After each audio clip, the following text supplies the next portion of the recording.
call this beginning of our board and superintendent retreat day 2. My only comments, because you know I'm all about brevity, is the same comments I had yesterday. Listen intently. I would ask for this first the report from the literacy task force, if we will let them complete their total report before we ask any questions or make any comments. Okay. Dr. Levette. Good morning. Thank you for a good day yesterday. I think we learned a lot in our debriefing after the session. We were clear on some of the things that we need to do to assist in the search process. I think it's a really good reminder of the role that we each have in making sure that that event is successful. Today we are happy to share with you on some of the topics that you requested or some of the topics that we felt we needed time to discuss more thoroughly. Some updates will be provided for you.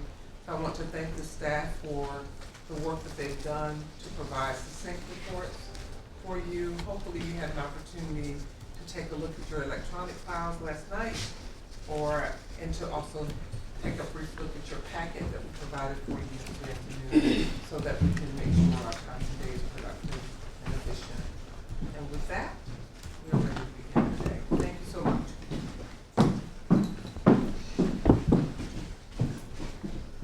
Okay, our first presenter is Dr. Oliver.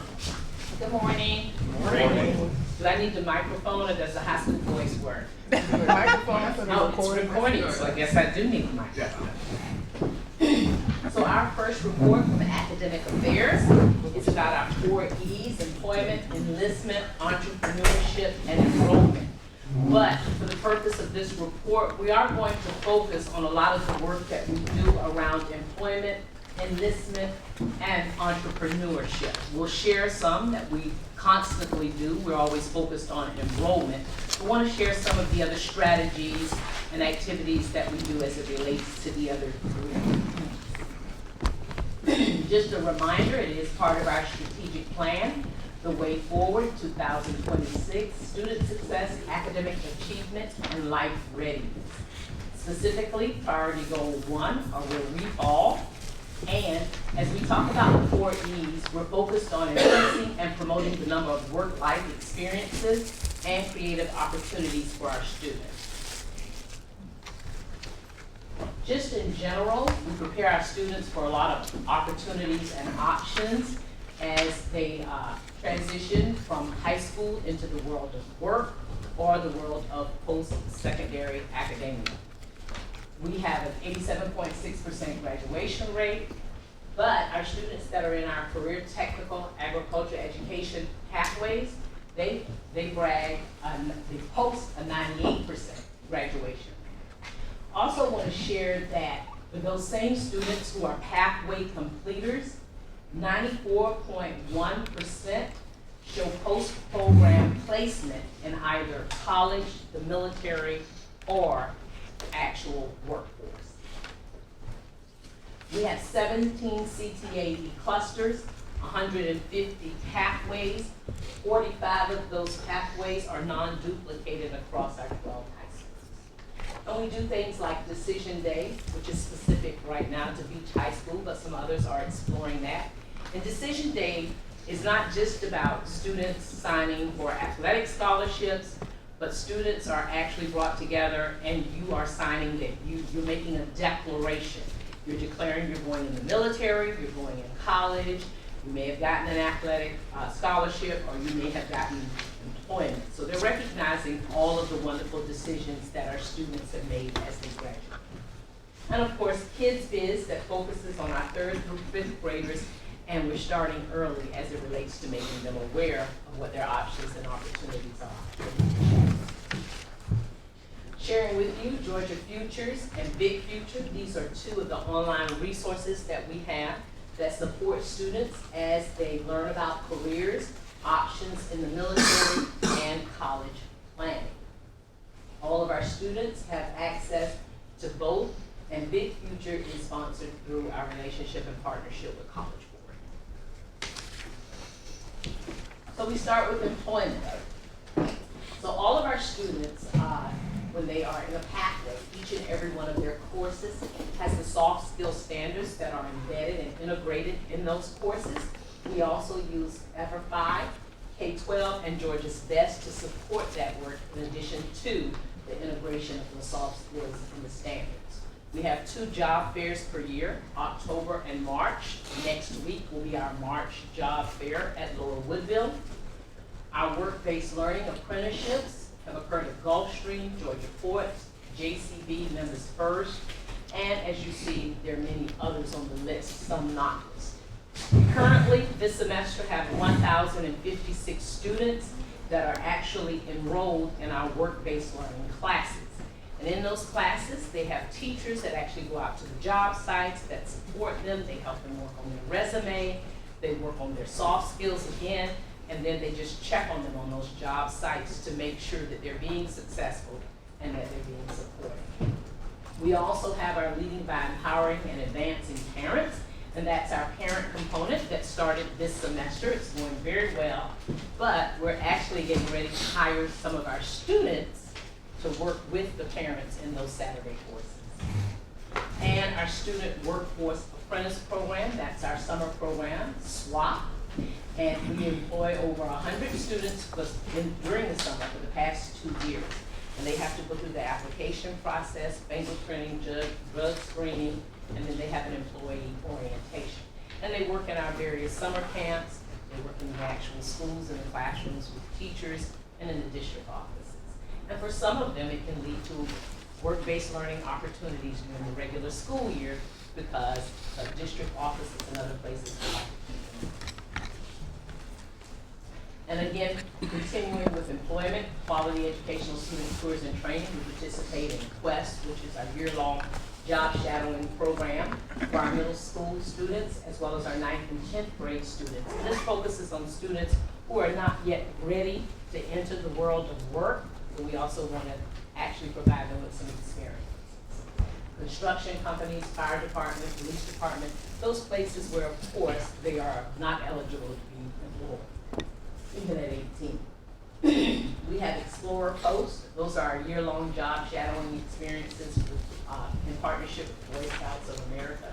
And as you can see here, those really focus on engineering, healthcare sciences, film, manufacturing, culinary, and finance. And here are some of the partnerships that we've had with Gay Hussey and Bell, St. Joseph's of Candler, local chefs at various restaurants, and we have a 100 Black Men Junior Investment Scholarship Program. And then Mega Genesis is our career and college fair that occurs each year, usually in February at Johnson High School. It started out as a college fair, but it has really expanded now because you do have employers there that are talking with students that are already eligible to join the workforce. Many of them are students who are in pathways and are pathway completers and are attaining their certificates in various areas. And enlistment. Our JROTC programs are available at 8 sites. We have the Army at Beach, Savannah High, Savannah Early College, Groves, and Windsor. The Navy and Marine Corps, Jenkins and Johnson. And then the Air Force is at New Hampshire High School. Our students are offered the opportunity to take the ASVAB test, and they also have different activities available at the sites. While you may not have a JROTC program, we do invite all of the sites to engage in the opportunities so that maybe I am at Islands High School and I'm interested in the Air Force, I'm able to participate in Navy Week, or just recently we had the Air Force on a program to visit Beach High School because of the number of students they tend to place in the Air Force. But we also allow other schools to come in and visit, as well as recruiters to go into their schools and have an opportunity to talk to those students. And again, our armed forces, our armed services, our recruiters are at Mega Genesis as well. And this just speaks to all of our recruiters visiting our schools, as well as they're at our job fairs, the expos, and our career fairs. We have the Superintendent's Cup competition, which provides an opportunity for all of them to compete, and it highlights our armed services. It also lifts up our partnership because we have recruiters and servicemen from all branches that serve as the judges. These kids are really serious when it comes to this competition. It's an honor to have the cup. I think Jenkins holds the cup now, and they've already thrown down the gauntlet to challenge it. The cadets have opportunities to serve as district ambassadors. In many of our events, they present and post our colors. They serve as ushers in full military regalia, and they're in our parades. And just recently, our JROTC units have received a 3-year grant where they are actually going to conduct a 1-week JROTC STEM camp each year, and that will be in collaboration with the Department of Defense, and it will be for 375 cadets throughout the Southeast region. This first summer is their pre-camp, and then next year will actually begin the grant camps.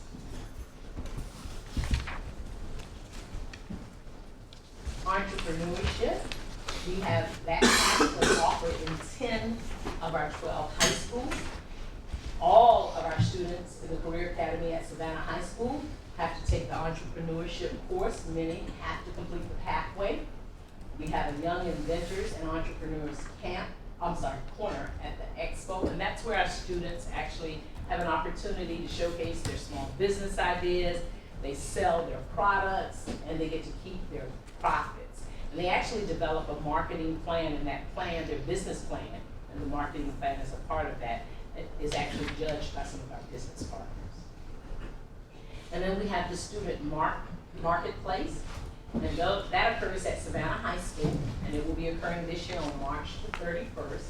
And that's where our young people create business and industry evaluated plans. Again, our business partners evaluate their plans, and then they market and sell their products, and they establish what we call little pop-up shops, and they're able to actually sell their products, and they keep their profits.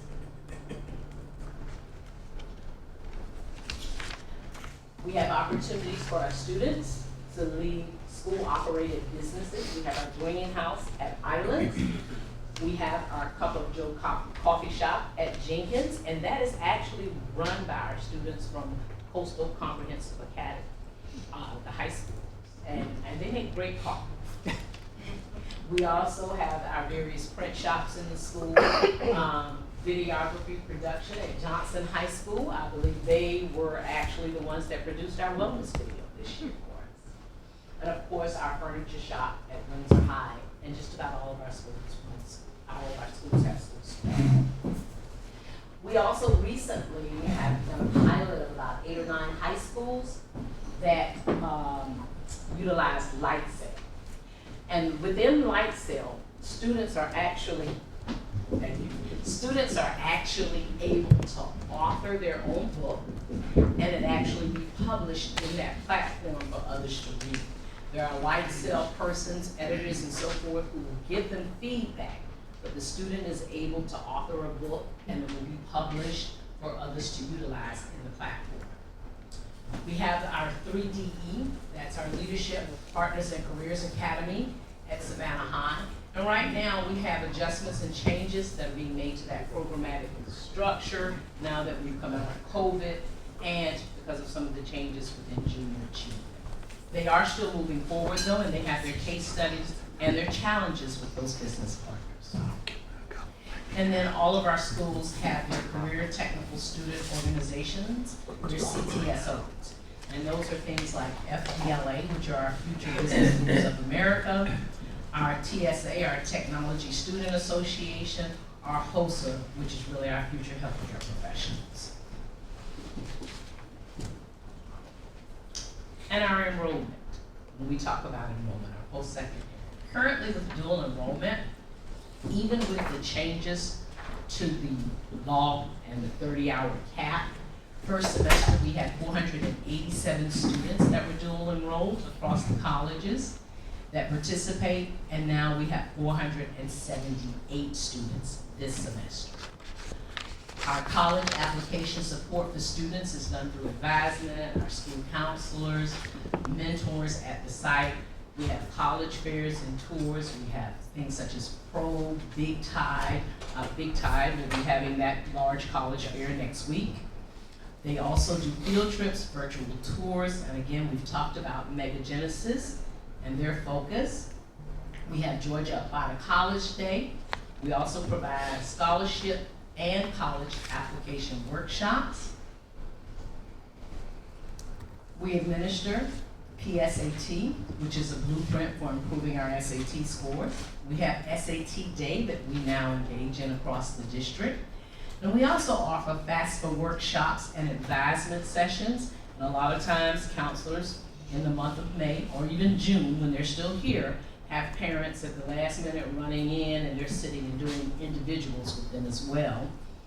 We have Explorer Post, which we mentioned, but it also has a college focus with Savannah State, Savannah Tech, Georgia Southern, SCAD, and Mercer University. And they focus on computer science, STEM, marine sciences, and pre-med when it comes to our enrollment, the second area.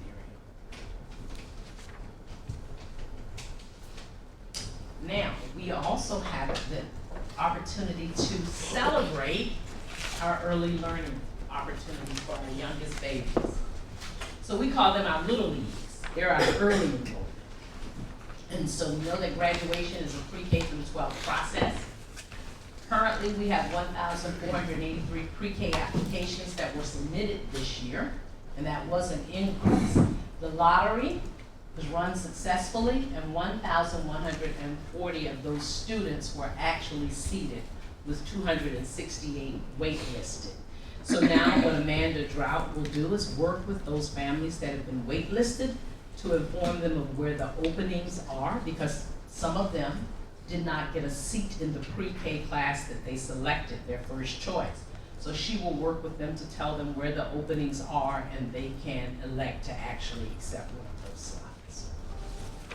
And then the opening of the second Little Acorn Academy is a focus for us, and that's our 3-year-old program that will be at Henderson E-Forming Learning Center next school year. And we're also seeking to open 2 early learning centers. And we say West Side locations because we talk in our office about 2 West Sides. We talk about that corridor where we have Hodge, Gadsden, Haven as the West Side, but then we also talk about West Side as it relates to New Hampstead, KA, Rice Creek, and Golly, understanding that's a very large populated area. And so looking at 2 early learning centers, one in each sector to support our youngest learners. And within those, we'd like to see additional Little Acorn Academies, providing that option for families, and also, of course, installing those additional soft play areas in the elementary sites as well as those 2 early learning centers, so that we can promote that free play, exploration, problem solving, and socialization in our pre-K babies. Questions?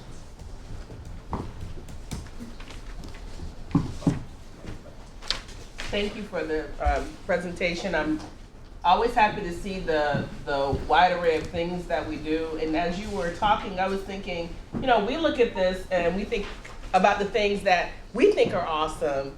And I wondered, pardon me, when you are in faculty senate, of these things, what are the young people talking about that really rise to the top? So some of our teachers actually share, like when, I'll use since it was the last thing I talked about, the play area. So now you have other elementary schools saying, well, we want one. So they do have those conversations around things that they see. They see the benefit in the early learning too, especially the 3-year-old program in terms of our elementary schools, and being able to get those students earlier so that they can have a greater impact. So we do hear conversation around that as well. With our high school persons, examples would be, they talk about student preparation. And sometimes, I will tell you, they talk about our students waiting until the last minute, no matter how much we put in front of them. I will tell you what the high school people talk about. no matter how much we put in front of them, how many opportunities, everything is on fire their senior year, like they've never seen any of this since like middle school. And so they talk about just continuing to find ways to work with them to understand what all the options and opportunities are, even when we stand in front of them and say, here, read this. So that's a big thing with them. Okay, Ms. Hall, and then Ms. Grabowski. Okay. About a month or two ago, I sent all of you an article from Education Week. I don't know if you got a chance to read it, but I just want to quickly read to you what's actually happening now in America. This was a Purpose of Education Index that Education Week did, and it says it demonstrates how the public's view of education has shifted considerably since before the pandemic. In 2019, Americans ranked students being prepared to enroll in a college or university as the 10th highest priority for K-12 schools. In 2022, that fell to 47th out of 57 total priorities. Instead, survey respondents said teaching students practical skills, such as learning how to manage personal finances, cook, and make appointments for themselves, should be the top priority for schools. They also identified teaching students how to think critically, to problem solve and make decisions, demonstrate character such as honesty, kindness, integrity, and ethics, achieve basic reading, writing, and math skills, and have access to learning supports as the top 5 priorities. Well, I don't want to brag on us too much, but it seems to me that we have already tackled this challenge and that we're really moving forward. And I was telling Dr. Babette that I sent some of my sorority sisters across the nation a copy of that video we had showing these different pathways. And they were amazed. They couldn't believe that these were high school kids involved in welding and all the different things that we have. So I say all that to say whoever our next superintendent is, it has to be somebody who is ready to aggressively embrace where we are and be ready to move us forward with this, because according to the country, that's where we're headed. Not just, getting you ready to go to a 4-year university. And I do want to ask my colleagues this though. Your own children, from when mine were born, they were going to college. It wasn't were you going, just where were you going to be able to get in. And I wonder, I don't want to be a person who says, oh yeah, you can go to the military, you can go, if I really in my heart feel that going to college is going to give you your best, they say people who go to college make so many thousands and thousands more than most others. So I guess I don't want to be hypocritical about it, but I guess what I'm saying, we should have all the options there. So whatever option you want, that's where you go. Even if individually or personally, I still think going to college is what you need to do. So I just wondered how the rest of you felt about that. Well, yeah, the son I thought didn't want to go to college is the one who's most enthusiastic. Wow. Right now, I mean, he's like, I really, really want to go to college, and any obstacle in my way, I'm ready to shoot that down. The son that we pressed to go to a 4-year college, but who instead got certification in the film program, can't not have a job. He just got off of Walking Dead.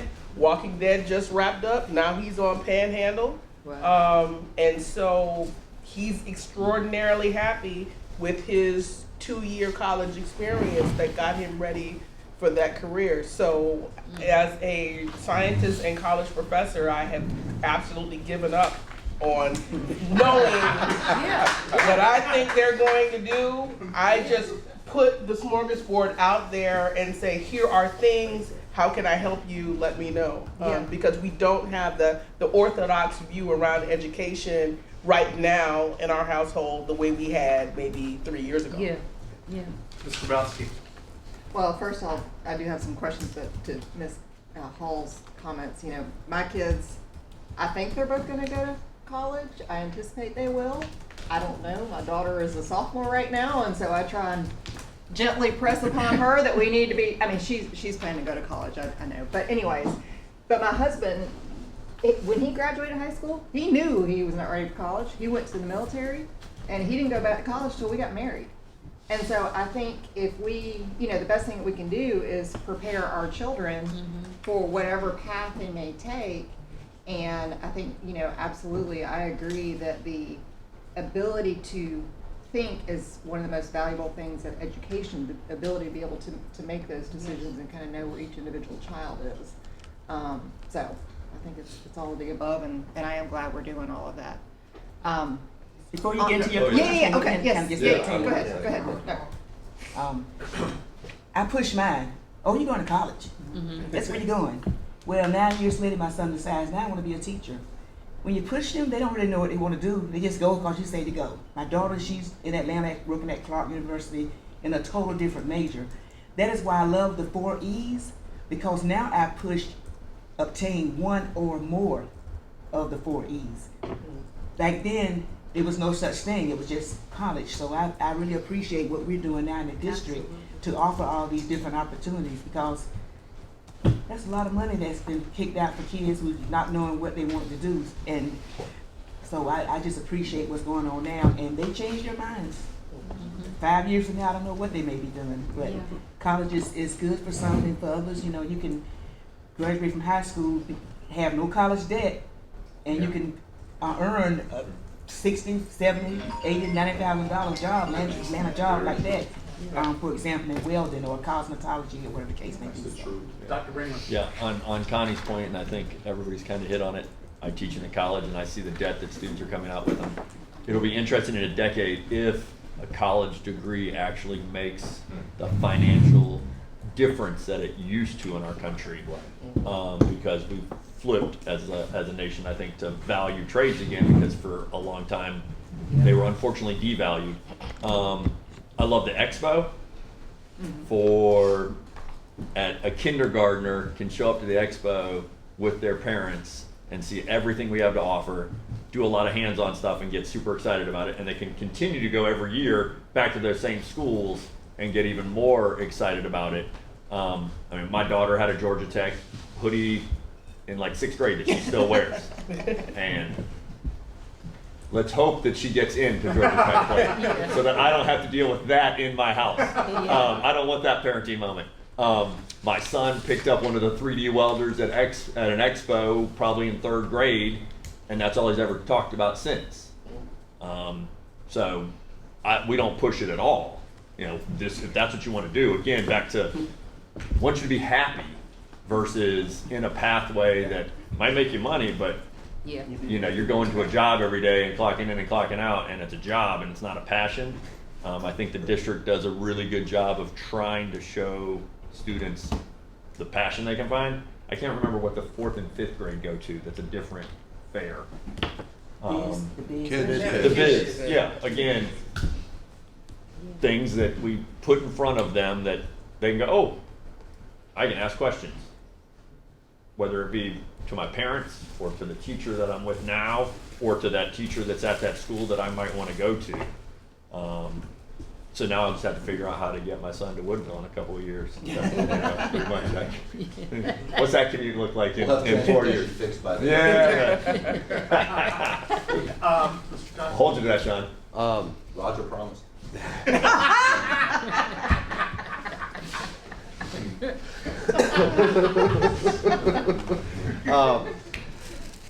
I think I got the youngest kid here now, but from the get-go, we've never said, you're going to go to college, you're going to go to college, you're going to go to college.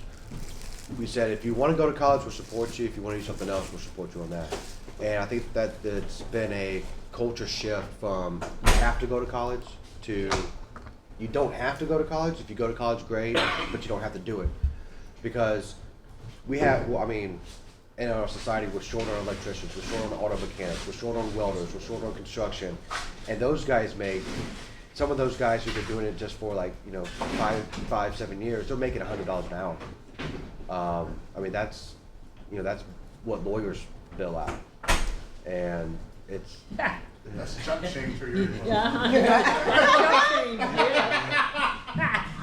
But it's, you know, it's one of those things where, I mean, we just had some plumbing issues at our house, and it was the labor costs more than the, you know, it's the labor that costs what it is. So, you know, we need to show, the more we can show kids more opportunities, I think the better off we'll be as, not just for the kids, but as a city and a country as a whole.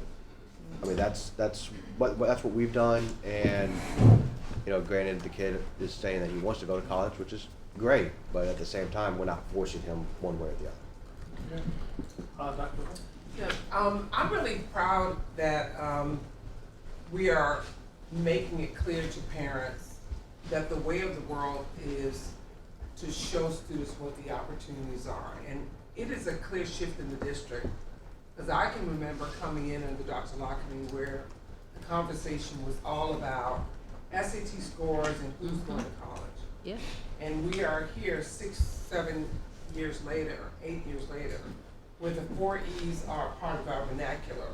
So much so that we've been quoted in the New York Times and in the Wall Street Journal for our emphasis on the opportunities that we provide for students.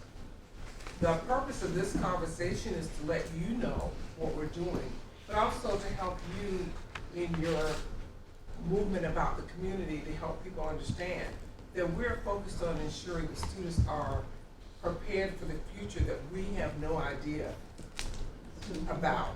We want them to be flexible, but to have as many experiences during the school experience that is free for them, that allows them to really have a leg up. So we want our students to be prepared to go to college if that's what they want to do. But eventually they're going to have to do something beyond that. And we want them to be able to survive and be able to adapt, to be cognizant of what's happening around them so that they can adjust and reinvent themselves, but have the kind of skill set that helps them understand what you want eventually is to be independent, survive, and thrive in a very fast changing world. So when we look at the 4 E's, we talk about the opportunities they have to open a small business, we promote that. They do lip gloss and everything else they learn in their chemistry class, and they sell their products. They have to write a business plan so that they also have a way to participate, even if they participate in the gig economy, which is a big part of how they live and how we live. We want them to be able to do that. So we want you to know, all have an idea of the things that we're doing, so that you can also, in your conversations out in the public, when people say, are you preparing them just to go to work? No, we're preparing them for life. Post-secondary enrollment, if they want to do it, they can start in high school. But they can also say, I don't want to do that right now. I want to do this. I want to move out. I want to be independent. I want to be able to come and go when I want, and I can't do that at home. But I want to know how to manage my apartment and how to manage my experiences, but also how to move up in the workforce. So we're happy that you have this opportunity to hear what we're doing. I think we're definitely moving in the right direction. And I think anyone who comes in saying they only want to prepare their kids to go to college is shortchanging their children. Of course. Yeah. And our high school students, you ask, they tell us a lot of times in those meetings that, yes, we want to be able to work, we want to be able to do this, but they tell us for your generation it was different. We're looking for experiences when we grow up that will make us happy. Yeah. We don't have to have stuff. We want to be happy. And so, and then they also ask, why can't they have this program or that program at their school? Okay, so before we move on to anyone, I want to make sure everyone has something. Did you have anything to say? On this topic, Yeah. yes, sir. Okay. All right. I'm sorry. You're right next to me. I just recognized you. I would 100% agree, they want to be happy, but they want to be able to afford what makes them happy. Right, and part of it is, what do you mean I can't make 150 grand my first year out of high school or college? So managing expectations helps. One of my favorite phrases is move on when ready. Not the program itself necessarily, but in our house, it was adapted to move on when ready, but you're moving on. Right. Well, and the point is, what I think we've done a good job at is, it's not you're moving on towards college, it's a monolithic march there. It's, at least I will speak with my experience with my kids and their friends. When you say to a teenager, what do you want to do after graduation? And there are no options in front of them. They're like, I don't know. But when you put 12 options in front of them that they actually can focus on and think about, it gets the mind going. There isn't this vast expanse of nothingness out there that they get panicky about, like, I don't know what I want to do with my life. But when you break it down into component pieces and say, here are your options, mine and their friends at least were engaged more. And I think what we've done a really good job on is moving on when ready, but you're moving on. Yeah. We're pushing you to try to make some tentative decisions on pathways and give specific thought to where you're going after this, which I think is really important. Just what do you want to be when you grow up? In the abstract, doesn't serve them well, I think. I think they're still emotionally immature somewhat, so we need to push them. Two things that I really do think we need to focus on. I raised financial literacy last year, and then the General Assembly passed a law requiring it, and I know we're working on that now. Also, I think Dr. Levette's first week in the district, we went to a junior achievement reception, and she's been a big supporter of junior achievement. But financial literacy in middle school, and then broader financial literacy in high school. How do I pay my rent? What does a mortgage look like? How do I do online banking? I think all of that is super important, and we need to, I know we're starting to plan. And then the other thing I think we need to think about is social media literacy training. That's not a requirement under Georgia law or under our district, but all of my kids and their friends, they get their news from TikTok, Instagram, Snapchat. They don't get, the WSAV or SMN news alerts that we might have on our phones. They see some AI generated video on TikTok, and then they're like, oh my gosh, did you see this? And I said, okay, let's put your critical thinking hat on. Did you check Snopes.com? Did you do a search to see if this is real? And they're like, huh. So in terms of enabling them for the future, we need to think about how to be a critical consumer of information wherever you find them. And I know we do that in terms of traditional classroom teaching, how to be a critical thinker, but we have to use the platforms that they're using now too. We appreciate that reminder. It is also gives us an opportunity to remind you that all of the 6th and 7th grade students, based on our alliance in support of the Discovery Center, get that opportunity, and many of them want to go back. So we're working with Discovery to make sure that they have those experiences. And don't forget our summer offerings too, junior university as well as the immersion camps that also expose our students. Our expansive array of summer offerings give the students also an opportunity to think about going to college, or to think about leadership, or to think about those areas. Drone aviation, maybe they want to have that experience of drone aviation in the summer, as opposed to waiting until they get to high school, or construction, or culinary. All those things are available to them in the summer as well to explore at the elementary, middle, and high school. So I agree with you. Now, the piece around financial literacy for the high schoolers, every student senate meeting, when they think their personal finance course is not extensive enough, and they tell us that every month, including this month. So while they have some training in financial literacy, what we know is they want more. And so we're going to have to find a way to actually do that. And I think they can get it in 9th grade, and they can get it in 10th grade. They can get it in 11th grade, but somehow in 12th grade, they forgot everything they learned, 9 through 11, and now in 12th grade, it is, I need to hear it again. So we are going to have to come up with something that allows them to hear that information repeatedly over those 4 years to support what they learn when they are at the Discovery Center in the 6th and 7th grade. We are working with Mr. the Morse, Discovery can Center. you go They have all the a way new around one curriculum, more time? too. Okay, well, yes, we can, but I also want to get to questions.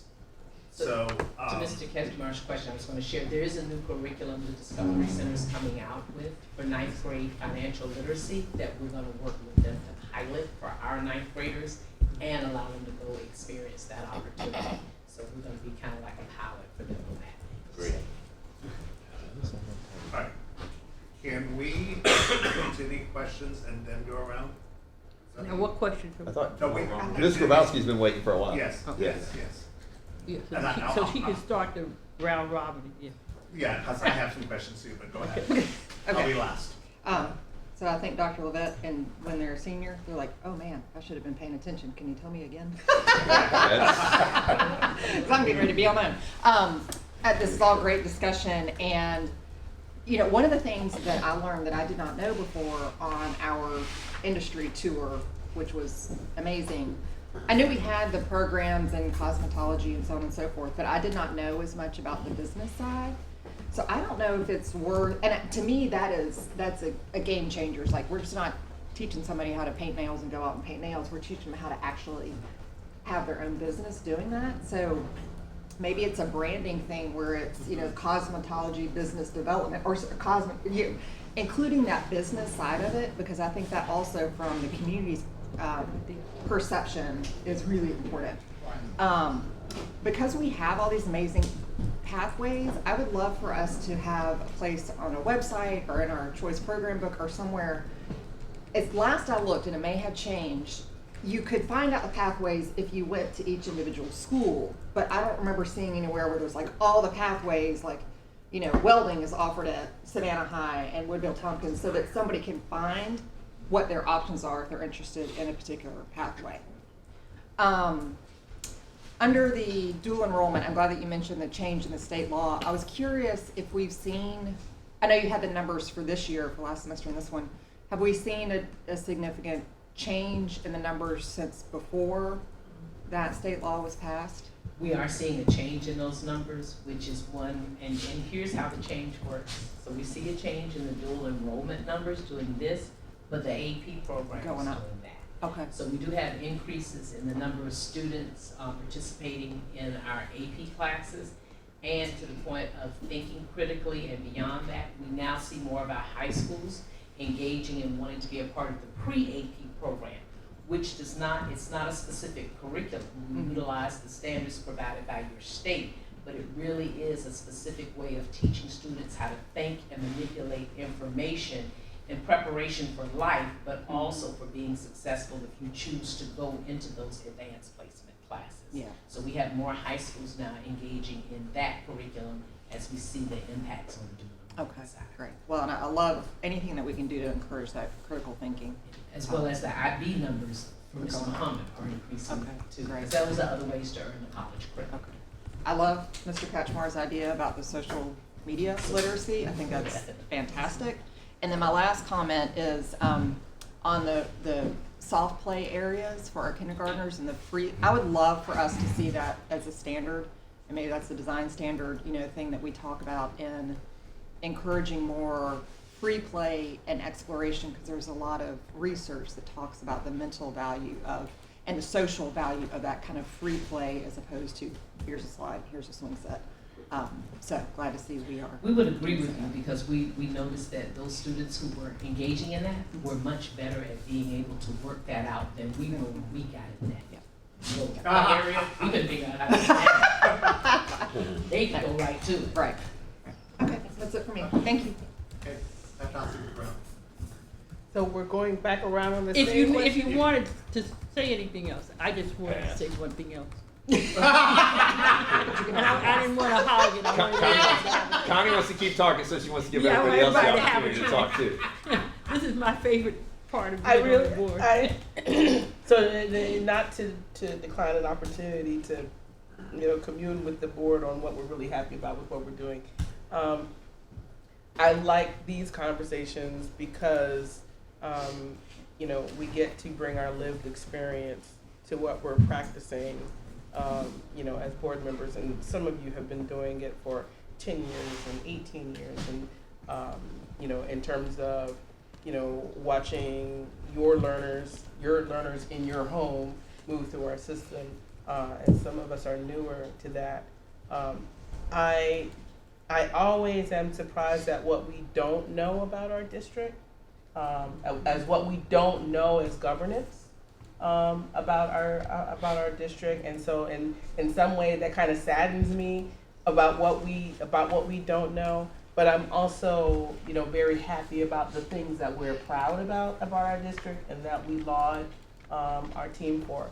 And I think as we're moving, the topic was specifically whether or not, you know, we're advancing college only or how we are embracing the 4 E's.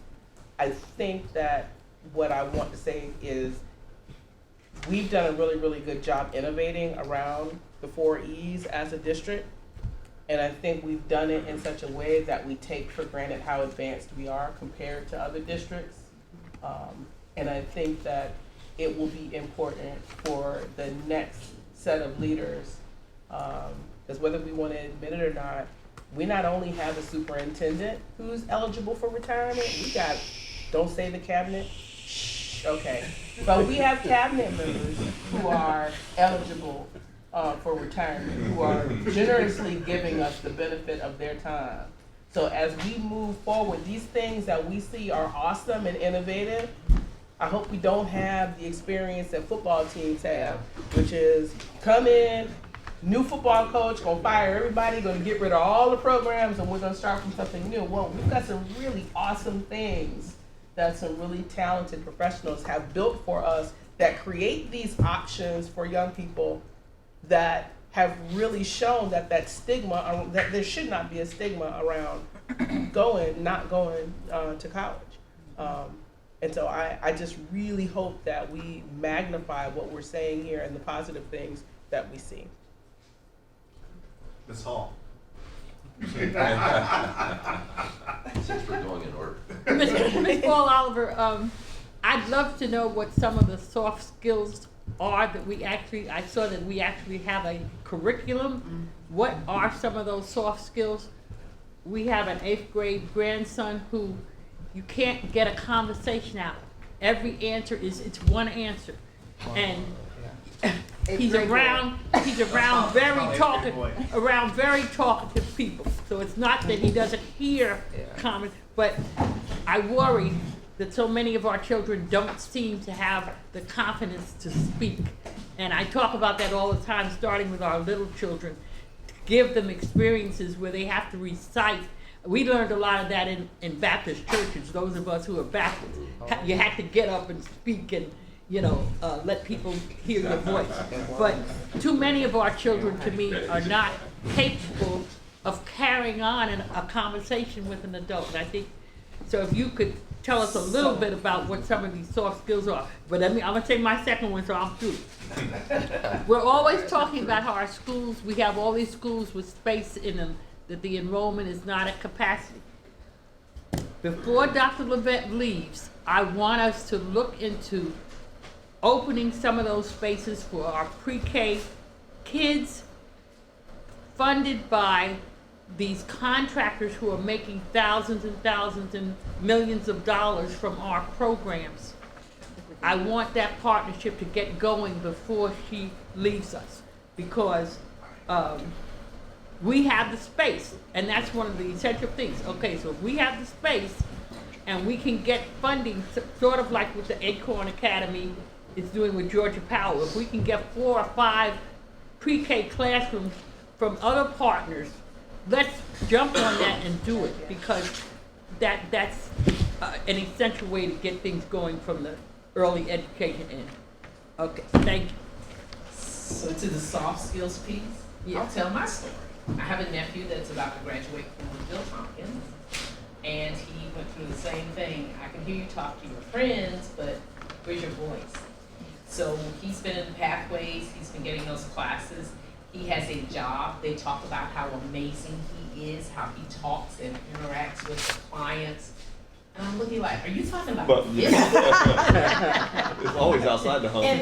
And so I'm really shocked. And so when I walk in and I see him working, I'm like, I have to take pictures and send them to his mother while she's you're not gonna believe your son today. So that has been through him. They teach them how to interview and how to write his resume and how to put away his cell phone, because this is not the appropriate time, son, to be on your cell phone, you're at work. And how to dress. And how to find his voice when he needs it, apparently. So I think that those are some of the skills that you see in that soft skills class. And him knowing that his teacher could walk up at any time and he has someone that's mentoring and monitoring and working with him to make sure that he understands all those pieces. So those are some of the things that, and I can testify, they're working. So, Problem solving. yes. Conflict resolution. Reporting on time, reporting out, notifying people if you're going to be late, expressing your personal needs for time off. So those are also some of the basic skills, because we see people who don't know how to interact with their colleagues, don't know how to resolve conflicts. Those are some of the skills that you may not get. We were taught those skills at home. Those are the things we were taught at home, as a part of our growing up experience. But we're teaching those skills specifically and discreetly to our students. We had to set up his own meeting with his boss to articulate why he needed certain time off for his senior activities and lay out his plan and how he would manage some things around his work schedule. And his teacher actually guided him through that. They practiced, and then he went and met with his employer. Thank you. Sean? Okay, I have a couple of questions that I don't need answers right now. I want to go back to ROTC. In the last few years, I have recommended students for military academies with congressmen. How are we preparing our ROTC people and letting them know how that works? So that's one thing. I love that we're working with the Boy Scouts. What are we doing with the Girl Scouts? The same. Well, the Boy Scouts, I will say this, I think it's important to clarify this. Yeah. The Boy Scouts, right, scouting is available throughout the district, Girl and Boy Scouts. We speak to Boy Scouts because they offer the Explorer Post, which regardless of membership, you don't have to be a member of Boy Scouts to participate in the Explorer Post. So Explorer Posts are out in the community, engineering firms, hospitals, doctor's offices, wherever they have an Explorer Post program established. But you don't have to be a member of the Boy Scouts to participate in that program. Girl Scouts have clubs, just like Boy Scouts do, and they have their curriculum or their programming. Boy Scouts is just a little more expansive. We do all the scouting. Yeah. Okay, and the reason I asked that is I just met with the Girl Scouts and they were wanting to get into schools. And they do have a specifically a STEM program that they're Yes, trying they do. that they're trying. And I know that's a personal thing of mine. I want to see more women in engineering. So. Well, they also participate in all of our expo experiences Yes. too. Yeah. I'm sure they mentioned that. Yes, David. Oh, no, we could probably rephrase and not call it Boy Scouts anymore, because it's actually Scouting USA, because That's right. any gender can now go through what was considered Boy Scouts and earn the rank of Eagle, so it is fully encompassing and it's called Scouting. Okay. Yeah, so, which Explorer Post has always been under what was BSA, which is now Scouting USA. Okay. That So, helps. but it's hard to erase Absolutely. decades of a name. So the other thing, have you heard of Plug and Play? Are they in our schools? Plug and Play is technology, and it is they have a way for students to learn how to propose basically new inventions. And with the marketing plan, all of that. So I think I put them in. The last thing I'm going to say is this. I love this. I absolutely love this. I do want to warn against this. I do want to warn against pigeonholing kids. And looking at certain kids and thinking, you know, they'll be good at one of these. Maybe they wouldn't. That's what I like to see. What I like to see is, I love all of this, but I'd like to see these kids being prepared as well, not throwing out college. I just spoke with a group of African American doctors. I'd like to see more of that, letting them see all of the possibilities. One thing I always tell this story. I went to an all-black elementary school, and my principal did something that changed everyone's life. Every month we had assembly. Every month we had an African American professional come and speak to us. That changed all of our lives because we saw possibilities everywhere. And one thing I'd love to do, and I'll help, I would love to do what I call breakfast with champions. I want to put black professionals on a bus and take them around to every school and let them have breakfast with the kids so they can see doctors, lawyers, welders, everybody, all of the possibilities. So I'll connect you with we have numerous schools that actually have those persons come in, Yeah. just like what you said, starting at our elementary schools. And also taking you back to these websites in terms of every child has access. And so these websites are about letting them explore careers, colleges, different businesses, skilled trades, all of those things that are available. As well as when our high school students are, and of course all of our expos, and then, I'm not sure everyone knows, but our middle schools, as well as our high schools, do what we call take the show on the road. So that when it's time for students to make choices, because of course, as you know, certain pathways are in certain schools, and some of that is by virtue of the actual resources it takes to do that. They're able to go around to all of the middle schools and recruit and make sure that those middle school students know exactly what is available at high school. But we also give the middle schools the same opportunity to do that if they need to with the elementary schools. And then our high school counselors actually do what we call arena style registration. And so our high school students get to come in, they're provided with all of the offerings in that high school. And they know that, hey, these things I must take to graduate, and then the others beyond their freshman year is that time where, okay, what is it that you're interested in? To the point that we even have some opportunities, not as many as lately post-COVID, that they could actually go over to Woodville or go to Savannah High and engage in some of those. We don't have those opportunities available now as much as we did before COVID when we had a different number of bus drivers. Oh, I understand. But we also opened it up to the district, and you could go take classes in the other pathways. Good, sir. Because this is a public meeting and it's recorded, I want to make sure that we're clear. When we say the 4 E's, we're not, and I think it's important to point out, we're not tracking students. We're not deciding that John Johnson can only go into one area. We're saying, John Johnson, you can do this, or you can do this, or you can do this, or you can do this. We want you to be prepared for all of it.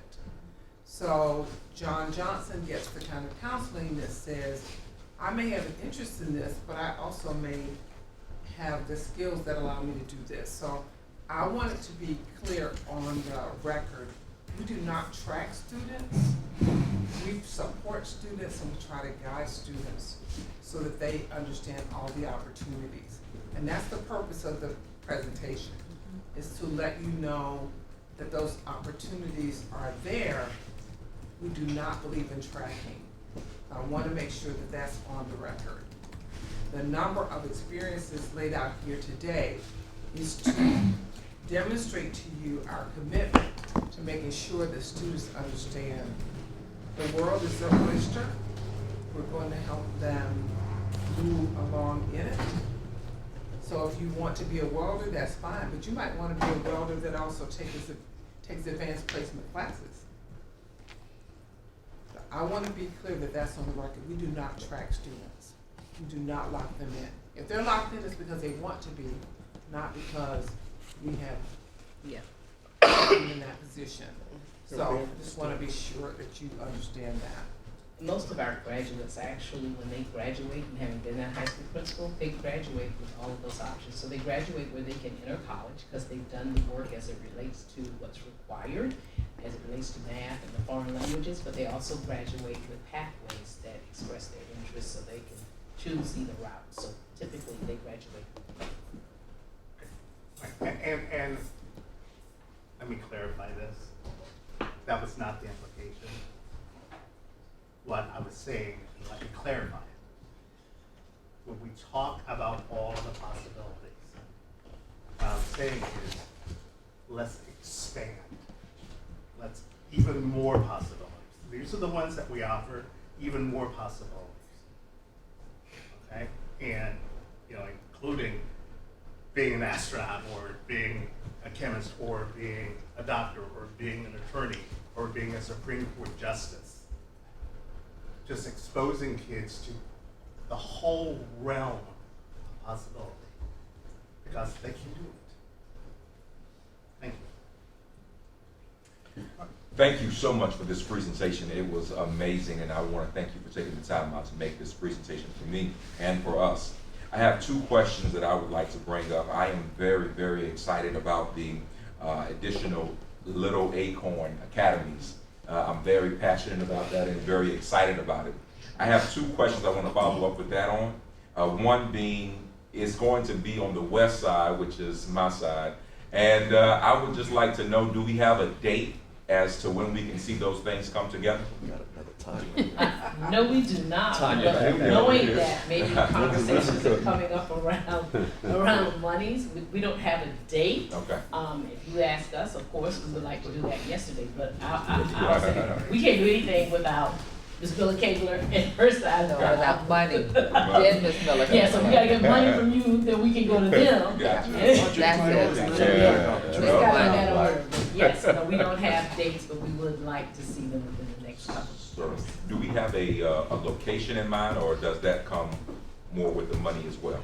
We have not discussed the location. Okay. Sounds great. Thank you.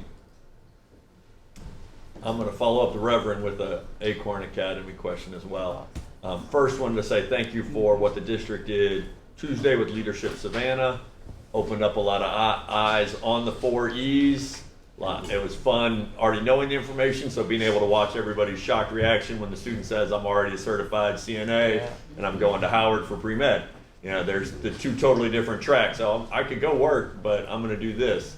I was asked by one or two people about Acorn Academy, and I don't need this now, but can we get what would be the cost? So if I'm talking to somebody, I can say, you can be just like Georgia Power, and your name can be in front of this Acorn Academy, because we have space. They were like, I was like, no, we got places we can put them. We got space. We just really need you, I'm guessing, to pay for a teacher and sign up for more than just a year so that there's intentionality behind it. So if somebody could get, I think all of us board members. $750,000, isn't it? I would say closer to 175, maybe about 200,000. We have a teacher, para, and supplies. So if we have the classroom space, that works because we can move right into the classroom with a few modifications. Yes. And is that for the 1 or for 3? That would be Per year? Per year. Per year, per class. That's right. Okay. I will confirm that amount and just. Yeah, firm that out so I can, and then who the point contact for them to speak to would be their best district. Here's my soft sale of it. Talk to the people that actually know that down to the penny. Sure. Yeah. Thank you so much.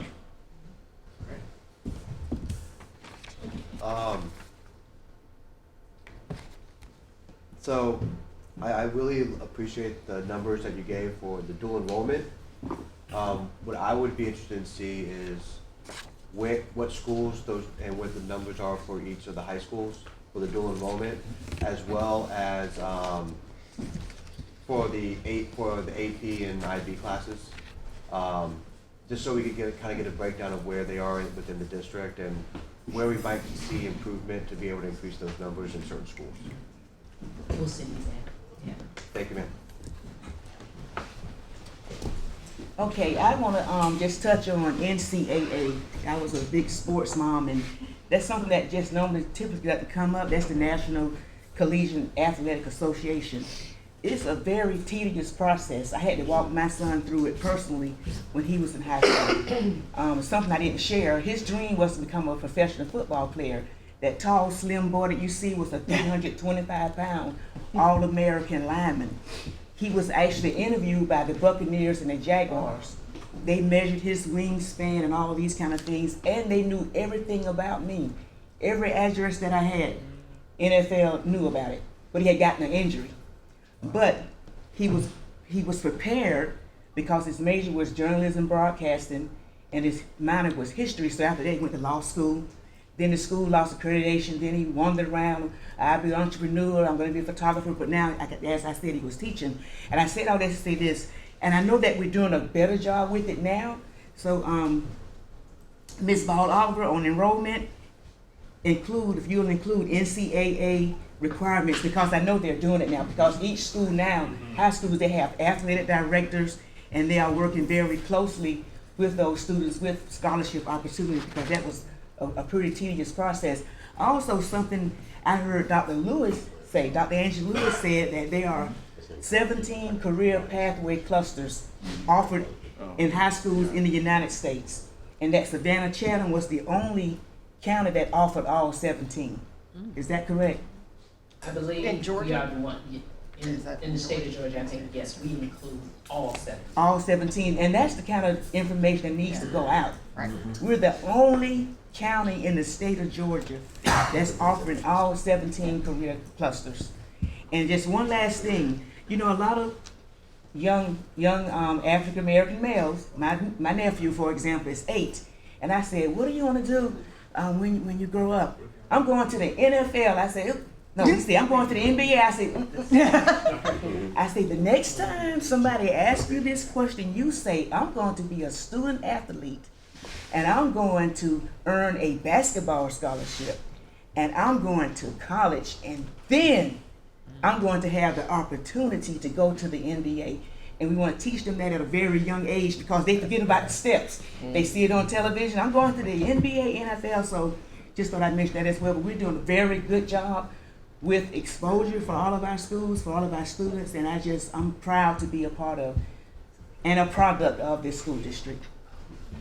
I had one of our senior student athletes ask me, where do I learn about managing my NIL rights? Because most of them are going to college now and trying to get NIL rights as a freshman. Yeah. And they're like, I don't even need to go to the NFL and get hurt. If I can make $2 or $3 million in the first few years of college, I'm good. So back to financial literacy. What's in the next 3 to 5 years in front of me? I mean, a kid asked me about it like 3 or 4 weeks ago. Just real quick, I'm very glad you brought up athletics, and I do want to make sure that the athletic directors at all of our schools are working with opportunities for scholarships, because it is a great way for many kids to go to college, and so I just thank you for bringing that up. I just want to make sure that all of our schools are looking at those opportunities. And since the NFL didn't work out, you decided to lose 150 pounds. And No need to carry his weight that's an around. area of development. Okay. So we recognize that and coming from an athletics family, we recognize that not all athletic directors are working in that way. Right, they're not. That is a problem all across the state. We see it here as well, in our athletic directors, to understand if you don't know that process, then we need you to let us know so we can get someone to help. Yeah. Because our student athletes, which is how we refer to Yes. refer to them. They have to have their athletics down, their scholarships down, But we also want them to be prepared for the next phase. If they get injured, we don't want them to be out of that process of preparation. So we need to work with our athletic directors on that. And Dr. Cave, I have to give him a shout out from the STEM Academy.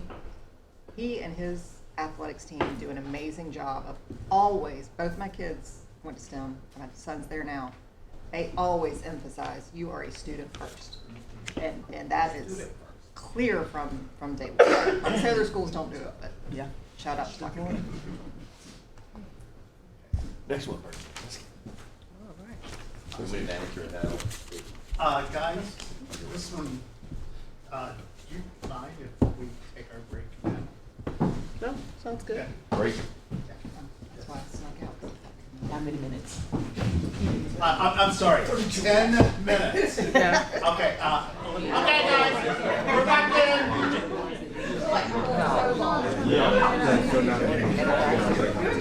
Guys, we're back in. Just bang it a bunch, Roger. Just bang it. Split the wood in half. Bang it. Go, Bernadette.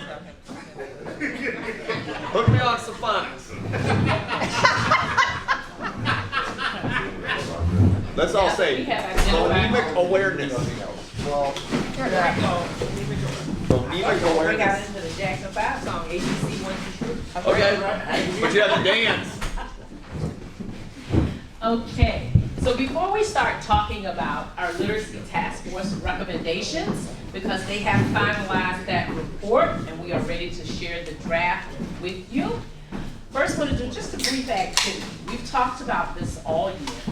There's been a hyper focus on literacy. We have a task force that's comprised of course, staff, to include teachers, district personnel, but also parents, community members, and our post-secondary partners.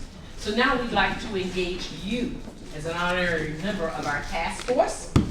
And we want you to think about all of the data and information that's been shared with you this year regarding our students and reading on grade level, especially by the end of third grade.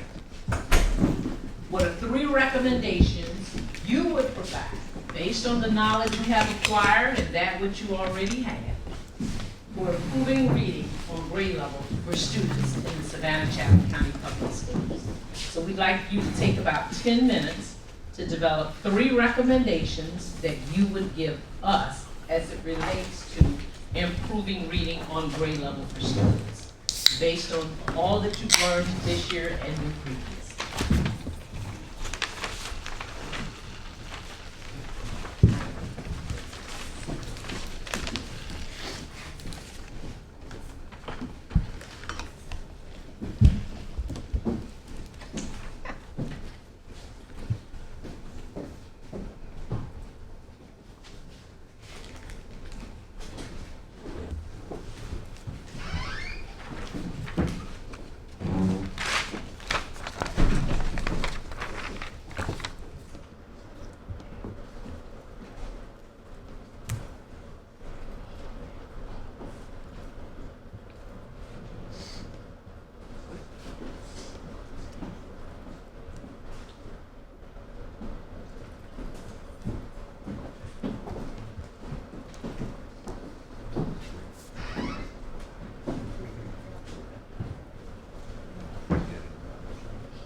We could use about 1 minute to wrap up so that we could have about 3 minutes just to hear some ideas and share out.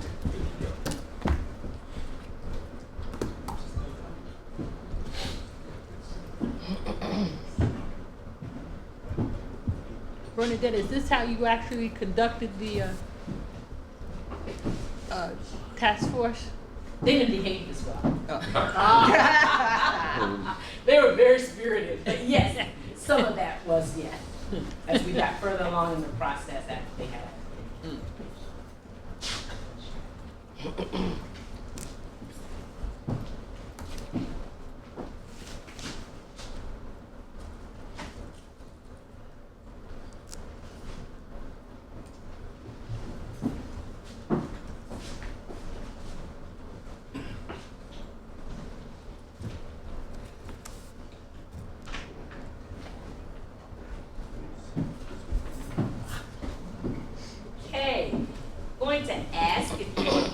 here to just share one of your recommendations. All right, I'll do the one that would require funding. The other two would not, so I'll do the one that requires funding. It's funny that this came up because I had written this to people on our equity committee. Placing a paraprofessional in every 1st to 3rd grade classroom at our 5 lowest performing schools. And the reason I say that is because I believe it would change the teacher effectiveness 100%. That kid who's sitting at the back of the class, who won't speak, who doesn't communicate, sweetheart, did you understand what the teacher said? That other person in the room would do what the teacher who's trying to instruct would then not have to try to do, is manage behaviors, manage attention while the teacher's actually instructing. So that's been my recommendation for 5 of the 10 years I've been on the board, but I'm going to continue to push for it. Anyone else? Go ahead. Always do round robin. Oh, okay. So one that I made note of is early intervention and identification and treatment of dyslexia. I only saw one reference to dyslexia in the task force recommendations, and I understand, is it now mandatory that kindergarten students or 1st grade students are, wasn't there state legislation proposed in the past couple of years about testing for dyslexia? Or am I making that up? Okay. Yes. But, and as I understand it, there's a quite high percentage, I'm not gonna quote numbers, of students who do have some level of dyslexia. So if we can. Yeah, it was passed a few years ago, and they've given us time to roll it out. To roll it out. The implementation is nearing in terms of that requirement. Right, and part of the challenge is finding the right tools and having people trained to do that testing so that we get valid results.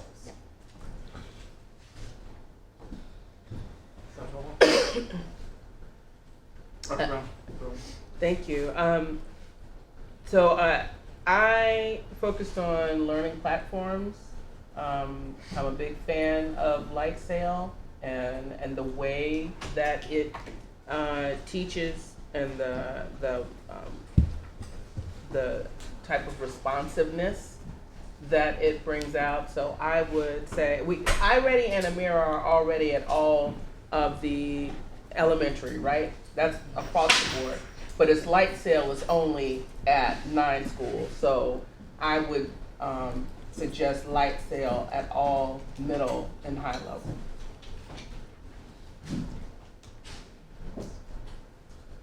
We're going around or we're jumping? Well, we can. I didn't know what we were doing. We're doing one. Yes, sir. Well, picking up on that, consistent tools. I've said before, every 3 years we have the latest and greatest. And sometimes it is a step ahead, but sometimes it's just different. And letting our folks master the tools will help them better help our little people. Helps get me. I was advocating again for more little acorn academies. That was going to be my push. I already read the task force, so I'm going to do something that I didn't see in the task force, or it didn't jump out to me. Our community has really beaten the drum of literacy, so I would like to flip it on them and get the community to actually put action behind what they keep vocalizing and rebuild community-based literacy initiatives throughout the district. They all can become love mentors. Right. We've done that before. It has unfortunately waned with COVID.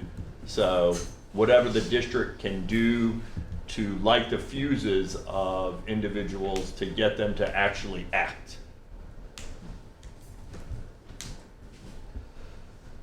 So my idea kind of came from a combination of the million book thing, thing we had when the superintendent first came on board, as well as from the 1980s, the Pizza Hut. You read 10 books, you get a free personal pan pizza. Kind of combine the two, where some sort of incentive program where if a child reads a certain amount of books, shows comprehension, that the child would be able to start building up their own home library, whether it's a physical book or through an ebook.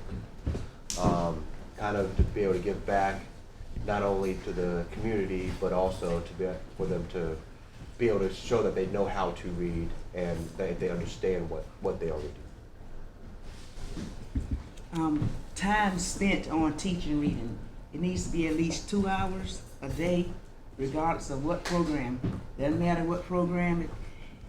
What matters most important is the teachers having the ability to teach phonics, especially in the primary grades, phonics and phonemic awareness, and teach the parents and let the community know the difference between phonics and phonemic awareness. And the easiest way to remember it is that phonics is sound written on paper, phonemic awareness is more oral evaluations and activities. It needs to be reading across the curriculum. So it doesn't stop in that 2-hour block. When they have science lessons, you're still teaching phonics, phonemic awareness, teaching reading, when you're teaching social studies. So that's what needs to happen. It needs to be reading across the curriculum, reading even when they're outside. If PE teacher, if they're playing with the basketballs, what sound do you hear when you say the word basketball? So I'm a big component of reading across the curriculum and more time spent on teaching and reading regardless of what programs we have available. Okay, so first of all, I want you to mark at 10:42 on what's today? 24th. Friday, March 24th. Dr. Tanya Howard Hall, and Roger Moss totally agreed on something. Okay. I couldn't agree more. And my suggestion was along those lines, but mine was making sure that, yes, we want to we want to have a lot of volunteers, but training volunteers to tutor based on the science of reading. So actually training our volunteers to do phonics. So. Thank you. So a lot of what you just recommended, we'll hear some of that from the task force and some things that we take back and share with them as well, as this was our draft report. So again, we are familiar with what our task was as a task force as it relates to literacy instruction. And we had focused recommendations in the following areas: teacher preparation, reading instructional strategies, professional development, partnering with parents and early learning supporters and providers, and then of course the selection and use of instructional materials. And the task force had very specific beliefs as it relates to literacy. And you'll see that they are listed here. I'll just point out a couple. We did believe that students should have many opportunities to read and write every day, including individual, small group, and whole group settings. We thought that a strong literacy program should support students. It goes back to that across all content areas. And as educators, it was important that there was ongoing professional learning and development so that they stayed abreast of what was needed to support our students. We had committee chairs, they're here.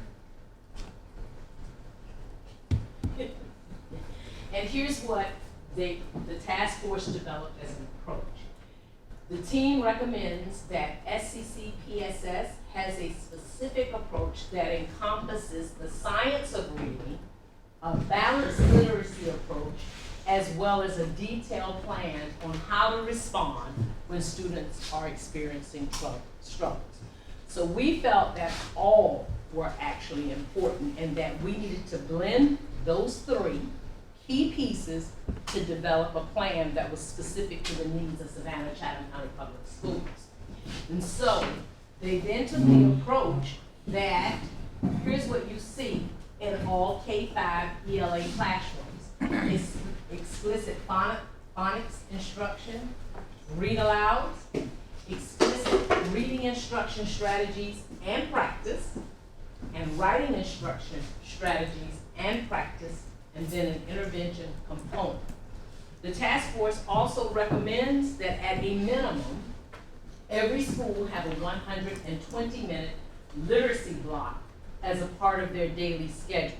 They also, every K-5 school, they also wanted to point out that this is not the intervention block. This is actual literacy instruction. And then they recommended additional time when it was appropriate for interventions. They also looked at the 6-12 approach. They think that there should be high quality and engaging opening activities, of course, to engage the learners, many lessons that focus on specific skills, and also then, of course, the work session where you want to see the students do the work, but a closing so that teachers could check for understanding. We started with professional learning and the recommendations here. So they had certain beliefs, as you can see here. They shared those. But first and foremost with professional learning, a very focused, a robust literacy-focused professional development plan. And here are some of the pieces that they wish to include in that plan. I'll start with the Teaching and Learning Conference. That's 2 days. That conference will be held July 24th and 25th this summer. We have national as well as state and local presenters. We looked at our data to develop and determine what should be included as it relates to those workshops. We actually sent out a save the date on Tuesday, and so far we've had 500 teachers already ask for the early bird registration to participate in that conference.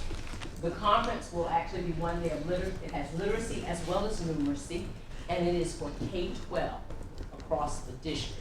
We also are embedding specific strategies, workshops, with specific strategies as it relates to teaching for our students with disabilities to include adaptive and PACE classes.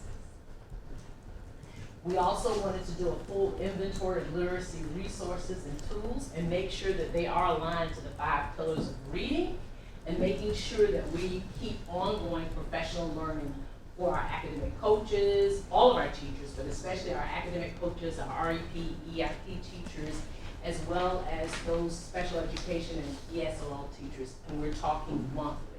We've learned a lot. Sorry, I'm getting my cue cards. We've learned a lot as it relates to being able to do professional learning online, but we are taking a more in-person approach so that we have teachers there with us. And then, of course, differentiated professional learning for our K-3 teachers that specifically focuses on literacy strategies that they need as it relates to implementation and practice for teaching our youngest learners. And then there's light cell training, vocabulary strategies, and non-fictional text professional learning. And that will be in all 12 high schools next year. Not middle school yet, but all 12 high schools. We wanted to update the 612 literacy framework and plan so that it's more robust, and of course provide professional development for our ELA teachers, coaches, and support staff. We also are soliciting Deep Center, who is a partner as it relates to giving us a second option around the writing project, because that's a huge help to our teachers, and we find that their writing strategies and the work they do in the classroom is a lot more engaging when they've gone through that project, which is very intense.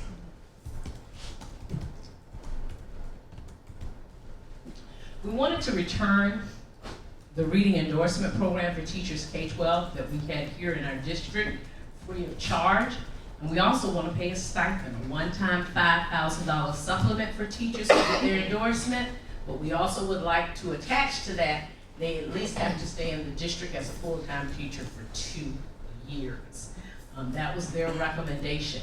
The following 3 courses should be provided: the science of reading, culturally responsive pedagogy, as well as literacy inquiries, assessment, diagnostic, and strategies. They also recommend that teachers received the Godot dyslexia endorsement and a stipend in the same way as we're doing.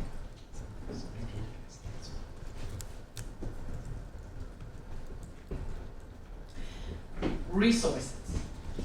So they did agree there is no one-size-fits-all program. We have diverse learners with diverse needs across our district. So recommendation 1 is developing a framework that is specific to the needs of our district as it relates to literacy, but that is grounded in the research. It lays out consistent and non-negotiable Tier 1 instructional resources and expectations, and outlines how our curriculum, tools, resources, and strategies align with those 5 pillars.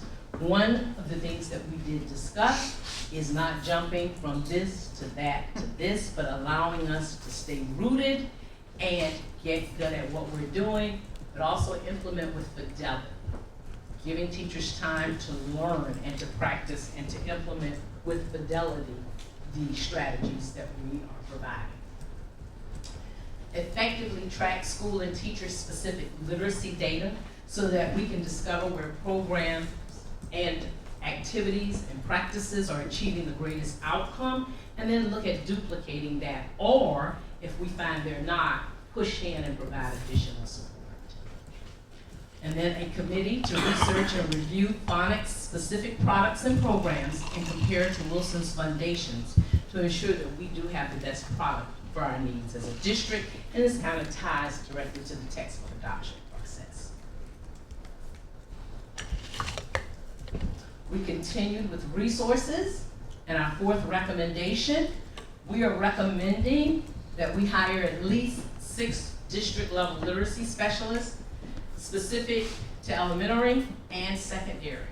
4 for K-5, which are our elementary schools or our K-8 schools, and 2 specialists in our middle and high schools.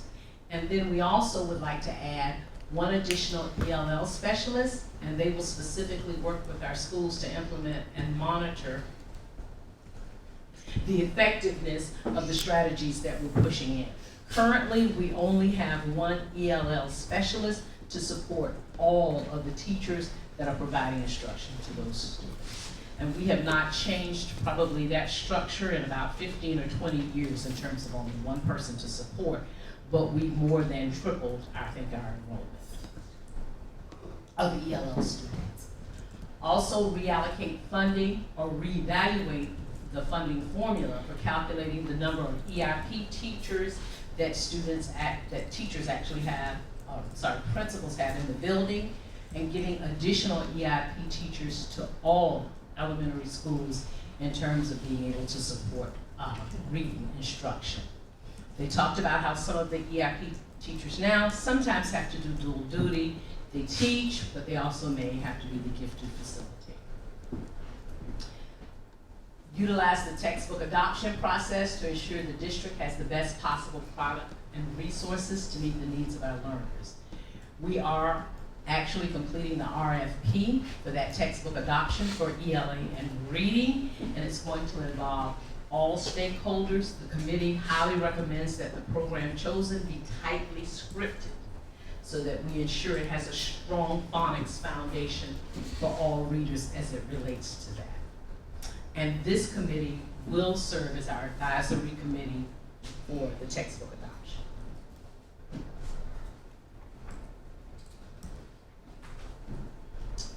And then as we talk about our community partnerships, we would like to assess the needs of our parents and guardians by sending a Qualtrics survey, and then using that data to plan trainings and resources for the parents and guardians. And then based on those results, partner with Parent University and establish a literacy initiative that's specific to parents and guardians with children ages birth to 5, to provide them with some real strategies and tools to work with their students. Much like what we've done with our literacy conference, but maybe working with them as well. And then add an adult literacy component to our LEAP, our district LEAP program. We mentioned that. That's our program for parents, making it a GED program if needed, But being able to advertise and recruit for this, they wanted to make sure we did that with sensitivity and care, so that there were no feelings of shame around the adult illiteracy, and encourage some of our most at-risk parents and families to participate and allow us to help you so that you can help your child at home. They would all like to establish school-level literacy task forces coupled with incentivized reading challenges throughout the 23-24 school year. And if you've heard Elizabeth Whalen speak, she talks about they've already done this at Charles Ellis. She's a part of the literacy task force, and she so believed in the work that we were doing, she took it back to her school, and they now have a literacy task force. And then we'll work closely with the district communications team to implement and highlight those reading campaigns. And we also talked about the Reading Buddy program, creating a monthly Stop, Drop, and Read campaign with participation across the county. These recommendations were developed with our communications department, and then enhancing and expanding our Read Across America Day, our Rotary Read-In, and some of the other activities that we already do. We also talked about our literacy conference that we provided to parents this year. And we're going to embed those sessions in our expos, books, blankets, and family fun so that we reach more parents with those strategies and those resources.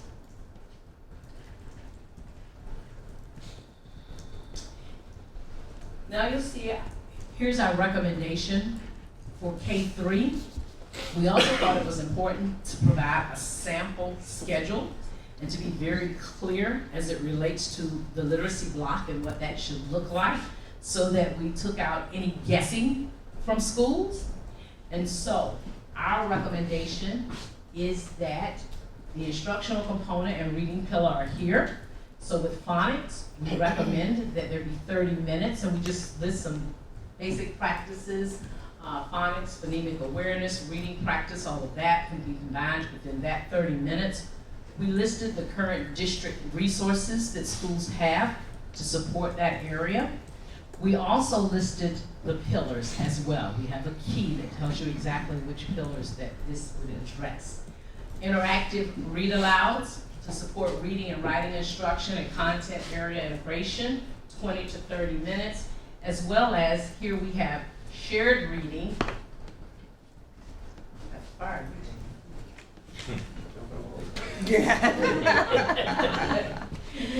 So we have 20 to 30 minutes of interactive reading, and then the shared reading is an additional 20 minutes. And as you can see, here are some of the various activities that could occur. This is an opportunity to build oral vocabulary, to do model think-alouds, and to facilitate discussion and build background knowledge about the world. And of course, we listed the current resources that we have in our district to support that. 30 minutes be dedicated to writing within this block, and it would of course provide explicit direct instruction with modeled and guided practice, utilizing mentor texts, working with students on grammar, mechanics, the writing process, and Ms. Hall handwriting. I thought that was very important, and here are the actual resources. We wanted to make sure that we included that. Including cursing? Yes.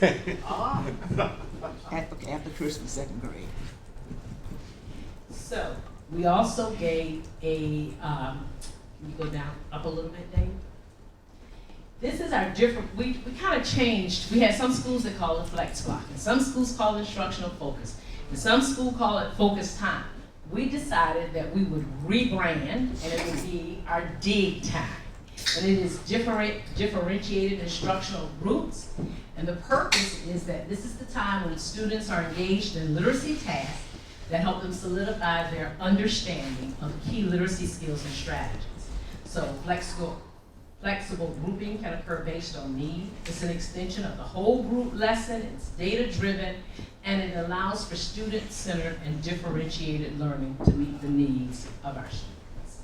This is where they would have guided teacher instruction for about 10 to 20 minutes, And it would be rotations could occur as well. And you can see some of the instructional practices, guided writing, vocabulary development. It's a time for remediation and enrichment.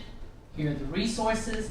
And then they would have independent workstations, 10 to 20 minute rotations. It could be in groups or it could be individually. And again, decoding and encoding activities, project-based learning.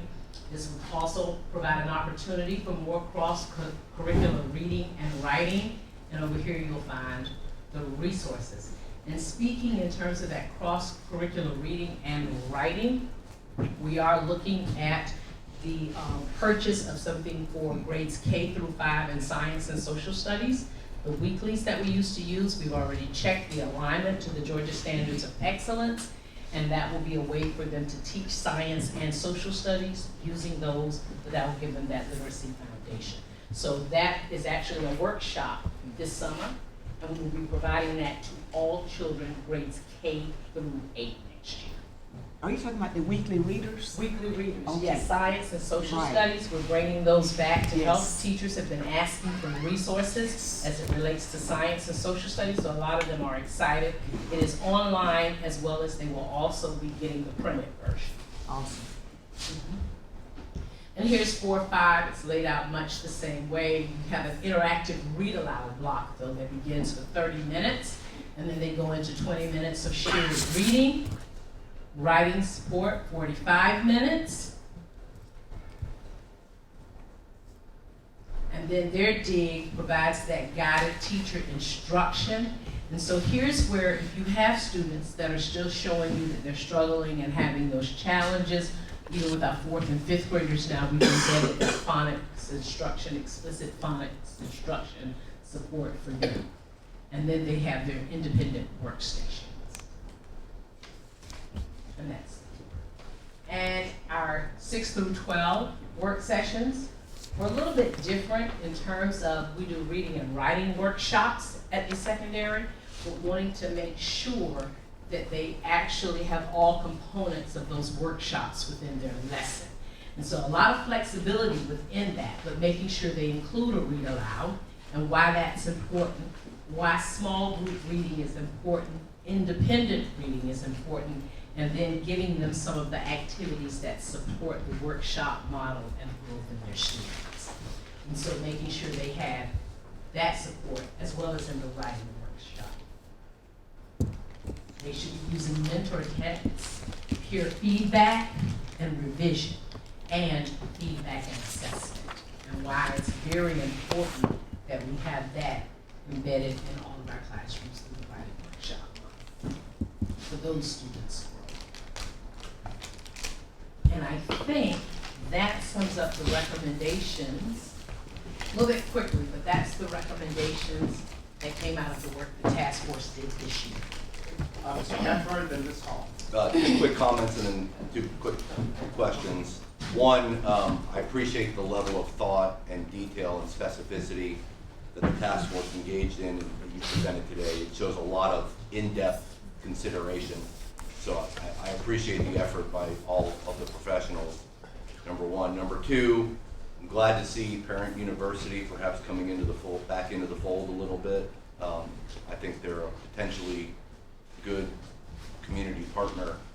My 2 questions are, one, how much discretion do individual schools have over their blocks and instructional blocks day to day? I've always thought Oglethorpe always seemed to be successful with their mandatory double math, double reading blocks. And I know some elementary schools have done that in practice, but is it a district-wide practice or do schools have discretion in terms of those blocks? And then my other question is, I'm a little concerned about adding district-level ELL positions. We've had district-level other intervention positions in other areas, and I've always wondered about how impactful they are. Why is district-level ELL additional positions going to be more effective than placing individual extra paras or teachers in struggling classrooms? So one of the things in terms of first question with the actual block of time, We started many years ago when there was a required block of literacy time, and then schools built out the rest of their schedule based around that. Moved away from that, so we did not have that. You have variations, some schools 60 minutes, some schools 75 minutes, some schools 80 minutes. So you have variations, and that impacts exactly what can occur in that classroom as it relates to instruction around reading. So recommendation of the 120-minute reading block, now make sure that all of those 5 pillars and those components are addressed in that block. But right now, we do not have consistency as it relates to what schools are doing across the board. And we do have model schedules that have been given to them to help them out if they need to figure that out. Now, within that 120 minutes, we laid it out this way, but that's not the specific order that it has to happen in. They have the flexibility for movement around that, and of course, the teacher designed lessons.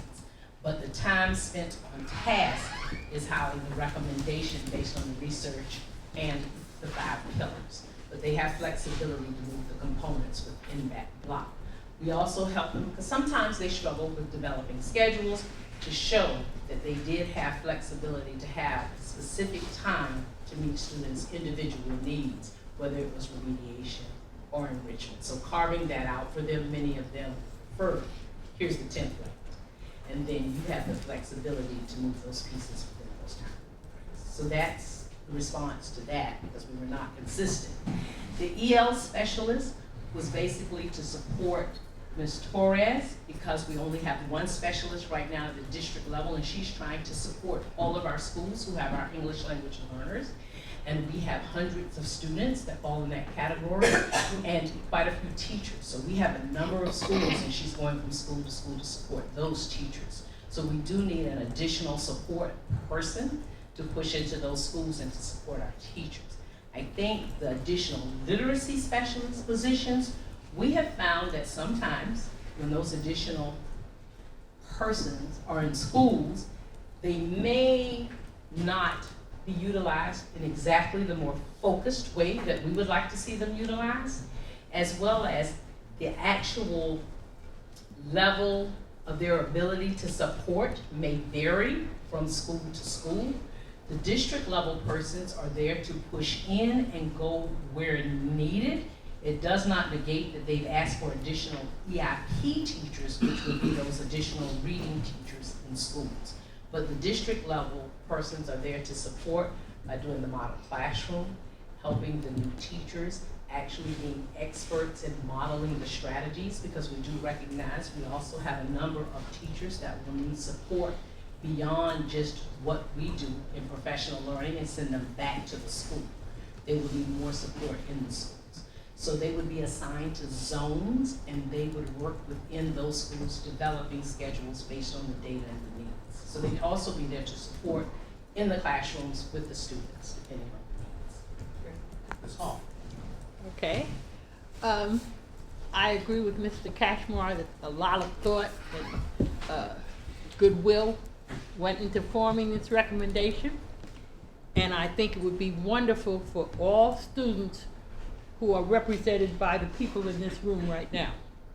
All of us, if we were back in 1st or 2nd grade, given our backgrounds, we do fabulously well with your recommendations. But the students who I see who are struggling, who are, for the most part, when they come to pre-K, almost illiterate, this is not the program for them. This is for our middle class students. The students who I am concerned about more need, first of all, a real reading teacher. Every teacher isn't a reading teacher. I was an excellent teacher, but I was an excellent social studies teacher. I couldn't teach you to read because I didn't have the patience. I expected you to open that book and I tell you this, I read it, and then you read it back to me, and you're supposed to have it. And if you did it, you know, I'm ready to go on. I was not a reading teacher, but we have outstanding reading teachers. So at our 1st to 3rd grades, at our schools that are underperforming, we need to find the very best first grade teacher and departmentalize so that first grade teacher puts her stamp on every first grader. And the second grade and the third grade and the fourth, you get your very best. You can't train Connie Hall to be a reader. I don't care what stuff you put me through, because I don't have the patience and the will to do it. And I mean, I say that honestly. I know I couldn't teach reading. So to say that we're going to do this and that, and we're going to do this and that, it's good for the kids who come, whose parents have read to them at night, and who have learned all the nursery rhymes. I asked some of my kids, have you ever heard of Humpty Dumpty? They don't know Humpty Dumpty. Now, I'm sure we all know Humpty Dumpty, right? Don't we all know? He sat on the wall. All right. Yeah, sat on the wall. He had a great fall. All the things that we want our kids to pick up. The rhyming, the all of that. So I implore you, my colleagues, think about spending the money to put paraprofessionals in these classrooms where these teachers are struggling and the kids are struggling and they're not behaving because they're frustrated because that they don't understand. Please consider that as opposed to putting more and more money into programs. Let's put them into people, because that's going to make the difference in these. And I'm talking about the kids who need that help. I'm not talking about your, average Johnny and Sally and Heidi who can, make their way because their parents have the wherewithal and the environment to nourish them. I'm talking about the ones who need our nourishment more. Please consider doing things that immediately affect those kids. And I know a lot of people say that first graders and seconds, they're used to one teacher all day. They want to hug that teacher. They're not used to going to Miss Hall and then Dr. Hoskins Brown and then Miss Grabowski for classes. Kids adapt so easily. They end up loving it. So if Dr. Hoskins Brown is the best teacher for reading on second grade, then let me teach my social studies, let Denise teach her science, but send the kids to reading to Dr. Hoskins Brown. Is that something, doesn't that make sense to y'all? Does that make sense to anybody? So many of our schools actually do that, and many of the schools you're talking about, they are departmentalized. Some of them all the way down to second grade. So they have one reading teacher, their best reading teacher. They may have one reading teacher at second grade, they may have one at third, they have one in math, and they have one in the other areas. So a lot of them, I won't say that it's all of them because it's not, they do the departmentalization. They also base it on staffing. As principals, especially in those schools, looking at the data and who's the best person to do that. But also it's important to understand that, and I think Mr. Ray can speak to this, I am like you. I was an English teacher. By default, that does not mean I am a reading teacher. And so looking at getting that training and providing that endorsement, because we have a lot of teachers that come out of school now that reading may not be their focus area. Don't think we see that as much as we used to. And so making sure that we're working with them to get that endorsement and that training, but also looking at that data. We've moved to helping our elementary schools much like we do our high schools and our middle schools, helping them understand the best way to schedule and using the data to determine who sits in what seat. But Bernadette, remember now, I'm not talking about our average elementary schools. I think that program that you laid out is going to be perfect for them. I'm talking about my the schools that are always on somebody's list. Yes, we're talking about. Okay, I don't want to call out names of schools because all our children are wonderful, so I don't want to do that. But our schools that consistently underperform, that's where the medicine needs to be. At most of our other schools, like Miss Whalen, our teacher of the year, she teaches writing at Ellis. She goes and, they do writing classes. And that's great that she can do that there. But I'm talking about where I hardly know how to hold my pencil. We need a different formula for those classrooms. Okay, that's it, thank you. Okay, I have Dr. Brinkman, then Dion, then Dr. Hall, then Ms. Grabowski. Can you go to the next page, please? Thank you. This one? Where was it where you gave me, maybe the next one that gave like the mission up in the top right, or the vision, or Here? That one. that went through the science of reading? Click back up. Oh. Yeah, there you go. Can you zoom in on that little like approach? Yeah, I mean, this is wordsmithing, but encompasses the science of reading and a balanced literacy approach. I mean, those are opposing. They're against each other. I would change the word balanced to structured literacy. Because we haven't talked about balanced literacy anywhere else in the plan, and everything else in the plan is more of a science of reading and a structured literacy approach. That's just me going with those two phrases are against each other in the media, in the layperson's eyes. Not saying that that's what we're intending it to say. It's just the lens that it first jumped off to me. The manufacturing. Yes. Yeah. Yes. Let's Yeah. be clear about Yeah. this, manufactured. But a lot of what you're bringing up is more of a structured literacy, bottom up, phonics, phonemic awareness that isn't balanced literacy. So however, just the way that it jumped off the page to me, not going to say that it's inherent of what is going to happen, just a way that it could be viewed. Yeah. I love the plan. I get what Ms. Hall is saying. I don't know if paraprofessionals are going to help, but I think picking an interventionist that is good at catching those students that need the extra support is really what needs to happen at each school level.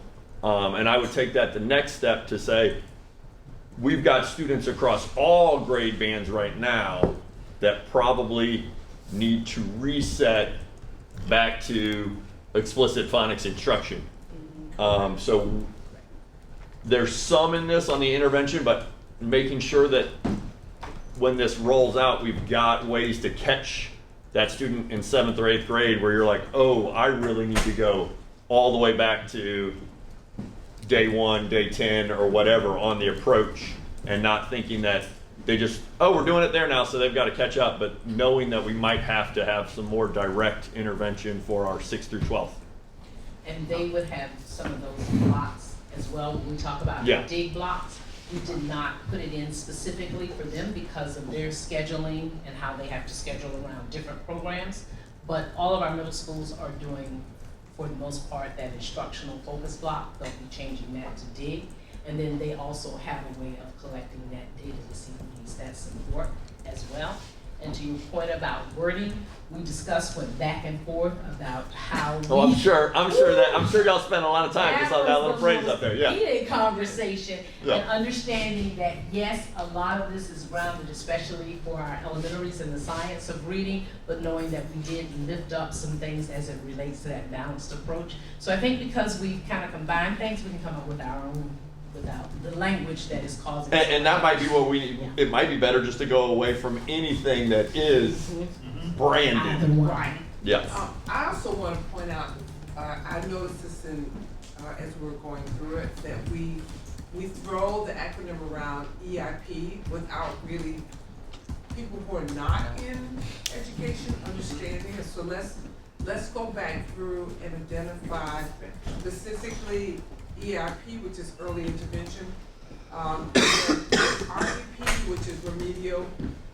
So let's go back through and put that in there so people understand that those support structures and intervention structures are there as well. While we would like to see everybody be on track, we recognize that there are opportunities for us to intervene beyond the earliest grades.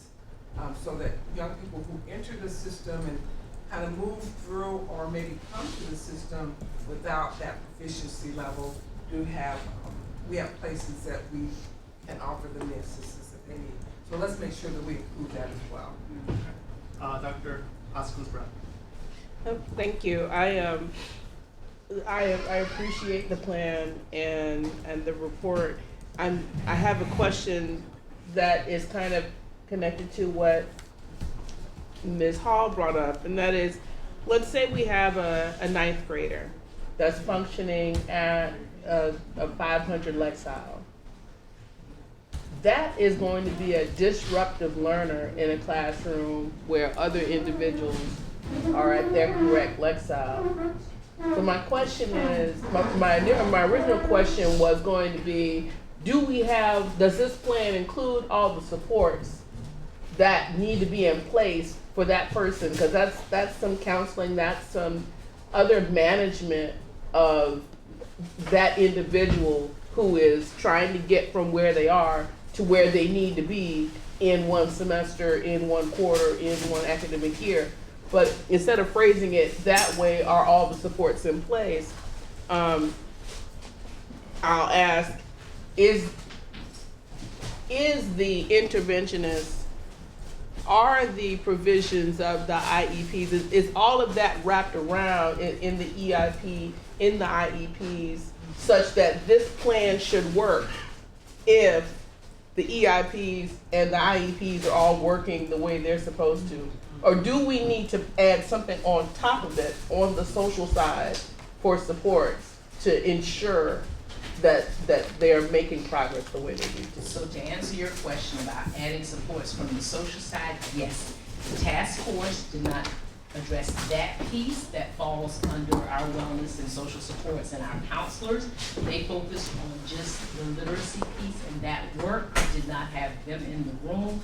But to add to that, yes, there does have to be that other support structure, especially for the student we talked about in the ninth grade, and that our high schools have to do to work with that child because there is a struggle. Understanding that he is in that grade level work or writer's workshop prior to entering that ninth grade work, but then what are you doing in addition to that from a social emotional side and a side to understand why you're having these struggles as well as academically. So two separate plans. The social part is not, and the counseling piece is not merged into this. Okay, are the outcomes, are the goals and the expected outcomes over time in the literacy plan factoring in the impact of the presence or absence of those social supports? So with the literacy plan, laying it out and actually now requiring the additional minutes as well as the actual set aside time, yes to some of that, Okay. collecting data and seeing over time. But the plan does address, like you said now, the change in the actual structure as it relates to, first of all, time, and then what's going on during that time, and making sure that every child has an opportunity to learn all 5 of those pillars. And then looking at the professional learning plan, which is probably more robust than anything, recognizing teacher training is paramount. Thank you. All right, Dr. Hall. Yes, first of all, I don't know if everybody knows, I've said it once before, I repeated first grade. I was enrolled in speech. I struggled. But what was most important was the teachers and the time invested. Give an example, if we have 90% of students at school A that are kindergartners that are proficient, but then we have 90% of students in school B that are not, we need to really focus on putting more EIP teachers in that school with those students who aren't proficient, especially kindergartners. To explain to Ms. Hall, talk a little about reading. It all depends on your teacher certification. When I was in Florida, I had a double major, early childhood, elementary, so I was certified K6. When I came to Georgia, they said, oh my God, we have K3 here and 4-8, so they certified me K8. But to say this is, when you are a early childhood certified teacher, you are certified to teach phonemic awareness and phonics and reading. That's what you're certified to teach. It's hard to do departmentalization with kindergartners and first graders because it's one teacher for those students. Also, I love the 120, I said it earlier, the 120-minute time block. They need that block of time to teach. They have to teach, reduce class sizes with the EIP teachers, REP teachers. But also, we need more assistance for principals with the RTI process. It is becoming to be a lot of paperwork for them because there are a lot of students who are referred for additional assistance, and they are really inundated in paperwork with the RTI process. So that is really something that should also be included. But I do agree with the plan. I like it. We just need to, the key word, as Ms. Howard always says, is equity. Where are we placing these EIP teachers? Ms. Grabowski. Okay, I'll try to make this quick. So Mr. Kachmar said a couple things that I wanted to echo. Again, glad to see the partnership with Parent University. I think part of that gets to what you're talking about, Ms. Hall, where we are reaching our parents and their kids before they get to us. And one of the, so kind of on the similar theme of, since this is a district-wide recommendation, and I'm glad you mentioned what Ms. Whalen took back to her school, it seems that this could be a platform where each school could then adapt it to their needs based on what they see in their students and what their teacher resources are and expertise, et cetera.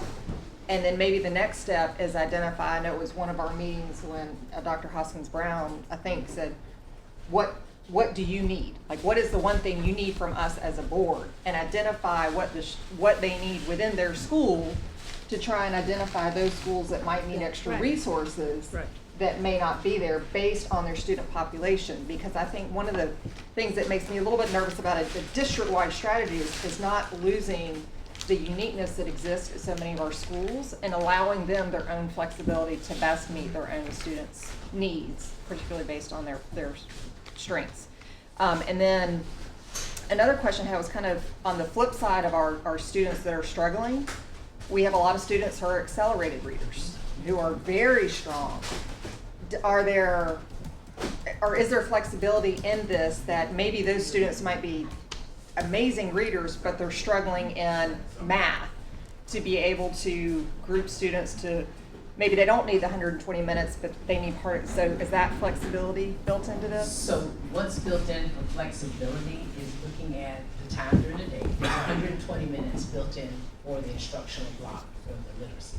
The beauty is there's also a numeracy block built in, but then there's also the dig time built in, and that could be literacy or numeracy. Okay. So there's enough time that it supports math and it supports reading. But there is where that flexibility you talked about lies, because if you know that you have a reader that's excelling, but more time is needed in math, then that's where you're going to focus all of your dig time as it relates to numeracy in addition to the math block that you have as well. Okay. So they have flexibility within that. 120 minutes is the recommended instructional block for reading to make sure that they have all of those pieces.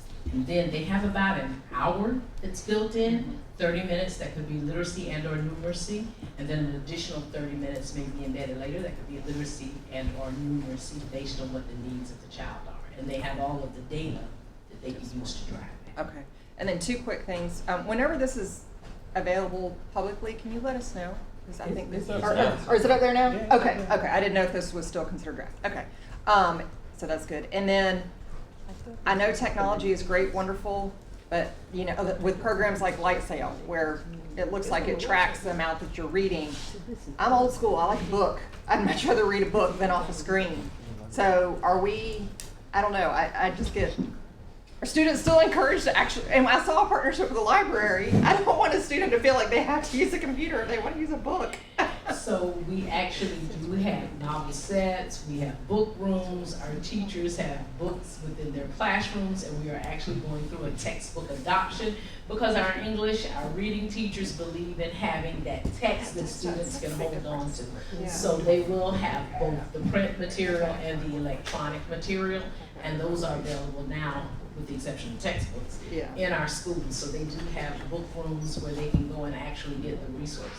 But if we're tracking stuff electronically, I don't want a student to be penalized because they chose a book over a computer. And so they have options, and if you are 2-day literacy conference. They're actually receiving the materials, and part of those workshops are encouraging them as it relates to the independent reading and the read alouds and those things, to make sure you put a book in their hand so that they're learning the components of an actual book and not just the online. So we have a balance going on, recognizing the need for it. Good, thank you. Anyone else? I just want to ask Mr. Moss, Yes. do our teachers have the flexibility, if Dion and I are outstanding accelerated readers and we're in 3rd grade, for our teacher to send us for our reading block to a 4th grade reading classroom? Do we have that flexibility to do So, that? yes, that's more internal with the school and the Yes, organization we can and how do you it. would expose the student to standards. You have the flexibility possibly to do that because you're not, of course, we have a policy and a regulation around accelerating their grade promotion. But internally, within the school, there's still that flexibility. I can remember Durin Middle School would be a prime example in how they would send the math students up to Beach High School just for that one class. Wonderful. Because that was where that teacher resided. Okay. All right, Thank this is fantastic, by the way, thank you very much. Yes, And- thank you, Bernadette. Thank you. And thank you for like having the community involved in this. This is important. I will echo what Dr. Raymond said, though. You know, words have power, and you know, some words mean different things to different people. So I would recommend, as Dr. Raymond said, I would recommend taking out block literacy. There's a lot of controversy around that phrase. Whether it's valid or not, it's out there, so let's avoid the controversy. And stop talking about it. Because basically what we're saying is, we're teaching them science or reading. So what we will do, And if I could just make, I also want to thank Mrs. Ball Oliver and all of our members of the task force. I think it might be helpful for you to see that list so you can see how diverse and representational it is. One of the points that we want to leave is that we do not see a one-size-fits-all process or tool or approach for all students.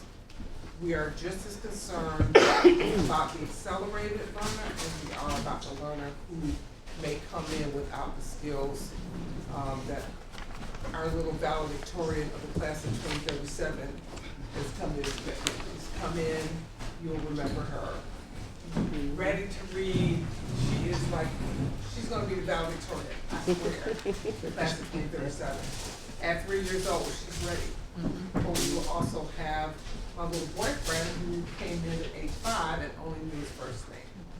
So our teachers bear a tremendous responsibility of catching up and also moving forward with young people. And I want to take this time to thank them for the work that they do in personalizing the instruction for every child that comes in. Mrs. Hall and I have had several conversations about adding the positions at the early grades. I would also advance the position that adding the positions is really important, but we need to make sure that whoever we add has the skills to make a difference. And that we must continue to work with our post-secondary institutions and our teacher preparation organizations to make sure that they are giving reading the kind of attention that those candidates need, so when they come into the classroom, they are indeed prepared to teach reading. That is not necessarily the case at this point. So we're doing a lot of catch up with people who are coming in and trying to learn how to function in a typical school environment and having those skills. So just remember, it's very complex. Adding the positions may be a part of the solution, but professional learning and skill development is also a part of that solution. we'll make the adjustments especially relating the language. Thank you very much. To the. Great job. Okay, I want to keep us on time today. I'm going to propose this. I'm going to propose as soon as we can get started on the next section. As soon as the food is ready, you guys eat and let's go to lunch. Otherwise, because I don't want to keep you guys past 4 o'clock today. Unless you guys want to hang out. That's I won't be here. Okay. Well, I was just noticing, so you switched ending 2 o'clock today to 2 o'clock yesterday and It wasn't a extended switch. it for 4 o'clock today. No, it was always 2 o'clock yesterday and 4 o'clock today. It was always 2 o'clock yesterday and 4 o'clock today? Yes, yes. Okay, didn't realize that. Well, I won't be here past 2 o'clock today, but I'll make sure that I communicate with staff. Okay, Mr. Jackson.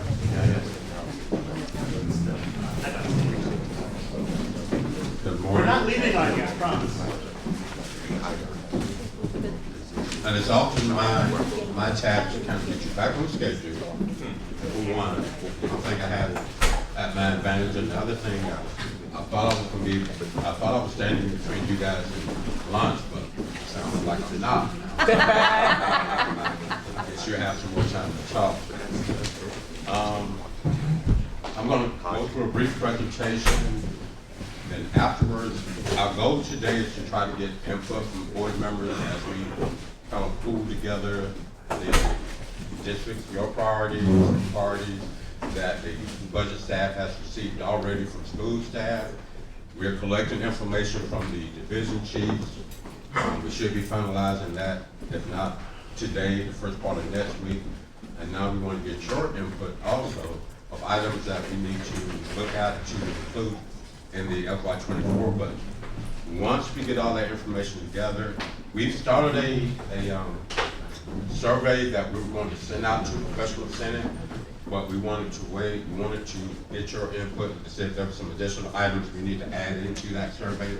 So we're hoping we can get some ideas today. This morning we answered some questions. We have our budget director here, Paige Cooley, that's in the back, and my assistant CFO, Rosalind McClaniel, that's on the left side. So I'm going to run through the presentation. As part of our strategic plan, what we do mostly is part of Goal 4, which is to maintain a transparent budget process. I believe this year, if you look at the calendar, we have about 2 or 3 public hearings already scheduled on the budget process during a couple of the town hall meetings. The budget objectives themselves, the board actually adopted last year, and we tried to do it over a 4-year period instead of coming back every year to adopt budget objectives. Some years ago, we developed the process of adopting the budget every 4 years. So those are in front of you. I won't read through them. Again, I want to bring in front of you our great visual about our spending buckets. I shared this with leadership around the class the other day. We try to share it doing some of our public meetings so the public and everyone can understand. We have different types of spending buckets, and we try, most of the spending buckets do not allow us to overlap and spend out of one bucket to support the other bucket. But the board, most of you have seen this particular page and this part of the presentation. Just briefly, I want to go back and look at the total general fund budget as a whole. As we often point out, this is what you all will have the most discussion on. Most of the grant budgets that we get, each class, it comes with guidelines on what we have to spend the money on and what we can't spend the money on. So we don't spend a lot of time talking about that. That's kind of already decided for us. But as we look back at the budget, general fund budget that was adopted for the year, $504 million. Again, as we always say, 85% of it, roundabout, is spent on salaries. It's people. Most of the time, if you make an adjustment to the general fund budget, it's dealing with people. We have some other expenditures, purchase services, we have some large contracts out there, and most of those are in the area of technology. Utilities is always a big number, and that continues to rise. Books and supplies, that's pretty much at the school site level. I believe we probably need to do a little more there. We've been funding schools at a rate that we probably used maybe the last 15 years or so, but the price of books and everything else is going up. Equipment. The equipment line also includes vehicles and buses. Fortunately, we've been able to buy some vehicles over the last couple of years. The insurance, it's insurance for the district on all of our buildings. Contribution to other funds, that 2% there. Most of you probably remember during the budget process last year, we had to adopt the budget with additional funds to support food service, school nutrition, adopted the budget with additional funds that we transfer to pre-K program. So those are the contributions to. We also have only, I think, $1.5 million that we transfer to capital projects. All of that shows up in that contribution to other funds. And the other expenditures, really, most, about 99% of that is really the contributions that we make to the charter schools for their budgets. I guess we should actually call it charter school allocation, but there's some small items other than the charter school allocations that appear there. But again, focus is 85% of our budget is in people. Not only in the general fund, but in the other funds as well, except for capital projects. Some of the notable adjustments from last year, we reduced the millage rate by 0.5 mils because of the increased prices of housing. We received about $39.9 million in additional revenue from the tax digest. We were also able to continue our support of the compensation plan, to continue with the longevity step, that's $6 million. And the staff increase. It started out with the governor's increase for teachers of $2,000, but we were able to give a little more, give everyone at least 5%, but that did cost us about $17 million. We added 12 school counselors last year.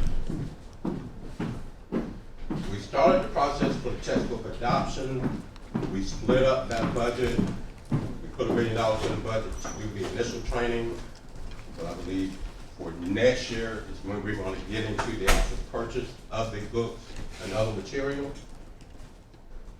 The classified staff wage adjustment, thanks to the board and the certificated staff out there, appreciate your efforts to get that minimum starting hourly wage to $15 an hour. Again, as I mentioned earlier about pre-K transfer, and we also increased the budget for additional instruction, the after-school program. But most of that money actually comes from QBE that we use in that budget for the pre-K program. Before you on this slide is really a calendar of some of the highlights of some of the main things we have to do between now and June 30th. Like I mentioned earlier, we have some budget hearings that are on the calendar. We're going to try to get a preliminary budget booked to you around the middle of May, not the 1st of May. But I do want to point out that book may not be as thick as it was last year. Some of the years, as we prepare the budget book, we try to include all the detailed pages that we do in a final budget book. But sometimes when we are rushed to do that, we have errors. Just leave it right there. So many pages. But some years we do more of a summarized budget. But for that final budget book, it really takes us 3 months, 4 months to put that final document together that you see on the website now. So in the past, when we used to do that preliminary book, we're talking about a turnaround time of maybe 2 weeks. So you can imagine the type of stuff we can skip in minutes, compared to 2 weeks compared to 3 months. So just letting you know, when we do the preliminary book this year, it's going to be very condensed and very summarized. Some of the highlights so far in the governor's and state from the governor and the state. It sounds like they're gonna fully fund QBE, which is good. We won't have the austerity reductions we've had in previous years. The governor proposed a pay raise of $2,000 per teacher. Also, from what I've seen lately in the House Bill 19, there's $1,000 for custodians, 5.1% for school nutrition and bus drivers. So, but what we try to do locally is try to keep everything, give everybody pretty much the same thing across the board, regardless of what type of position it is. So that's one of the things we're gonna look at, and we want you all to help us consider as we move forward. That helps us a lot with that compensation plan, and we could probably talk about that also later on, where most of you that were around 5, 6 years ago, we had an effort of increasing the teachers' pay, but since that time, other things happened from the state. The governor will come in with his $2,000 increase. So it was hard for us to make adjustments locally to get more to the salaries around Metro Atlanta because we were getting increases from the state. So but hopefully we can get a little closer this year, even though the governor is proposing a $2,000 increase. We're hoping we can get a little bit closer, add some additional funds on top of that $2,000, just like we did last year.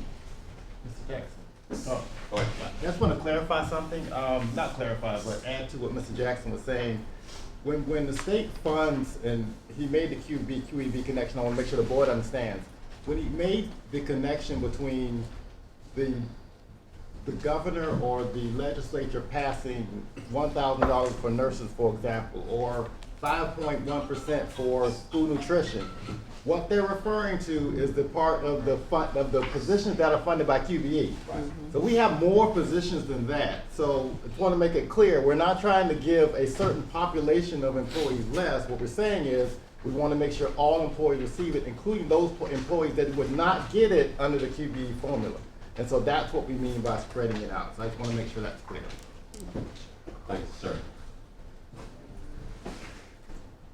There is money proposed for school safety grants. Fortunately, our district, 3 or 4 years ago, we initiated early on safety and security budgets and people that we put in place. We still need to do some more. This is going to help us.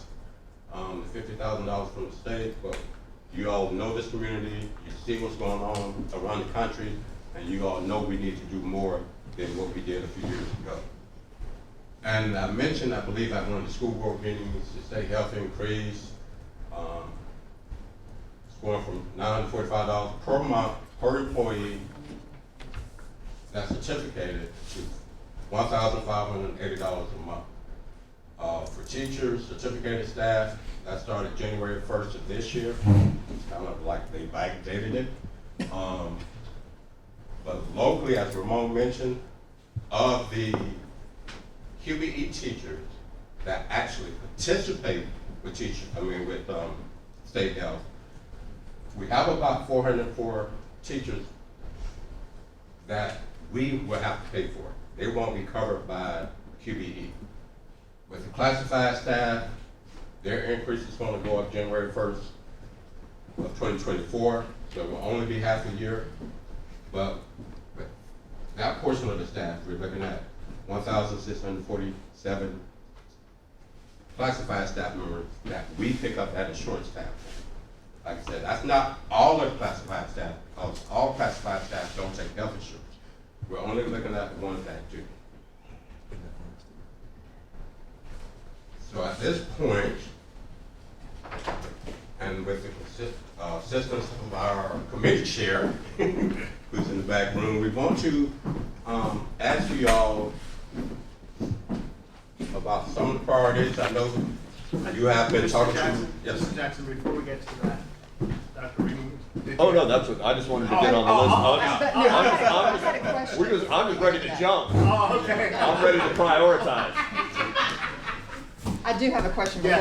Before actually, it's not a question, it's just a request, and I'm glad that Mr. Ray brought up the point of we have a lot of employees that we support locally that are not covered by QBE. And as we go through this budget process, to the extent possible, to illustrate to the community the percentage of our staff, teachers and staff, that we are funding locally, I think would be very Yes. valuable in Yes. conveying that Amen. information.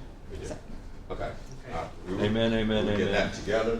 Hang on, Mr. Jackson, I'm sorry. Ms. Hall? Another question? I hate to always be the fly in the ointment, but I want to bring up again that it's time for us to let go of that archaic process we have of a person coming to us to be employed who has 20 years experience and we pay them for 10. We want their work. We want their best effort. We want the value of that experience, but we want to pay them half of what they're due. Dr. Hoskins Brown spoke a few minutes ago about the fact that most of our senior leadership in the next year to 18 months, they could decide, I'm ready to retire. How do we attract the best people in this country to come and work for us if we're telling them at the door, you might have 20 years of wonderful experience as doing this, but we're just going to pay you for 10. So board colleagues, I'd like to hear from you because we're the ones who can make that change. And I think that if we don't do it, we're going to regret down the road that we've sat and let this continue to go. And day after day, we have people come to this town and leave and decide, no, they won't work for us because we're trying to, we lower the millage rate. We're that big and bad, we can do that. But at the other end, we can't pay them their full experience value. So I'd just like to know what the rest of you think about that. Priorities now. So that is a great segue into our board priorities. Take it away, Yes, Mr. Jackson. good point, Mr. Paul. Actually, Ramon and Dr. Ben and I kind of spoke about that earlier. We really need to kind of dust off that compensation plan that we had a few years back, extend it, make some adjustments, and I believe that was one of the items. We got down to 2, from 5 to 1 down to 2 to 1, and we need to make some further adjustments. So that is a priority. Okay, That's I'd something like we that do to need happen look at. before Dr. Levette leaves. And this is where a couple No, of not other dust it items. off. I'd like it before us for a vote, before Dr. Levette leaves. So this budget 1-to-1. And just, yes, Yes. 1-to-1. Just to throw out a couple of more items, again, the staff increases, what we're gonna do for teachers. Part of the compensation plan is one, that's always a hot topic. Another hot topic is, having our maintenance program, with building repairs, emergency repairs. Right now, we only transfer maybe $1.5 million from the general fund to capital projects to help with that efforts. There are some things, some major stuff we put in East Block, but we're really looking at that this year. We need to do a lot more than what we're currently doing out of the general fund. There's some things that East Blocks can't pay for. And you also have to consider, we only look at the projects for East Blocks every 5 years. So a lot happens within that 5-year period. A lot of emergencies happen. So that's, as I'm mentioning that, because that's gonna be a big ticket item that we need to add into our budget. We've talked about it, as Mr. Cashmore said previously in years past. We start with big dollars and we come down, adding 500,000 here, 500,000 there, but. No, just 500. Not here and there, it's just 500. But you're right, and we're to a point now where we need to make a big commitment to those properties. I'm quite sure Ms. Miller-Kegler is going to talk about during her presentation, so that's another item. And I mentioned earlier the safety and security that we also need to address. The governor, I believe in this budget, is including some stuff for mental health for teachers. We started initiatives 3 or 4 years ago. but we need to do more. But again, Mr. Johnson, if we go through this, you all actually talk to school staff, I'm sure, in the streets, grocery stores and all of that. Give us your feedback. Okay, now Dr. Green. I will echo that it would be helpful to see what the budget would look like staff-wise on a one-to-one across the board. I mean, we and start now rather than us saying bump everybody up to $15 this weekend, and get that paper to us on Monday, right? That was a fun weekend for y'all. So earlier, yeah, that would be a great starting point in salary compensation plan. And y'all have already hit that we're going to make sure that we bump everybody else up that the state wouldn't pay for. Right. We got to start there. We can't backtrack on that. I fully support Ms. Grabowski's comment, and besides just making it something that we can tell the community about, I think it should actually be in the budget, like line items like art teachers, not paid for by the state, Yes. paid for by local funding, Like locally this funded. many $1 million. Right. Music Right. teachers paid for by local dollars because the state doesn't fund them. Boom. Pre-K teachers are supposed to get paid this pittance from the state. We bump them up to this from local Exactly. dollars. Like, we've got a gazillion lines like that. Counselors Right. that we pay for not funded by the state. Pre-K Yeah. Nurses. Nurses, yeah. So Right. we need to scream that on like the third or fourth page of the budget. That's right. Because the budget always seems massive to the local community, and 85% of it is staff, and it would be interesting to know, out of that 85% of it, how much is we've added these services because we know they're going to help our students and staff, and they're going to help the community, and we're growing the community, we're growing the public, not just through teachers, but through all these other things that we have added, and to really be able to show the community what the district would look like if we just used QBE. I know, nobody, whew, I'm not saying we're going there, but it would be a bleak picture, but I think we need to paint that, because, again, back to Tuesday with Leadership Savannah, you gave a talk, and people, you didn't bring it up, but I started talking after the budget with like, well, yeah, they're like, well, why don't we have more, we've got people that want pre-K classes. I was like, well, those aren't funded by the state fully, and only a couple are funded at a partial amount. And they're like, what? And somebody from the arts community actually asked music and art. And I'm like, no, that didn't fund it at all. At all, zero. The state of Georgia doesn't think your student should get that. So I think we need to, in our budget, tell that story, because then it's a lot easier for us to say, we're bumping all these people's salaries up because they are growing the public. They are growing our community. I don't know if we were able to hire the 12 district-wide counselors. I hope we were. We were one of the first districts, if not the only district, that has a nurse in every school. They help with health. We are in a mental health crisis. And I would love, by the time I'm not sitting in this seat anymore, to be able to look back and know that we have a counselor or two in every single school, because a lot of our students aren't successful because of what they're having to deal with mentally in the public. So there are my priorities. Mr. Johnson. Make it rain.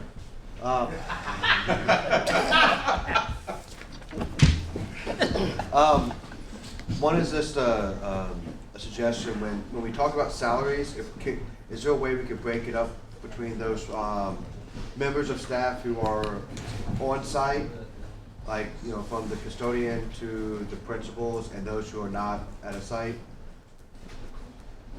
You know what I'm saying? That's Between shown on the district profile and, page. Yeah, District compared to school staff. yeah. yeah, Pretty much, yes. Okay.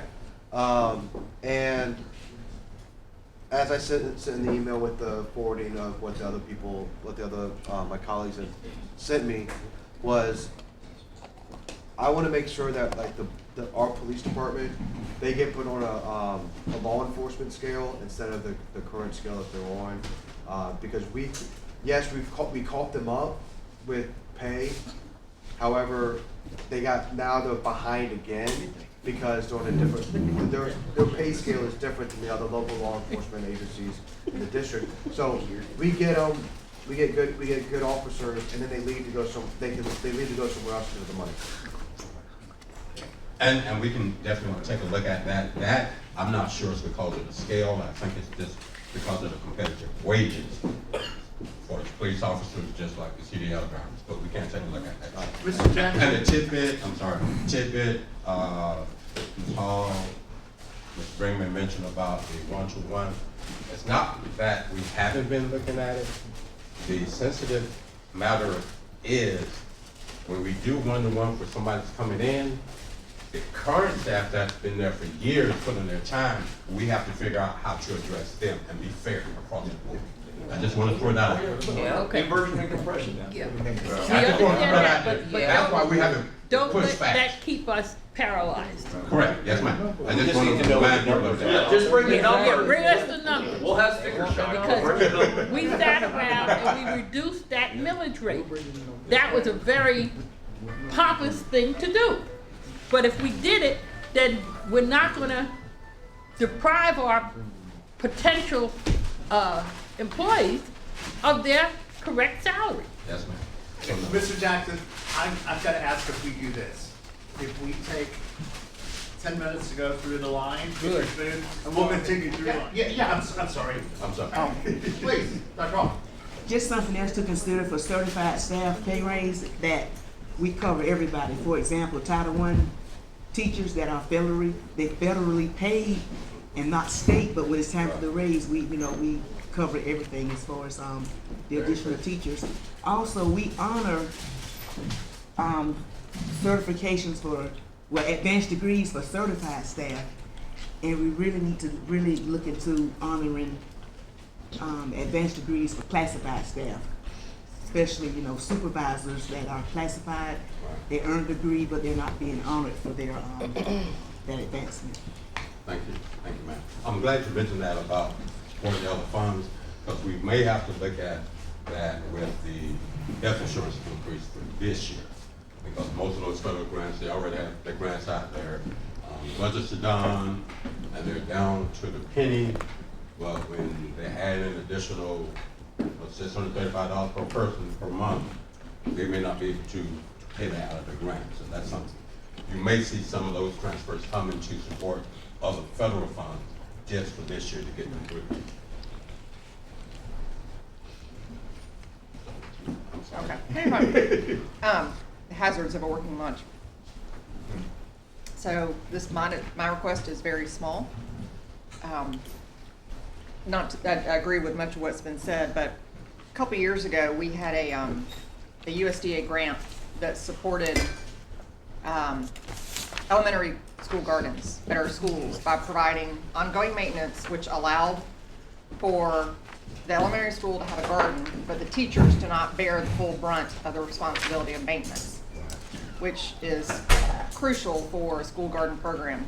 It was about $2,500 per school, and I think that's a very small amount for the benefits that can be, and the just wide range of educational opportunities that can be tied to our school garden. So I would love for at least K-5 school in our district to have the opportunity to have a school garden that is funded and supported by the district, that they don't have to go out and try and raise funds for, but it's a part of what we are providing to our schools. That gets snapped. Thank you. And I guess this is a comment and a question. So I know that, well, I'm asking this. So do coaches get additional money for? Yes. Yeah, okay. So Yes. do we have those stipends for teachers who, for instance, if there's a theater teacher that Yes. is taking the kids to a competition? Yes, that's one of the things we've looked at in the last couple of years, those supplements for the other non-athletic Yes. leaders. That was just the question. And that would include club teachers too? Yes. I have so one priority for me is definitely the compensation plan, looking at what the numbers are to move us to the next notch in that plan. Counselors and campus police continue to be important. I have a question about some mechanism or means of technology to support the use of student activity funds? I'm still seeing Cash App, PayPal, solicitations That's one. for fundraisers. And you know that's not what's supposed to be happening, but I see them, I'm like, okay, I'm just gonna ignore you because I know you are illegal, or I'm going to say, is this the best way to do this? But, you know, perhaps some minor investment in a centralized infrastructure could allow, you know, booster, student organization, all these groups to be able to use a platform safely. And it could also, you know, address some of the findings that we're seeing in the student activity fund audits. Yeah. Yes, ma'am. And just to follow up on that, we have school cash that's available to all of the schools, and most of the schools are using it. What we are finding out is every once in a while, a club or someone, they realizes that school cash charges a small service fee. So to avoid that fee, they will go outside and find another platform. But we've been looking at that.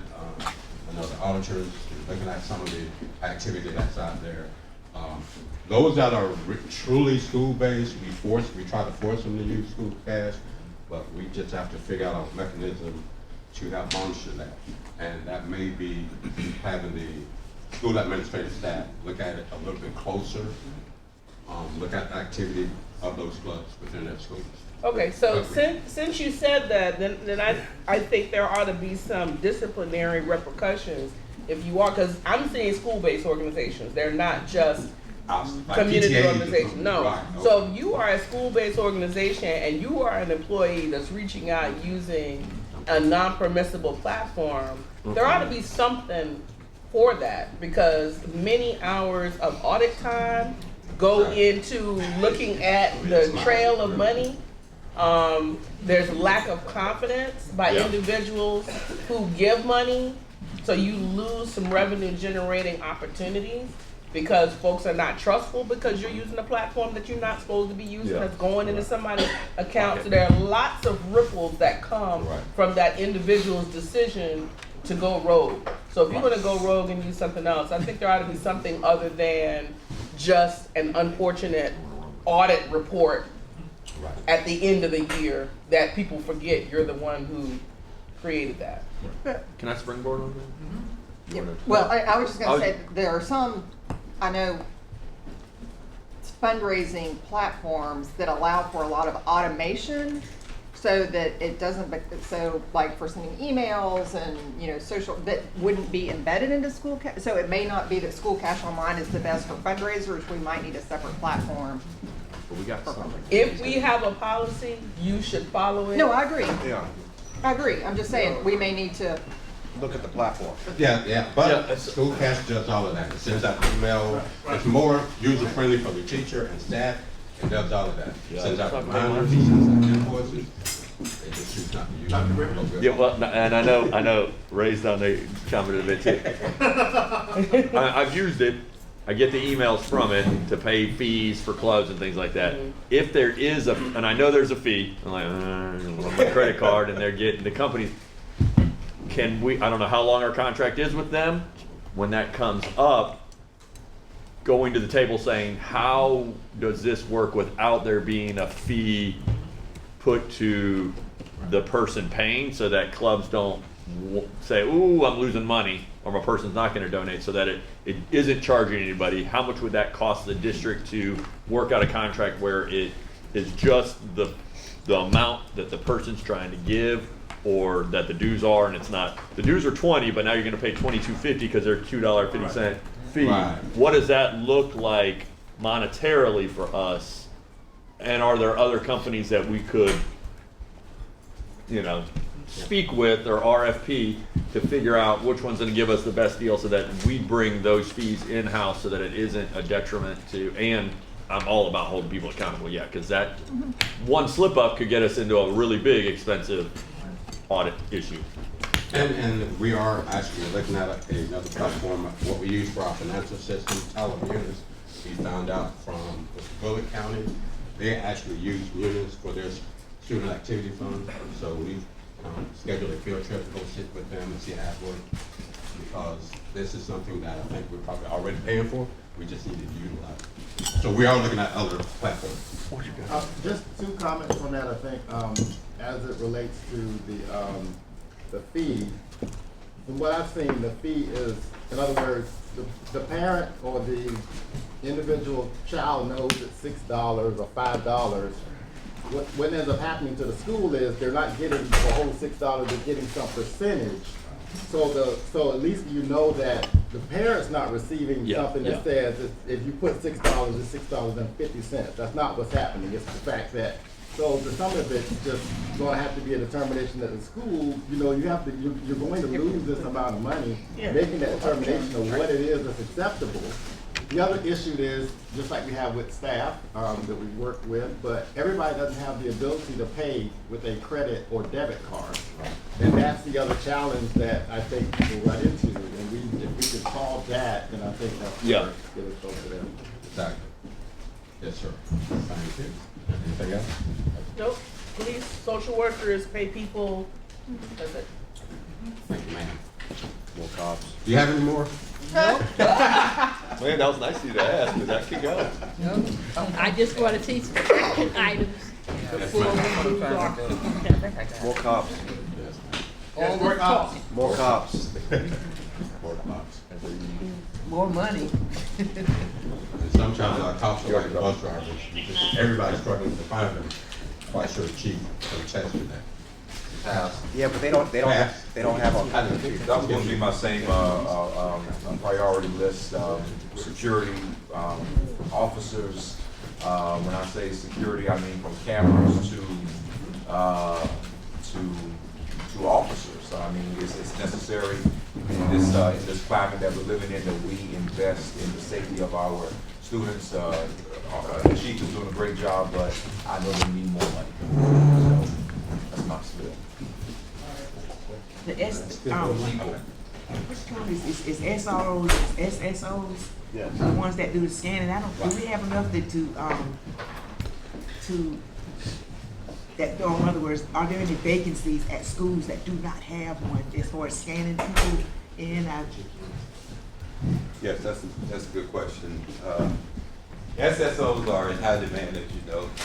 They were a great addition several years ago when we implemented the SSO program, which is school safety officers. Their role is primarily, they are civilian, non-sworn police officers, and they do a lot of the scanning for contraband, and they help out with all visitors and those that are coming into our building. They also they walk as floor monitors, and they walk the interior and the exterior of the campuses. We're having some challenges with hiring, like with everyone. I can tell you in this region, I was just talking to my colleagues the other day, there's about 300 or so vacancies throughout the entire region of police officers. And that's huge. We're finding it very difficult to recruit and retain a lot of these officers that are coming because they like to jump around. And so we have quite a few vacancies right now. We're working very diligently with our HR. Our folks are out there in the community and beyond Savannah trying to recruit qualified candidates to come in and do the job. So going back to the question, do we need additional SSOs? Yes, we definitely can enhance our ability to provide safety and security with additional positions, but we also have the challenges of making sure we can hire and find them. So we do have crossing guards. Do we have enough crossing guards to cover the area? You know, that's one of the, I can never hire enough. And it's not so much of the positions, it's just finding people that just willing to do it part-time and keeping them. That's a tough population to hire, a position to hire into and to retain them. So, it kind of ebbs and flows. After COVID, it's been a little more difficult. to find people. We're using our PTA. We got tons of recruitment information out there. Every opportunity that I get to speak to the general public about, the crossing guards or the SSO and SSO positions, we do it. So yes, we definitely need to enhance that. We have some plans moving forward that I'll be presenting to cabinet and superintendent to help enhance our SSO program. We're already doing that in regards to increasing our span of control and supervision, and we're looking at how to enhance our SSO program in terms of doing more perimeter security and things like that. So those things are in the queue, and I look forward to the opportunity to talking to you about it in the executive session. Thank you. Chief Enoch, how many officers do we need? It's a great question. And please don't be conservative. Well, we have positions. Let me just tell you what we have. I think we have started for. We have positions for every school. We have one position for every school. We are working towards having a bench.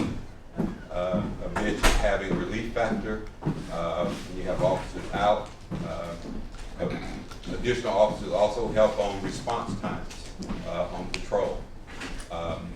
I would, Mr. President, I would like to reserve that number because I don't want to send communications out and we have a serious deficit in our ability to provide safety and security for our schools, which is not the case. We look for every opportunity to maximize our efforts and resources to do that. We have collaborations with every agency in this county to help fill those boards.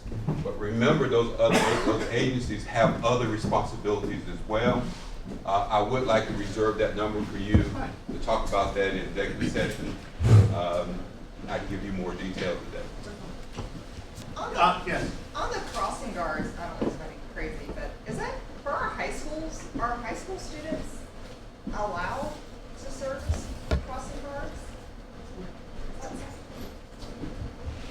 Typically, no.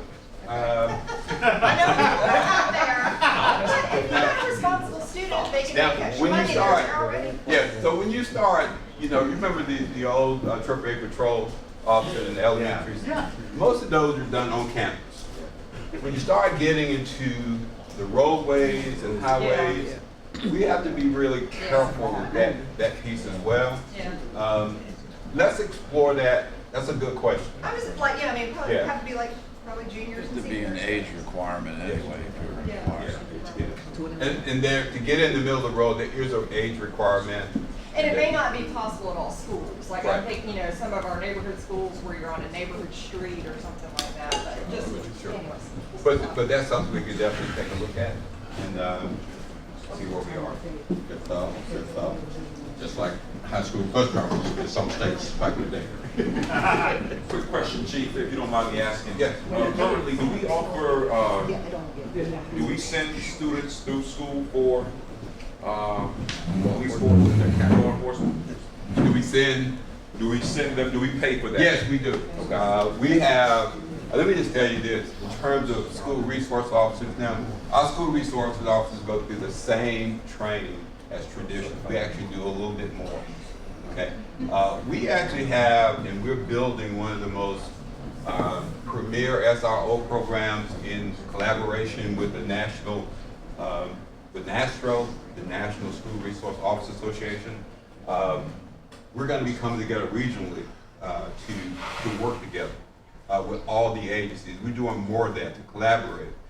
In this region, believe it or not, we have one of the more premier programs, SRO programs, in the area.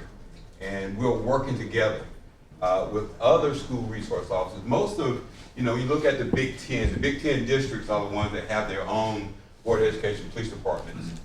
The other districts have SROs, but they come from traditional police departments. And so there are some gaps there within some of the smaller districts. What we're doing is harnessing all those resources, bringing them in one place. How do we work together? How do we share resources? How do we do coordinated training, share intel? Those kind of things are happening as we speak. And so we're very excited about that. And you're going to be hearing more about those kind of collaborations as we move forward. Gotcha. Last question, I promise. Yes.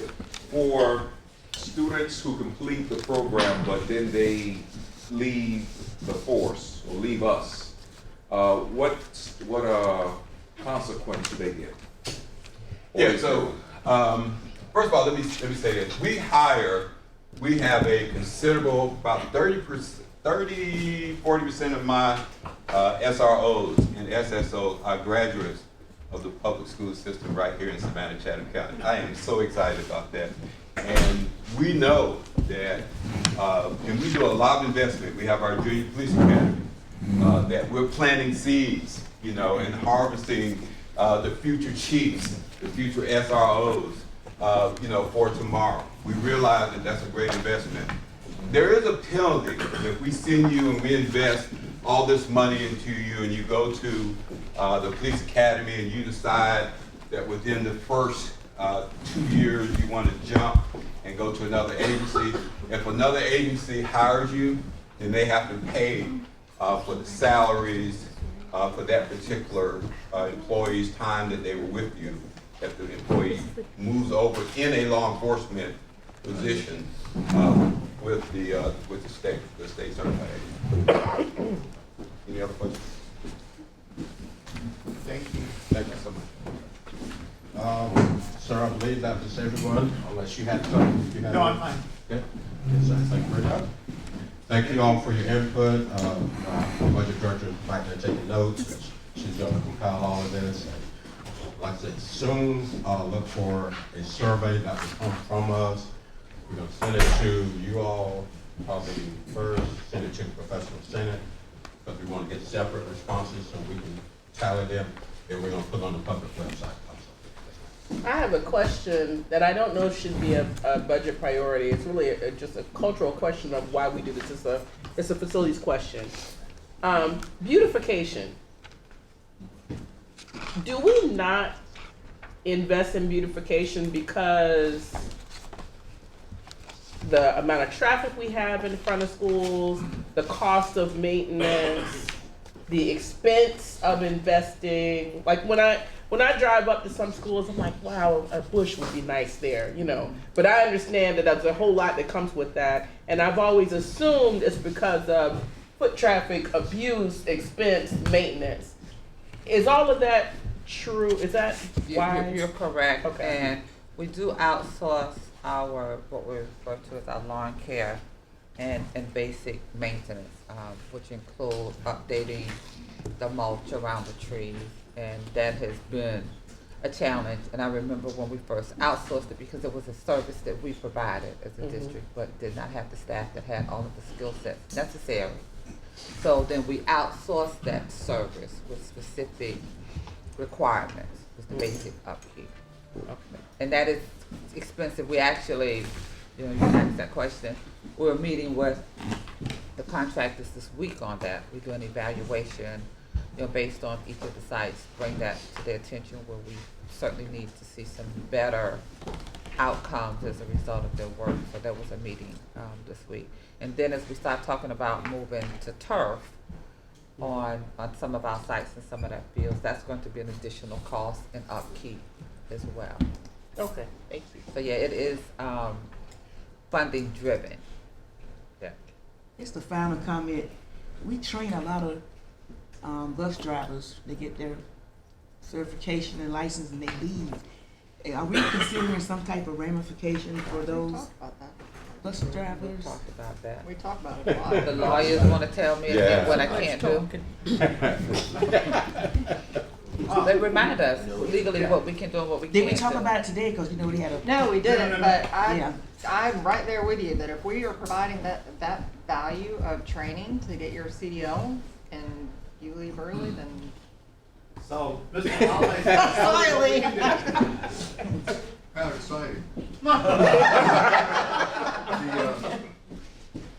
Well, first of all, the at-will employees, which means they can leave at any time. Sure. And the reality of trying to collect money from people who have left you is not a very practical thing.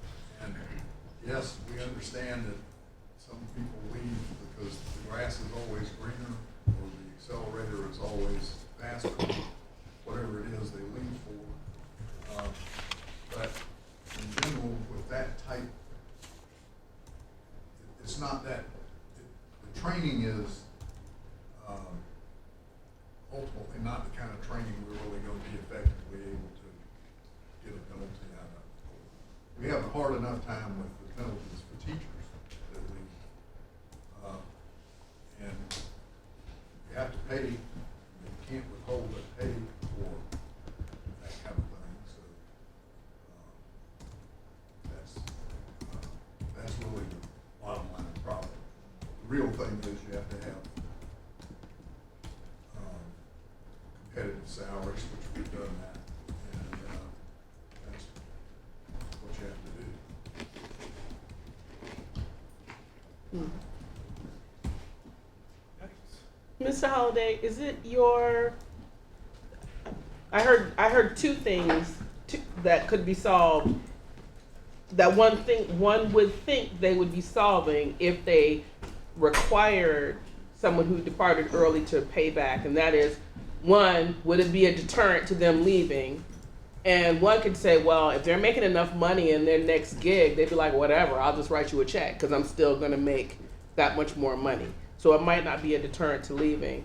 And the other is if you had someone pay back, then it would be recouping the costs of their training and maybe offsetting the costs of their replacement. But what I'm hearing from you is chasing somebody down for that, we could easily absorb all those costs and more just in staff time, legal fees, and all that if we were to try to pursue that. So it's kind of a no-win scenario. Yeah, so what is the cost of that training? If we do a CDL, send somebody to a CDL program, what does that really See, we've cost? moved that inside now. We have our own trainers. Right.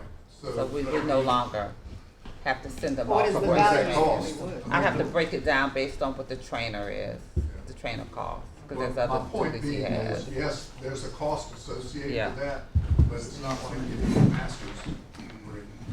And these are, as I said, at-will employees who can leave for any reason, and they do. And then frankly, a lot of them may leave not because they're gonna go drive somewhere else, they just decide they don't like driving. I mean, there's a whole, No, I know. it's a constant issue of, why are you quitting? And then finally, we wanna be able to cut them loose when they violate our rules without any hang-ups. Because when it's time to go, it's like you used to say, when it's time to get off the bus, it's time to get off the bus. And we don't want to have any hang-ups with that either. And so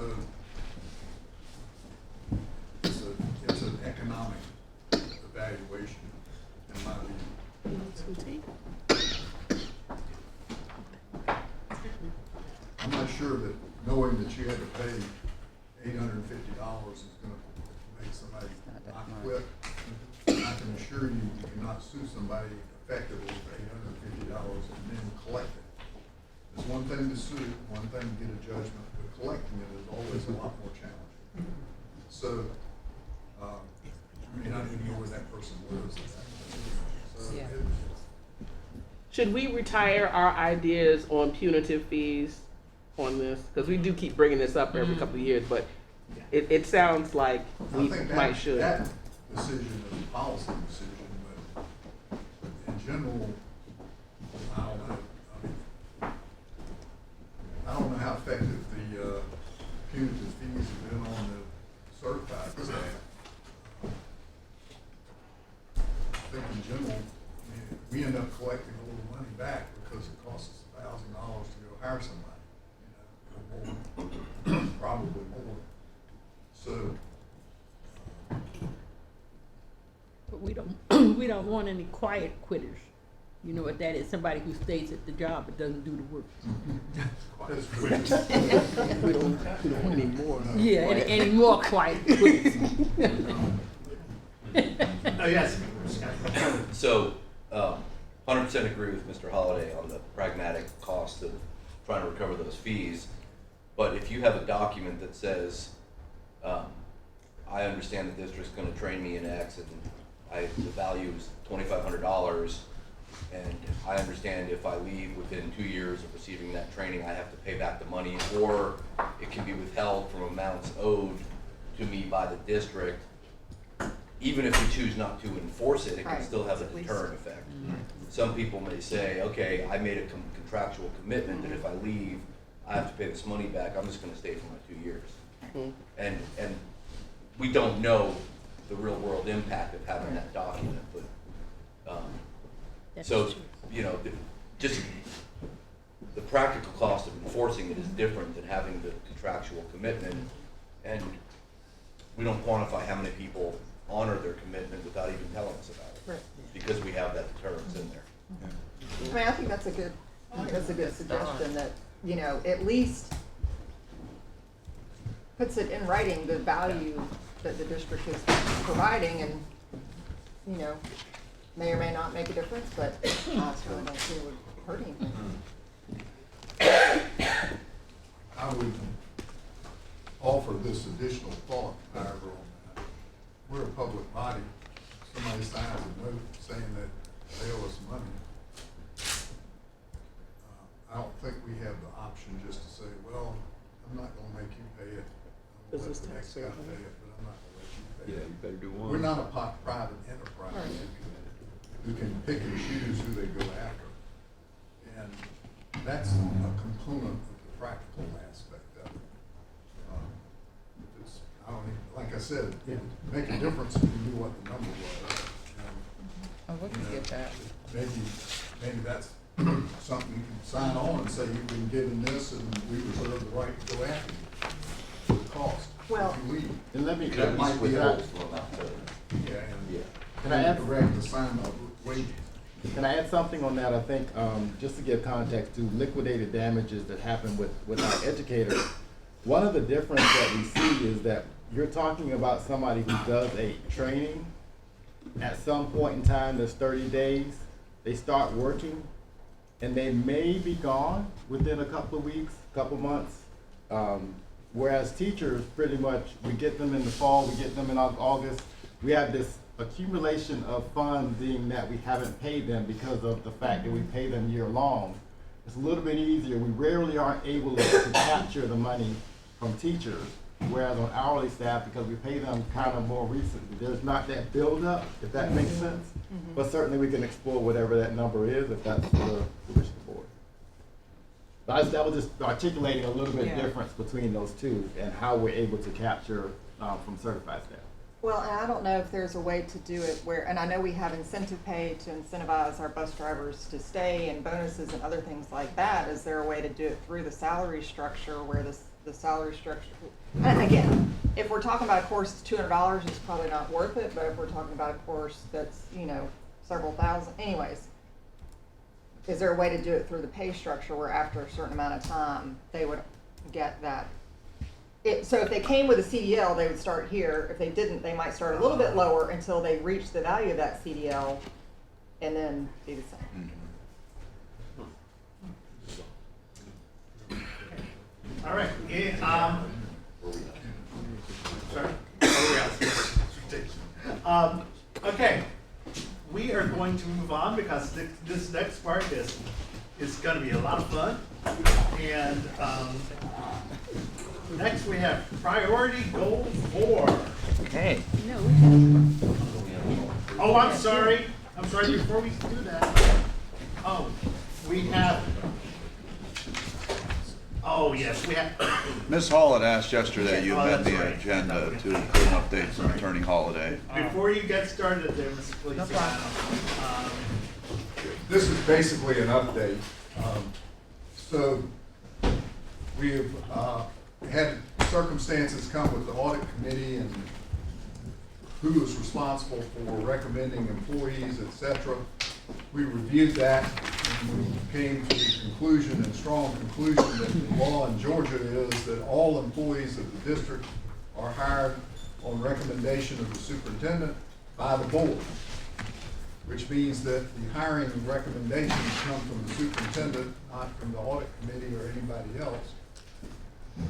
Back in 1991, they created the audit committee. That was when we began being the board council. And in 97, the charter was amended. At that point, there was an accommodation, more or less, between the superintendent and the board chairs, president, that essentially the internal audit would be all have a measure of independence that other people did not have. So the board charter provided that the audit committee would recommend the employment of the internal auditor. After looking at it, though, we've concluded that actually that violates Georgia law because only the superintendent can make that recommendation. And Georgia law has been clarified to make it very clear that the board can't delegate its authority to others to do what it's supposed to do, which is, in this case, hire people. Incidentally, the recommendation for employment and assignment comes from the superintendent. So what we're doing is proposing to change board policy CD to clarify that, bring it in line with the Georgia law. It is our intention that none of this would change the value of the process, or the processes of the audit committee and the internal auditor, but would make it clear that, in fact, the auditor does report to the superintendent, as all employees do, and that they may work through, as somebody may work through a principal or the chief or whoever else. There are line levels of authority. We're going to clarify that. And I just wanted to make sure that everybody understood that's kind of the approach that we're taking, and it should, as I said, it should not impair the value of internal audit, which is, I think the board has determined over the years has been very valuable and helpful to the processes. So we'll be presenting, hopefully shortly, a revised policy CD, which is the line and staff relations policy. And then we will provide an amended charter document for resolution by the board.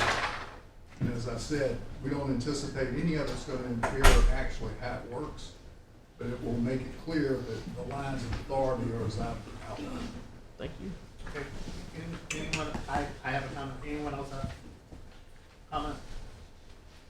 Yes. Just that I guess I would be interested, Mr. Ray, at executive session if you get an update on what's happening with our search for an audit director. And I certainly thank you, Mr. Holliday, for coming in and clarifying that. Dr. Hoskins Brown and I serve on the audit committee, and we needed to have some clarification about that. Thank you. So will you read again what you're proposing? I mean, what the separation between the superintendent and the audit committee? Basically, what we're, well, the law, I mean, it's not a matter of. No, I'm saying that. The law is crystal clear. Right. Who everybody that gets a paycheck from the board reports to ultimately. There are lines below it, but this position, I'm not referring to Dr. Liddell. This position is the one that everybody reports to. That position is the one y'all just talked about hiring yesterday. So your function is to hire that person. What we're suggesting is that we come up with something, and this is not the final language, it's something, although retaining supervisory authority over all employees, the superintendent may provide for direct supervision and evaluation over specific employees, such as internal audit professionals or board office employees, by the board president or his designee, or her designee. Something like that. That's not the final language. We're still working on that. But fundamentally, we're going to allow for the accommodation that the superintendent's office has shared, but they still retain that authority. And it would, the recommendation for an internal auditor would not come from the audit committee, although they can make a recommendation to the superintendent, and ultimately the superintendent's gonna have to recommend that individual. And I think that would work. And I think it really reflects the intent back in 1991 when they created this position. And what happens is over time people get different views about what they're doing. And I think we just allowed it to run a little astray here, and we're bringing it back. Okay, so as I understand it, so and that is for every employee in the systems. At the end of the day, reports to the superintendent. Correct.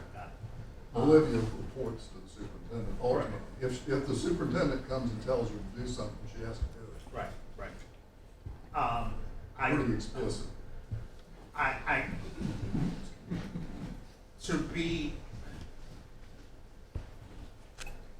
want to err on the side of caution.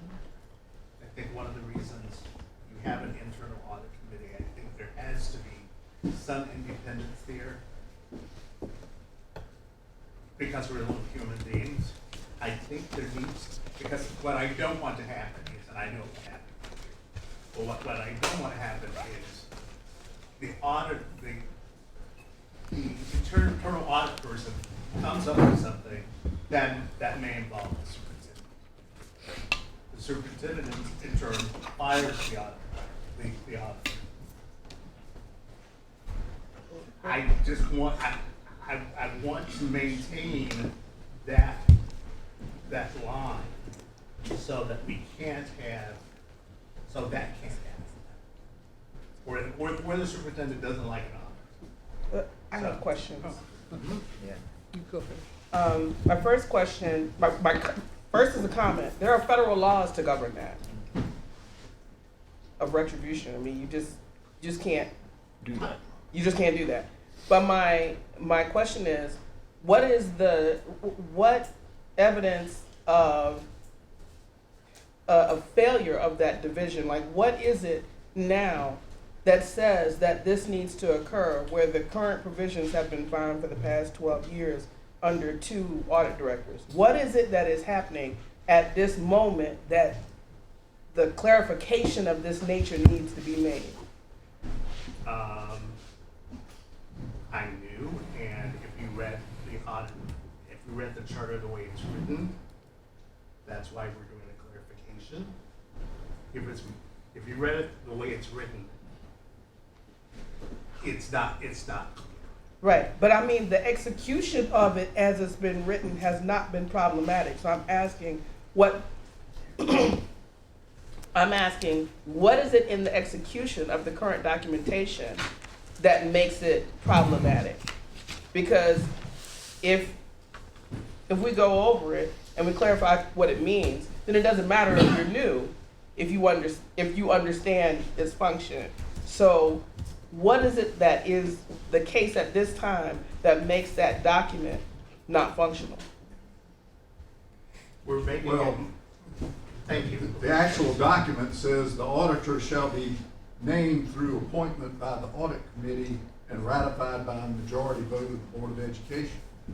And the audit committee was in the process of recommending somebody to be the auditor, and the observation was made that the audit committee doesn't have the authority by law to do that. And somebody said, well, this is what it says, and, got the printed version here. And sure enough, that's what it says. I don't remember that, I'll be honest with you, 1997 when that was written. That's one thing I don't remember. But, and I probably approved it. He was right. But I guess But I was different. I made a mistake. If I approved it, I made an error. Well, I'm not doubtful of your humanity. But I'm not doubtful of your humanity. I made a different decision. I am not not doubtful of your humanity, and I get that. But the idea that there could be some abuse of this line of supervision is what seems to be elevated. Not. I didn't. You would never. Okay. But that's what I heard in your comment. Okay. You said you wanted to make sure that if there was a bad audit or if there was some particular issue that the superintendent would not be able to. Retribution. That was an observation. Well, that's why I asked you about it, because it was your. Because I deal with human beings in my life. Well, then who do we deal with? Human beings are fallible. Okay. So, well, so Mr. Holliday has acknowledged that. Okay, so I just look. The opportunity to embrace this in its full way will come to us in the audit committee meeting. I'm not opposed to revisiting the language, and I understand the fallibility. But you made a statement, and I asked you about it, and then you were like, I didn't say that, and then you said because humans are fallible. So I'm like, let's give each other all of our full humanity and bring it to this discussion so that we can make a policy that is the best fit for the entire district. That was what I was doing. Okay. That was my single observation. Here's the thing. Okay. We're bored. We need 9 votes to do anything. Mm-hmm. That does not negate each individual having their own opinion or having their own observations. And I want us to always honor that and not question motives. Oh, no, wait. Oh, I want to be really, really clear. I wasn't questioning your motives. If there is a motive, then okay, I guess that will reveal itself. You had a position, and I just wanted to know why, because I think that many times we can be swayed in our position if we understand why is someone saying something in this way? What are they thinking? Oh wow, I find that compelling. I think I believe that too. So the fact that someone asks you why you think a certain way doesn't mean that you're challenging their ability to think that way. It just means, wow, I respect that individual. They may know something I don't know. Maybe it's something that I need to be aware of and bring in myself. Okay. And so, to be clear, the question was, why now after 12 years are you questioning this? Mm-hmm. My answer, I knew, Mr. Holliday acknowledged this too, if you're new and you read the policy as it's written now, that is an easy conclusion. Because based on what is written in the charter now, again, the reason we're changing the charter, what's written in the charter is this is how this is done. That was it. Got it. Man, I went to the bathroom and the room just changed. All right. Thank you, Ms. Holliday.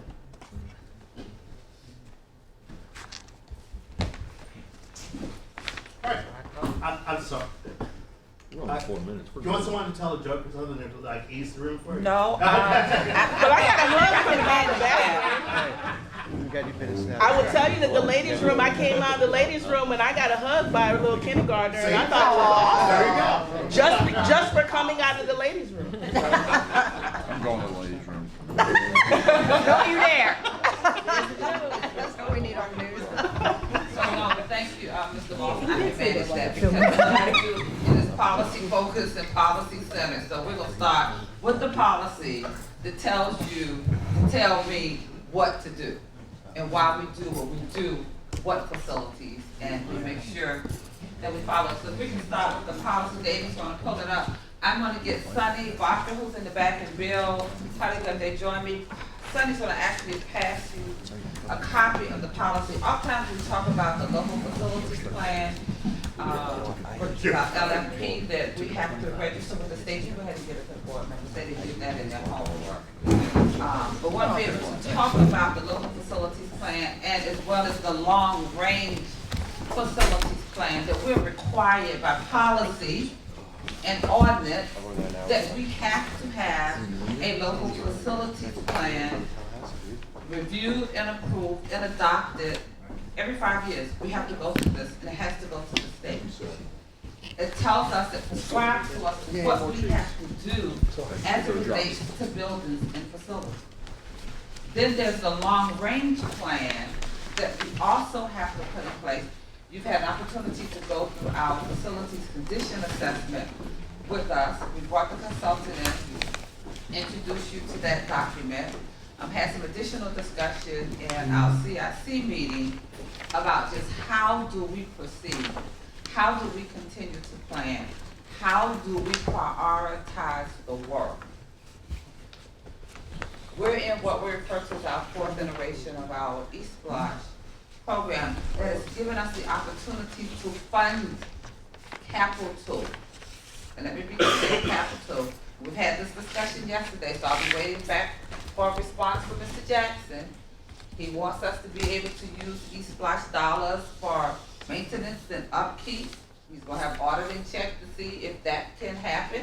So once we get that, then I guess we'll be reordering the East Splash funding plan because we have significant deferred maintenance as it relates to maintenance and operations. We have systems that are continuing to fail and we're continuing to patch them. We're continuing to determine funding sources with those. So that's kind of some of what we're going to cover. We're going to take you through the local facilities plan. I talked about this every 5 years. And if you've not had an opportunity to be a part of that, it's a very interesting exercise that we have to go through. We have to bring in our colleagues. It's kind of a peer review. They come in, they review our plan, they score that plan for us, it comes back to you, and then you approve it. Then it goes to the state and we file that specific report.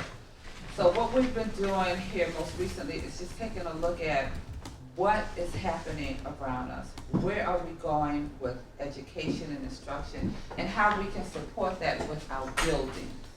The age of our buildings, the location of our buildings, the capacity of our buildings, and how we get your input and how we can always continue to fund some of that work that's critical for us.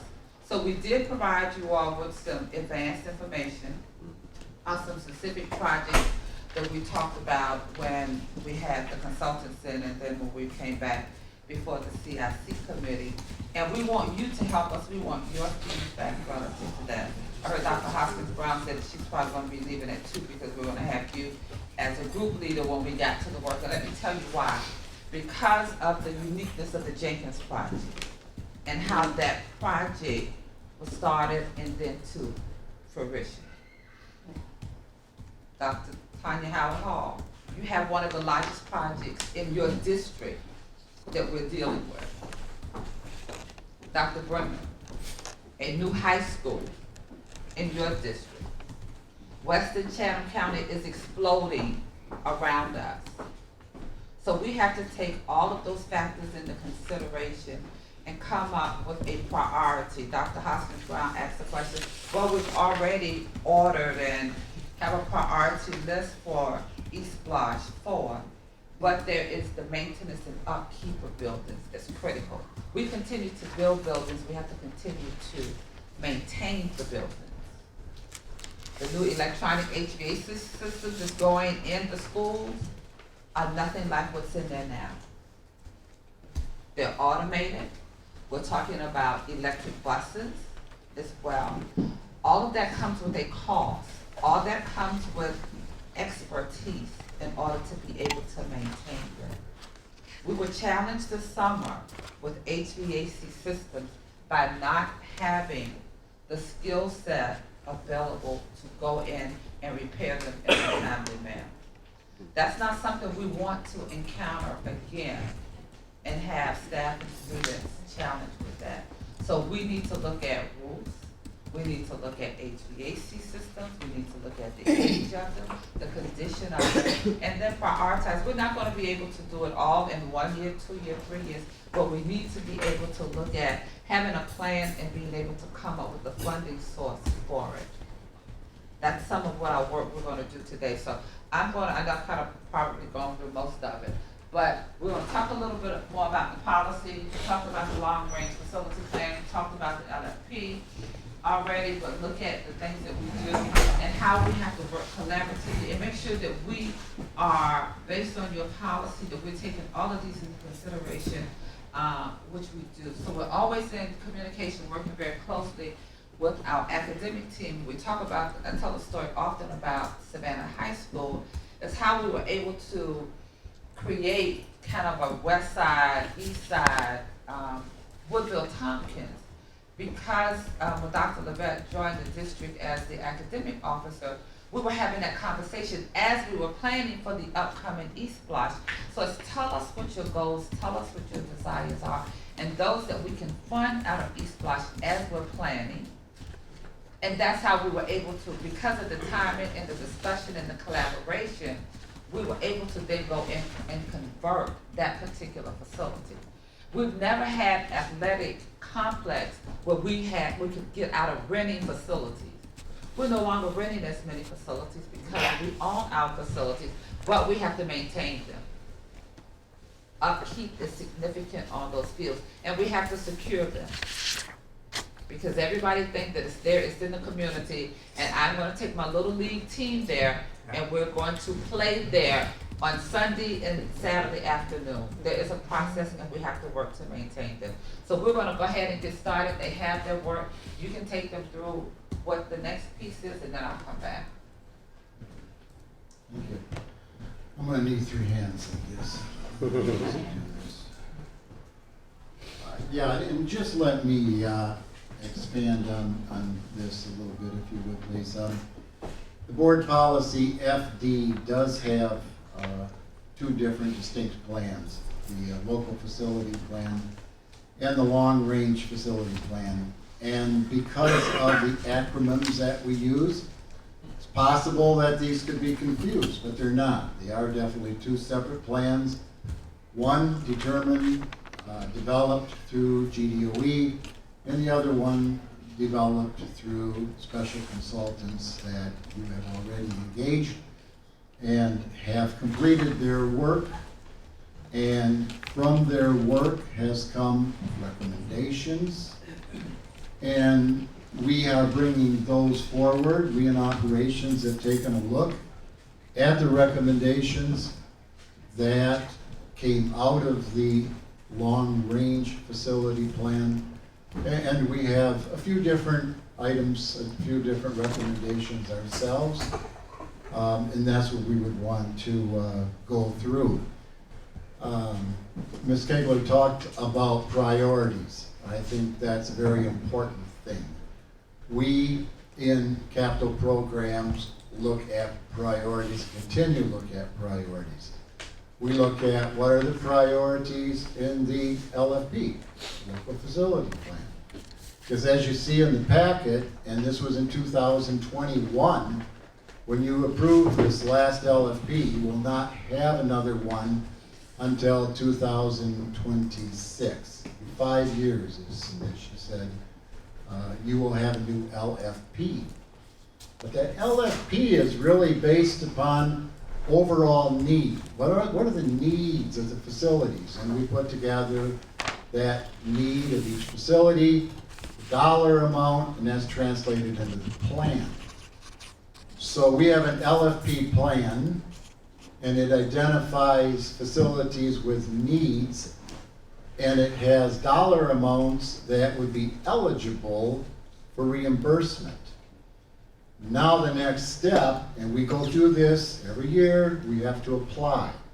So we put together an application, we identify what schools we want to do. State obviously loves to see us follow our priorities down the list. And then when that application is approved by the board and approved by the state, we get state contracts for these projects. The next step is that we have to put together the plans and the specifications for that work to make sure that, yes, that is something that we are going to do. Submit it to the state, they review it and say, yep, your work complies with what you are applying for, And if you do this work indeed, and if you send in all the paperwork, the contracts and the invoices and the checks that you've done it, we will reimburse you. So it's a long process to get to the point where you actually have reimbursement.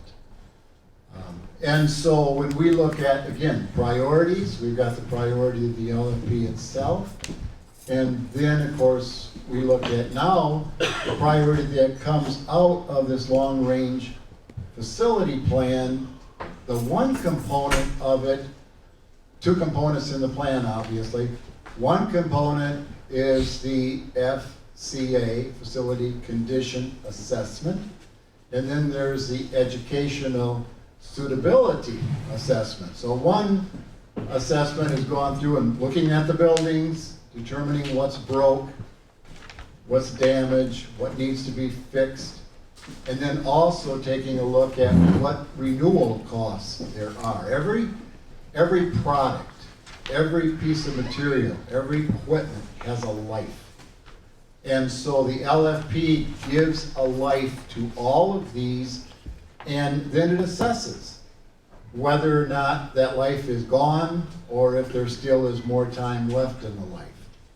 So all of that information is pulled together, and what comes out of that is an index. It's called an FCI, Facility Condition Index. That index simply is a math solution. It's that dollar amount that is damaged and up for renewal, and you divide it by a replacement cost. Very easy to determine, consequently. If you've got $10 million of damage and your replacement cost is $20 million, you've got 50% FCI based upon percentages, and that's not good. And you can understand that. If you've got half of your replacement cost is going to take to fix your problems and to renew your facilities. So the lower the FCI number, the better a facility is. There are the same types of indexes that they use with the educational adequacy. And those percentages are also in the plan, and they look at utilization rate, obviously very important. How is your building functioning as far as capacity is concerned? If your building can hold 900 students and you only have 450, you're at a 50% utilization. And again, giving each school a utilization and giving an educational adequacy and an FCI score, we have an awful lot of information on a particular facility and on the district as a whole. And you can take and you can look at what is your FCI score for all of your buildings, and that's what this report generates. And what are all of the other factors that are considered. So based upon all of that information, what also is in this packet is a board resolution that we will be bringing up in April to adopt and to approve the long-range facility plan, which of course goes back again to policy. Policy is this will be developed and that it will be approved for board for action. And so what we have come, let's see if I can lay this down without spilling it all over the place. And maybe we'll.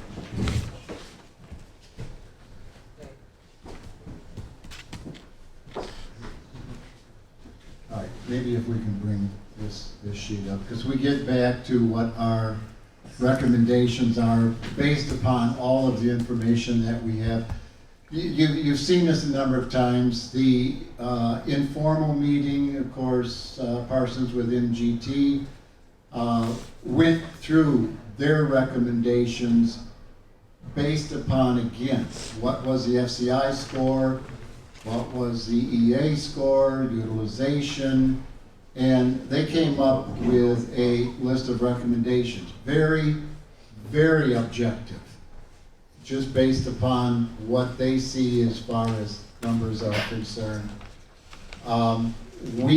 Operations went through that. What we are dealing with is all of the FCI scores that are in the reds.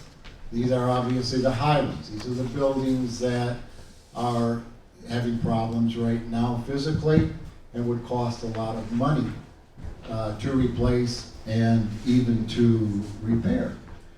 But in order to, and this has always been our goal has always been to keep lowering that overall FCI.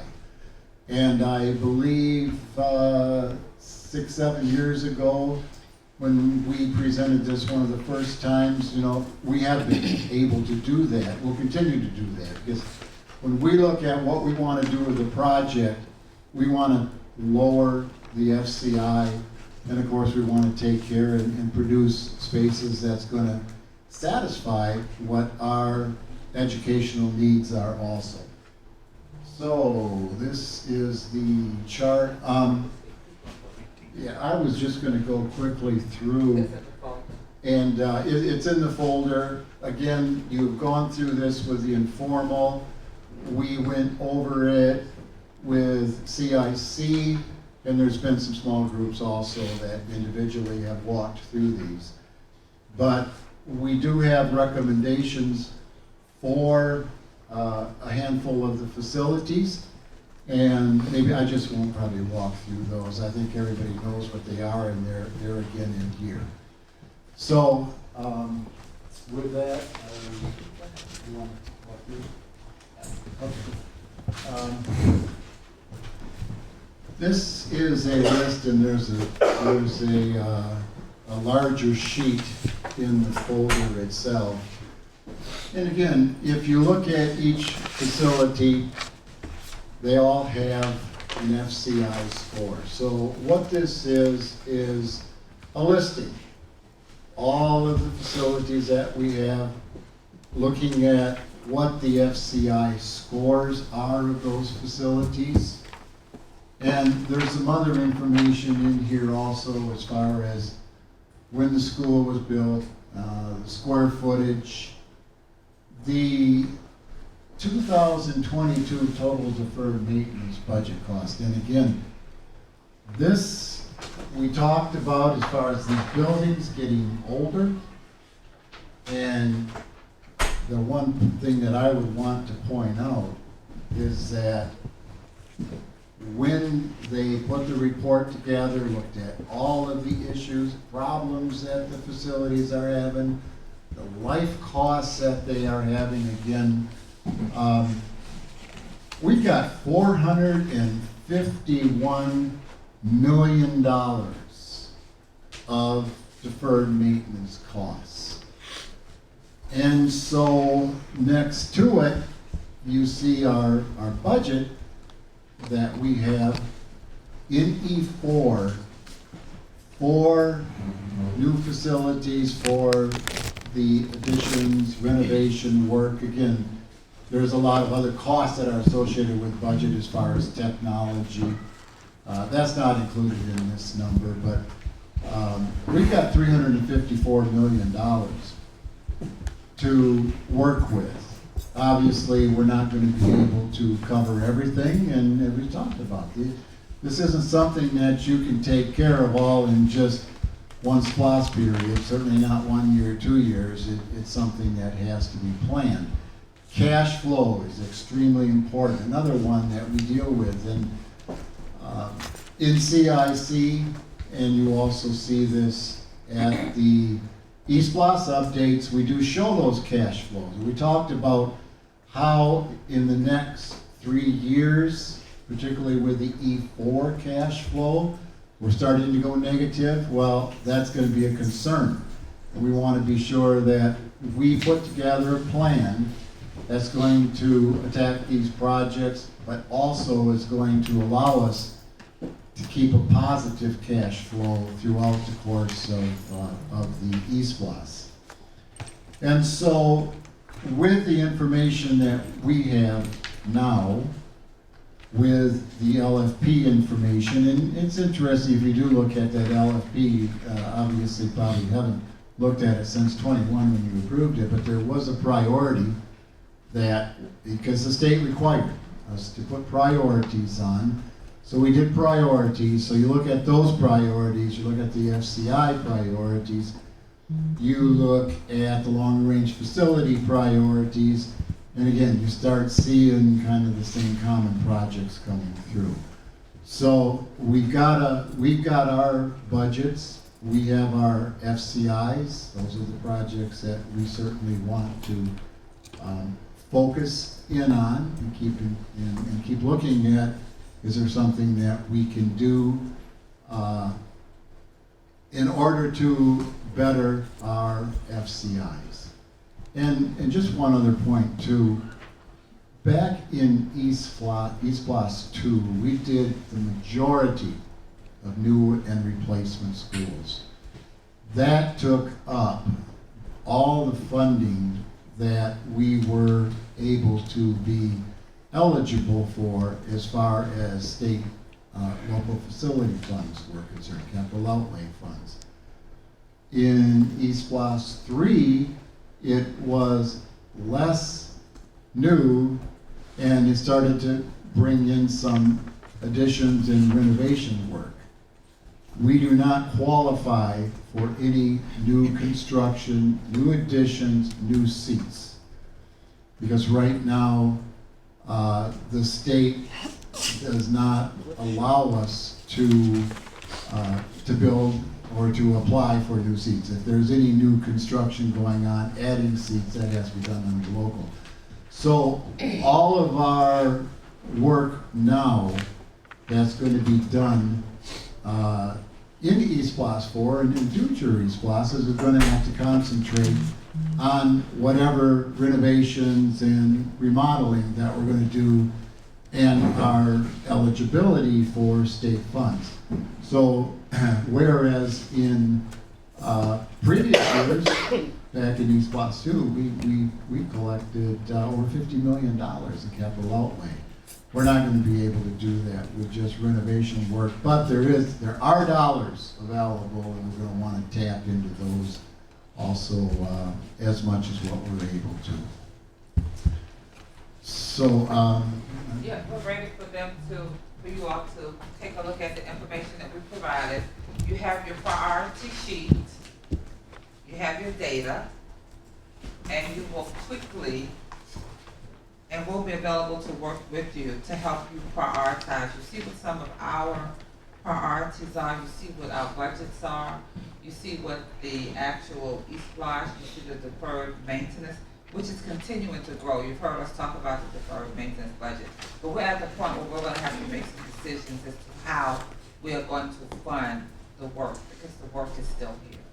There's still a need for us to address the work. So if we want to break up into groups, or you want to work individually, what works better for you, but certainly we do have some board members who have had an opportunity to go through a new construction. We're actually on an occupied site, kind of a hybrid at Jenkins, and that's why we were thinking about Dr. Hoskins Brown. And then we have out on the west side with the multi-campus and the 3 schools, and then we have the high school coming along at Windsor Forest, and then we have all of the growth out in western Chatham County. So we have to take all of that into consideration. Then how do we maintain what we have? The new schools that we built, you heard Bill talk about how we've been able to replace probably over 50% of our buildings. But now those buildings from E2 require attention. New roofs, new HVAC systems, how do we service those? You heard us talk about beautification of the buildings. How do we maintain those facilities that we have? So we can decide how much time we have left in our presentation, give you that, some of that time, and then we'll come back and talk about some of the other pieces that's in the, facilities condition assessment. Well, we had already been assigned groups yesterday, so it seems like that works out. David's our person, so I think we can get in our group. Okay, if you know your group that works well for me. Okay. Well, I had a quick question, and I'm not sure this is information that is gonna, so when this was presented both at informal and the CIC, one of the comments that we made and we had discussed was, as Mr. Hunting has said, the FCI is very objective, like it is based on, but so it doesn't take into account a couple of things, including the nuance in the programs that's specific to a school, that from a general standpoint would change what that FCI might be. And then also many of the projects that are on here are either under construction, about to go into construction, so it's hard for, like, I know we have the FCI number, what I'd love to have is like an effectual FCI number that takes into account this improvement's already programmed. So for example, we've got Savannah Arts renovations underway, we've got Windsor Forest moving ahead, we got the K-12, but yet all those are listed on here as if nothing's happening. So I find it a little challenging to be able to really prioritize because these other projects, so for example, with Charles Ellis, you know, it's in the red, it has a new roof, but I don't have enough information to know if that new roof is gonna get it out of the red or if that's driven by the fact that has smaller classrooms. And we can pull the actual FCA document up for you. So if you take a look at Savannah Arts Academy, where it gives you the roof, gives you the year built, gives you the square footage, it tells you what the deferred maintenance budget is, but it also gives you the scope. Currently in renovation and cafeteria addition. But is the scope that's listed here enough to get it out of the red? Probably not. So that's my other thing, And we can show you, remember when we went over the FCA that we'll pull up, by every school, it tells you each and every one of those areas in condition. So what would be really helpful, next time we go through this exercise for me, instead of getting the sheet that we have in here for each school, which is basically, I mean, this narrative is exactly the same for every school. So we've got. But that's for a specific purpose there too, and we do have those, remember, for each school. I understand, and that, so for me, what would be a whole lot more helpful is this for every school. And instead of getting the same page of paper over and over and over again, getting the specific information for that school so we can better understand what's included in here. And I also think that Can you tell us what that is? Yes, so this breaks it down by each of the classifications, foundations, basement, superstructure, exterior roofing. Okay. I'll pull it up. So, and I also, so Ellis, I know went through renovations 6-ish years ago, something like that. And we all know the disruption that construction causes. So I think that as we're looking at this, if we can get a school, like instead of going back in every 5 years to only do a part of it, are we better served? And I know there's always the continual maintenance, but and the funding, because of the disruption, is that something we need to look at, or do you have it broken up in the ways that you think we need to be looking at? And remember when we talked about it every 5 years, and then we take that projected funding from that particular splash and try to spread it out around, instead of saying, we know what all of the needs are for Ellis. I know what all of the needs are for Coastal Middle School, so do I take and make sure we're taking care of Ellis 100%, or do we divide a portion of it? And it all depends on, and you'll always hear us say, we're gonna make sure that we prioritize those life safety issues first. Right. So it may mean that we're gonna take care of the life safety issues here at Ellis, then we're gonna come over here and work on what's at Coastal Middle School, then I'm gonna come down here at Johnson and prioritize based on what this facilities condition assessment has told me what some of those needs are. And I just think it's important for us as a board to be thinking in those terms of what those trade-offs are. Right. Of, are we doing kind of everything at a school that needs to be done at that time, or are we, obviously life safety has to be addressed first. I mean, I think that's kind of a no-brainer. Just one point. The FCA, consequently, that FCI score is only looking at the physical building itself. It doesn't really care what's being taught in there. It's just looking at physical condition. So consequently, it could be any program. You could change a program. That would not change your FCA or your FCI score. But And we talked about the fact that that score is based on a standard, assuming a certain number of students per class. And if we have a smaller number of students per class, That's the utilization. then it, from our perspective as our district, it may make a difference in what that score is because we're not trying to fit as many kids in that class. yes, and that, the one index that really tells you about that is the utilization. Right, which feeds into this, correct? Correct. Right. And it feeds into what our recommendations are in regards to what came out of the long-range plan. Mm-hmm. Because the long-range plan did look at that. It looked at what those utilization rates are, and there was a number of schools that had either very low utilization or extremely high.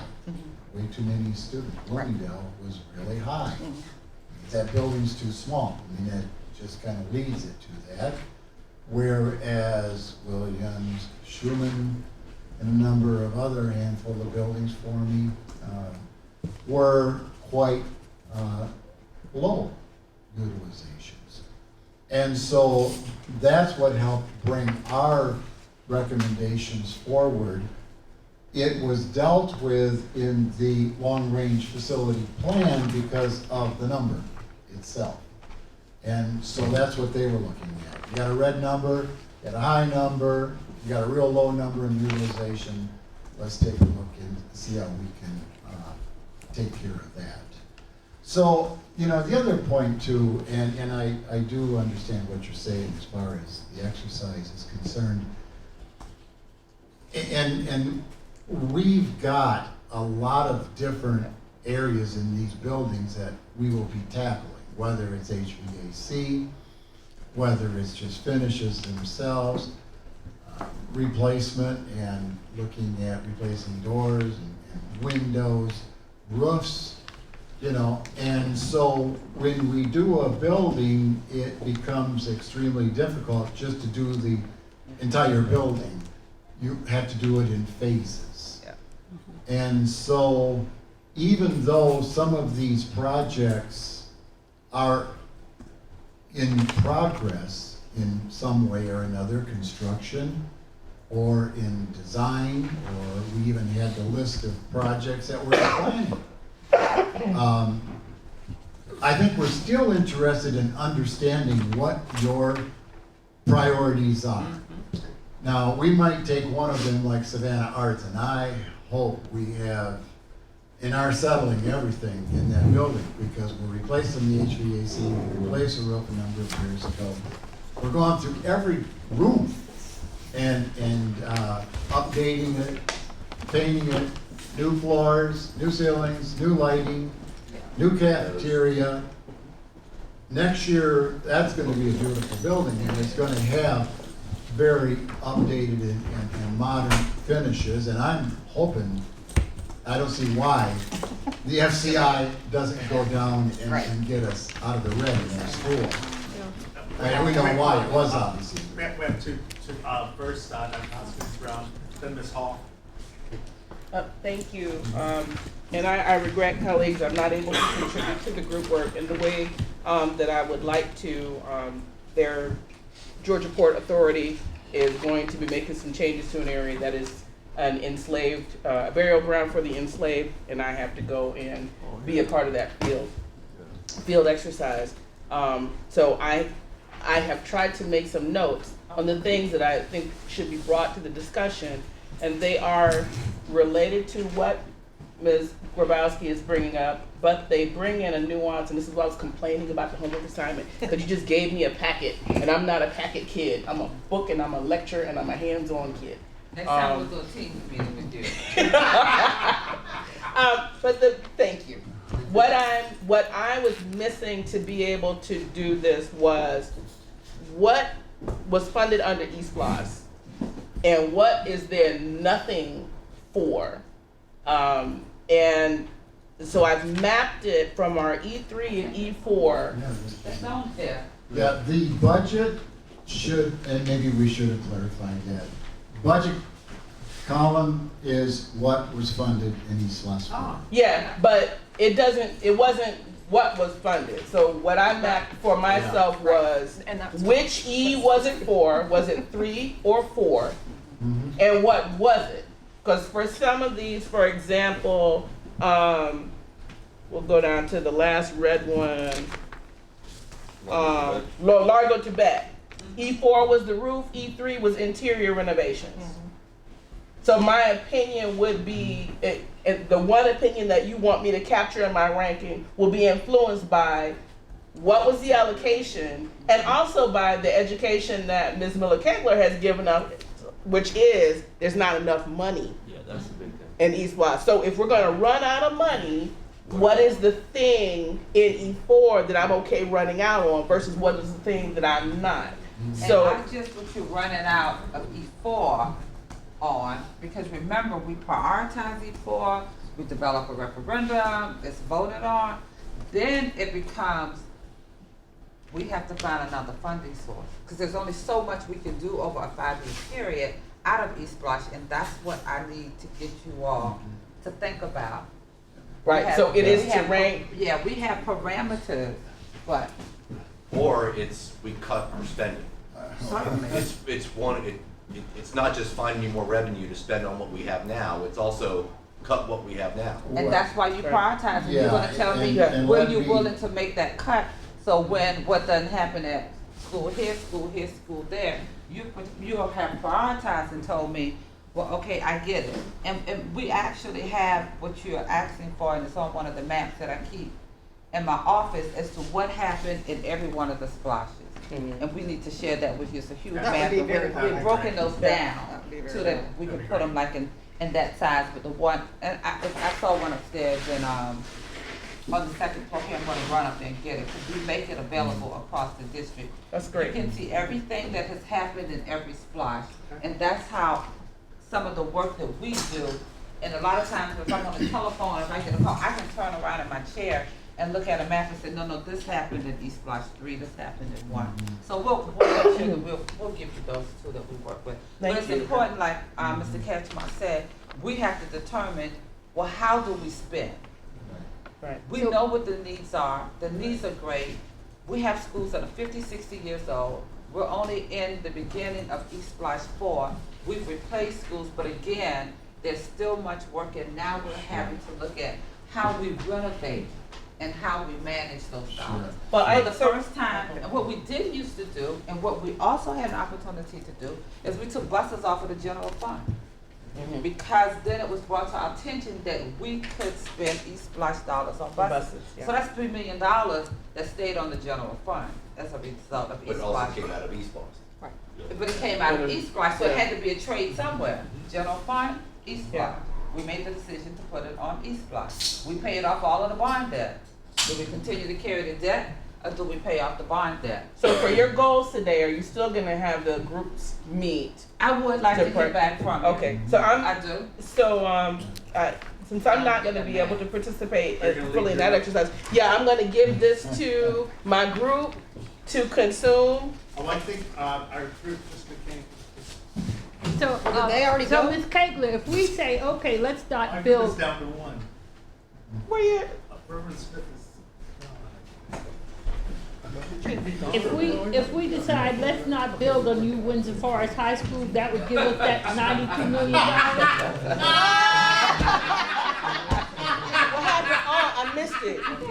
Where is that? Tony's building. Windsor Forest High School. I'll figure out your address on Saturday. I'll show you where she lives. I'll tell John to take a little walk down. Come back and say, listen, all of these HVAC That would take care of both of us. I'm gonna say We need revenue adjustments, not one-time windfalls. Well, and the other part of I want this to be in a too, different group. and the hard reality of it is, as you all know, we are going through some unprecedented times with cost right now. And we have a lot of projects that we're putting out to bid. And we certainly, this priority, and you know, we go through this all the time, obviously. We need to know, because if we do get in a situation where our costs keep increasing, obviously, we need to make sure that we got a good priority to know what projects are we gonna focus in and put our cost priority to also. Because those budgets that you see, you know, that was developed 3 years ago. And that's when costs were a whole lot different. And so, you know, again, hate to say it, but we may not be able to do everything on the list. You know, we're already, you know, the dollars that had been transferred over to Windsor Forest to take care of that project. We've got Godly out for bid right now. Pulaski is going to be going out for bid. Now, I think we've got budgets to cover because we have CMRs on those projects, and we have updated those budgets as we've gone. So I feel pretty good about those. But when you start doing this renovation work, sometimes you start getting into this and you find some things that you didn't see. That's where contingencies come in, and some of these projects can get, you know, rather expensive in order to take care of the unknowns that you can run into. So, yes, and you can make notes. I mean, we'd love to see the notes. But I really think at the end of the day, we'd really like to be able to know where you see the priorities are. Ms. Kegler has already given us the caveat, though, that life safety conditions will always be first. Right. So whether my school is just 50% utilized or not, if the whole plumbing system needs addressing, it's going to get addressed. So we don't have to be concerned about things that are at that point, that if the life safety of the students and staff is at risk. Yes. And I think that's the kind of information that's really helpful to understand. Like, if we have this pot of money and 50% of it's going to life safety that we have to address, like we really only have the other, you know, what is that delta of what is the true flexibility we have in the ability to spend? But I know that gets really messy. You see how difficult our job. No, I do. I totally do. Yeah. When can I talk about the growth on the west side? There was a meeting last night. Fort Wentworth had a council meeting. I didn't attend, but I watched it live streaming. And I found out that the north of Rice Creek School, there's 52 acres of land. The MPO zoning district approved that they can build 4,500 units on that property. But they are currently projected to build 2,400 units. And last night they approved to start with phase 1 to build 359 units of 1, 2, and 3 bedroom cottage apartments. They're going to be in a horizontal apartment community, gated community. Not to mention the 214 units that's already is pretty much complete off Highway 30. So the question became during the meeting, will there be portables at Rice Creek KA, or will there be funding available to extend the school to make more seats there due to enrollment, and also a possibility of another high school on that side of town, because as Ms. Kegler said, the west side of Chatham County has exploded. So there's a lot of apartment houses coming up there, and it's happening right now. And is there a contingency available to support that growth, especially at Rice Creek KA School? Also in Pooler, Pooler is expecting to almost double in population by the next census. So, I mean, that alone, you know, they're gonna need probably close to double the amount of seats just for Pooler. So that's, you know, an elementary school, that's middle school, that's a high school, that's a whole lot, that's a whole other animal. I mean, that's new seats. Right. Yeah, and that's a good point.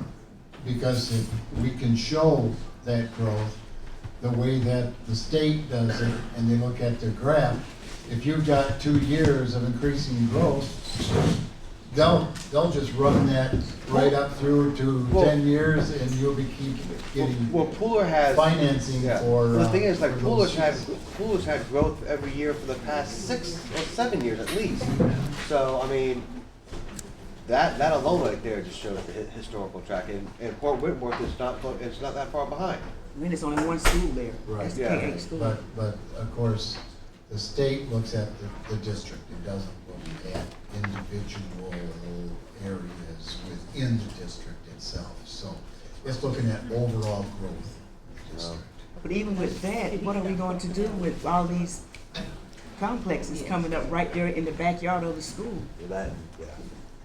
We're gonna have to right size the schools, you're gonna see us, and what we always try to do, and it's one of our plans and objectives in our local facilities plans, been to do away with modular classrooms, because they just create, such a problem, and that's why we were able to finally get the addition to Godly on the SPLOSH program.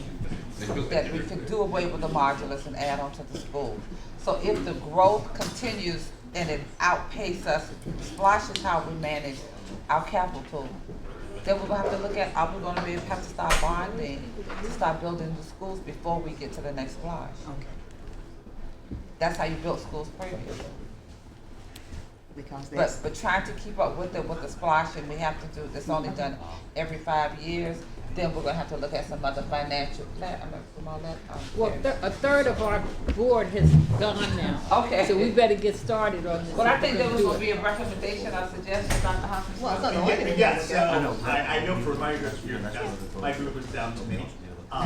You get to join Denise and Tanya. Well, no, we are going to meet outside.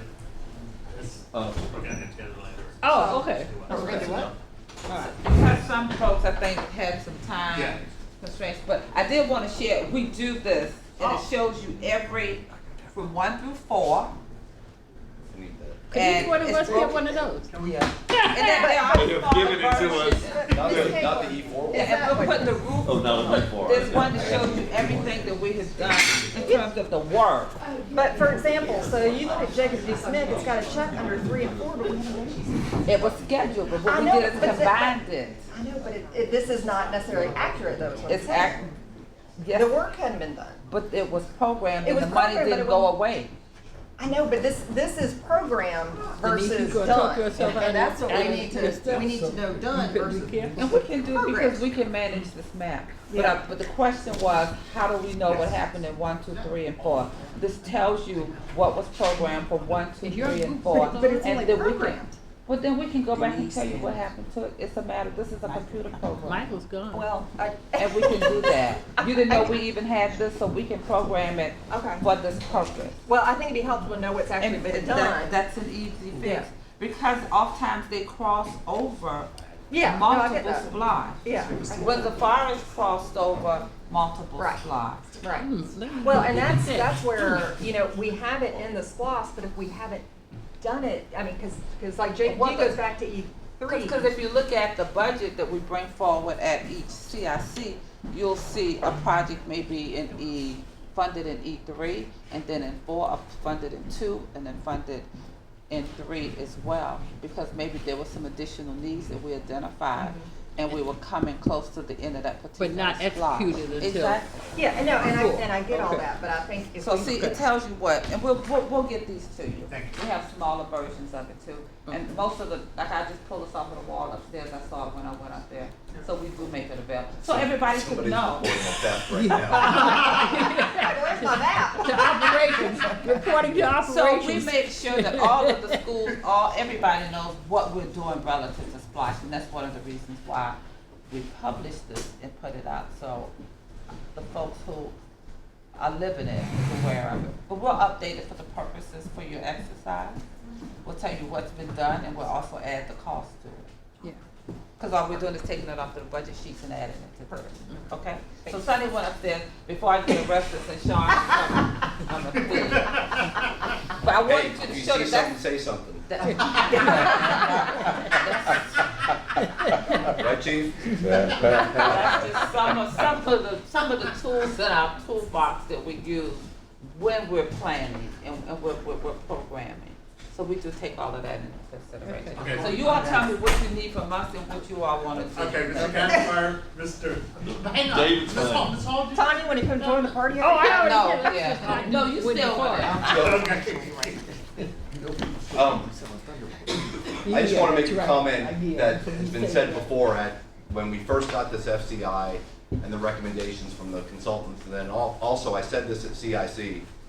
If you look at the recommendation from the consultants, 1, 2, 3, 4, 5, 6, they recommend closing 9 facilities. When operations looked at it, their recommendation back in February was to close 2 facilities, but actually it's close 1 and repurpose the other one from school to administrative. And what I would say is, I've been not banging the table, but asking for more maintenance money for years. We went up to $2 million one year, and then it got cut the next year. We know we have recurring maintenance and ongoing life cycle costs that we don't fund now. And we've been talking about growth on the west side for a while. In my mind, we need to be much more aggressive in closing facilities, repurposing facilities, so that our overall square footage footprint is smaller and newer. So it costs less to maintain and it costs less overall. And it takes into account population trends, growth in western Chatham County, but doing it in a way that we don't cut off our nose to spite our face. It's kind of a cycle of closure. And in the spirit of full disclosure, you know why we were very conservative when we brought it back to you? We were gun shy. Right. While the consultant said, who we paid a lot of money to, said, this is what you need to do. This is what the data shows us. And we sat in the room and was like, and who's gonna stand there and say that? Well, and I'm being honest, and that's what a retreat is about. But the point is, a lot of these are political decisions as much as they are district administrative decisions, and there should be a collaborative effort in district staff saying, here are the facilities with the worst, where we need to put the most into. Here is the data. This Here's the data. This is the frequency of this HVAC system failing. But also the academic input on here's what programs we have where, here's the enrollment in these choice programs, and it should be a collaborative effort. But we need to be much more aggressive than we close one school and repurpose everything else, because we're not saving square footage costs, we're not saving maintenance costs, we're still spread way too thin. Yeah. And we have lots of schools under capacity where we could reconfigure so they're at fuller capacity. Savannah Arts is a combination of administrative and school. Right. We can be creative, but we're not going to get anywhere if we're moving toys around the sandbox. We need to make the sandbox a lot smaller. So today at the retreat, what we wanted as a part of the exercise is the feedback from the board and say, hey, you all need to go back to the drawing board. You have the data. You know what's failing. You know what's working. You know what the utilization is in these buildings. We usually trend it out 5 years to see what it has been and what has now happened. And you bring back a cycle of closure. We will not close them all in 1 year, 2 years, but here is the recommendation based on collaboration with the academic team, the information from our consultants, and our data relative to our deferred maintenance plan, that cost, and what's out there. That's why we wanted to have an exercise to be able to get feedback from the board. Certainly, we have it from the consultant. We have our information. You saw what they said, but then we said, well, how do we position this and bring it forward? Because it is a political issue, but it's a realistic issue when we have schools that are failing and we have schools that's not the academic piece, but instead the infrastructure piece. Well, Vanessa, to me, repurposing is a much more complex challenge than closure. Pretty much you know, okay, this place has to close and that's it. When do we do it on the cycle?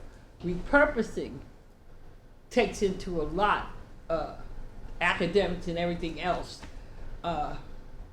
So I guess. No, repurpose is make it non-school. Right, Repurpose is make it non-school, transportation, but, you know. police. But does that always facilities. mean make it non-school into administration, or does it mean like make it non-school into let's lease this place to gain money by renting it out to movie companies? You know, that kind of thing, as opposed to just, you know, we're gonna send data records over there. Who actually, believe it or not, need space because they're in Whitney. Yeah. And they are actually running out of space Okay. where our records are being maintained because they occupy the gym at Whitney. Yeah. Okay. This Now let Mr. Brinkman go, 'cause I've been rambling on forever. I may as well move. I feel lonely on here. I thought by now we'd be in our group, so I just started moving over. Yeah, you're at the DC Yeah, group, we right? were getting Come right scary, so we had to move. You know, the mom gets loud, we gotta go to the other side of the house. So, but and the reason why we look forward to retreats because it gives us that opportunity to have the dialogue and conversation, and for you to know the challenges that we have, because we're going to always keep in the forefront. How can we make sure that we're continuing to provide a positive impact on the instructional process? You can't learn in a classroom that's hard. A teacher can't teach in a classroom that's hard. Right. Kids should have bathrooms that's not failing. Yeah. Or smelly. So it's smelly. We take all of that very seriously. We have that data. We're just trying to figure out how do we prioritize those dollars to get the work done. And that's kind of where I was like, understanding the nuance of what's needed at a school, to me is really important if I'm trying to prioritize something. Yeah, and that's what we have in the facilities position assessment. Yeah. And I think it was back in January when we transmitted it to you all. But we'll retransmit it to you and help you go through it and make sure that you can break it down so you can see what those systems are in each of those buildings, because that's what the facilities condition assessment gives you. It gives you that raw data where they've walked those buildings, they've looked at all of those systems and know what is about to cycle out. And you know, you'll hear us talk about it, we're running to fail. We're continuing to run it, but we know at some point it's going to fail on us, and that's just not the way we want to continue to operate and function. Well, back to you, Sean. No, How much they money say do it's we time. need to put into this maintenance budget? You know, because it's just going to keep getting more and more if we don't. The answer is it depends. If we have 70 facilities, we need a lot more than if we have 54 facilities, Right. and they're all built in the last 15 years. Yeah. And it's easier for us to maintain. Because we've done consistent parts, consistent systems, until we go to the latest and greatest. So If it gives us an opportunity to phase out those more seasoned buildings where the parts are very difficult for us to They obtain. don't make it them anymore. takes, exactly, in some of those older buildings, that's what we're faced with. So if we're ready and have that appetite to start talking about how we repurpose those buildings, how do we sell those buildings? There you go. The state will allow you to sell buildings, they will allow you to sell land. So those are the things that we will have to bring back to you all for your consideration. What does that cycle look like? And certainly we talk a little bit about the conversation about 208 Bull Street. How do we manage that particular facility that's your headquarters and where you have staff housed? You know, we've worked a couple of times, but we've tried to cycle some of the staff out of that building. But looking at the age of the building, looking at the conditions of the building. But I'm gonna let Mr. Brinkman, Dr. Brinkman. Okay, so how much time do we have for For your, we're for here your till 4, exercise? 15 minutes. Much time as you need. We're talking No, until but she 4. wants to get it back, you know. One get it said back 4 together. and one said 15 minutes. You all work that So out. you're on fine. that call. We're 5, It's- 5:30. What, It's okay, so, You're right here by yourself. Savannah Arts, that money's spent. I With can't the hear Forest you. High, Oh, I'm sorry, I that kinda money took has over your been, we've presentation. at least voted on a contract. So we can cancel it. They just I'll got have approved Jay to Dunn do call that. you. Have we, what other projects on this list have we already done board action Yes. where the contract has does that make sense? So I can, It I'm may- trying, it may- I'm it trying may to put little also- asterisks next to Yes. things that we've kind of already said, this is a go. I mean, Savannah Arts, it's on here, that's a go, like, Right. we're not stopping now Not without a just a roof go, on top that's of a something, win. or, yeah. It's a goal, Mr. Dr. Bringer, but is that a final goal on everything that we need to do at Savannah Arts Academy? Well, I don't know, I I'm just- had a chance to walk it last week. Beautiful. The cafeteria. Walked where the auditorium is going to be. But then when I walk back out, There's more stuff.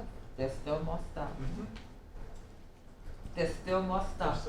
Oh, there's, all of our schools are gonna have, I mean, crud, we got schools on here So that that's are why like you at a see two 1.5 too, different that got stuff, I know, but this 24 million is earmarked already. Yeah, I can't on my Let's priorities spend be that. like, pull that back. Everything No. will be pulled back unless we have a binding contract, Okay. right? Okay. Those are the two. Okay. Those are the two I would big, say the arts and Windsor Yeah. Forest, and the Oh, point being Windsor also, has And maintenance. that's over $100 million. I know it is. So you reduce that, now you're at 250, we got, you know, like, Reduce that money. we're getting smaller and See, smaller. it's the and numbers well, sound big numbers when we talk about East Flush, but when you take it and start chopping it up across the district, Right. there's only so much we can do with that. And I guess I would say also that there's 52 million for Bloomingdale Elementary. That's obviously one that's on the recommendation as far as to rebuild that. And again, we're talking about putting a larger school up. Why? Because it's a population up there in the west. Well, And didn't we and, already and, vote on? and, So that's- we haven't that's all- voted that's on, we about haven't voted on 60 million. Bloomingdale. Yes, we have. What's that? Have we, the 52 million, has that contract come to us? Has that award been? Oh, yeah, it has TQ. TQ, yeah, so let me put that in, yeah, we have done the that, CMR yeah. Thanks, good job. Yes, but we have not, but you have not awarded Get ready to GMP. send all of us to jail. Yeah. So, yeah. Just forgot. And you heard we decided we're gonna build the Windsor Forest High School? Oh, yeah, you missed Although you were that. gone. That take care of all this, So we no have Windsor to look Forest High over School. here, let's get inside. David Brinkley was I already said I'm coming to her house. So what we heard before you all start working is that we need to go back and look at that cycle Yes. of closure plan.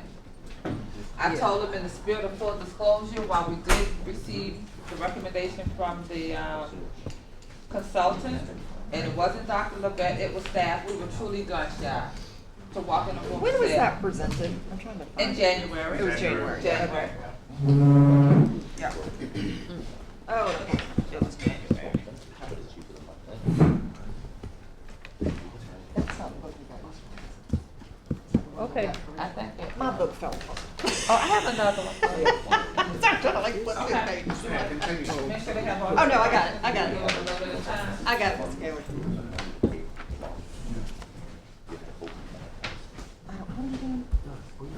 How much time do you need? And I We have 6 minutes until our 2:15 afternoon break. Okay. Unless you guys want to work through this and. Yeah, let's work and- to and- 2:30 early. and then have You want to work until 2? 2:30. Well, no, actually, the last thing is what we're talking about. No, it's a priority. You working on your priority? Yeah, we're- Oh, We've been working this whole time. Yeah. We had Did you find it? I can resend it. Well, I'm trying to find The individual school? no, the original one. The one, this is y'all's. Right. Which of these were recommended? I know Ellis is one out of the original. Let me give you the consultant one that had their closures, because theirs was more aggressive than ours. Yeah, I know that. But I was also wondering, so in. Well, I got you. So. What, so, re-roof is, and HVAC, what else is needed renovation wise? Let me get this. I'd be interested in, I guess I'm being selfish. I don't know. Right. I mean, I feel like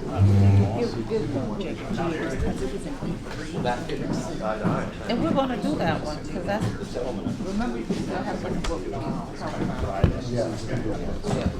And that's what we have.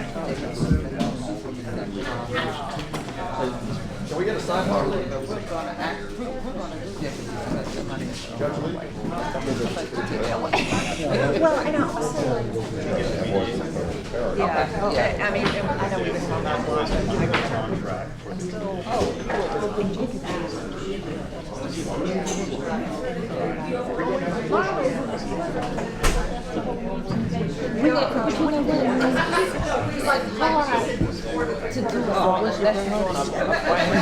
right, no, I get that, I get that, but it's like, if we're gonna go into stuff like that, especially. It wasn't given to those teachers and kids out.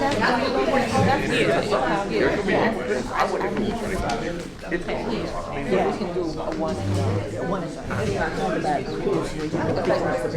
Bring my chair up here closer to them. Don't think I ain't hot about that too stupid. With what? Oh.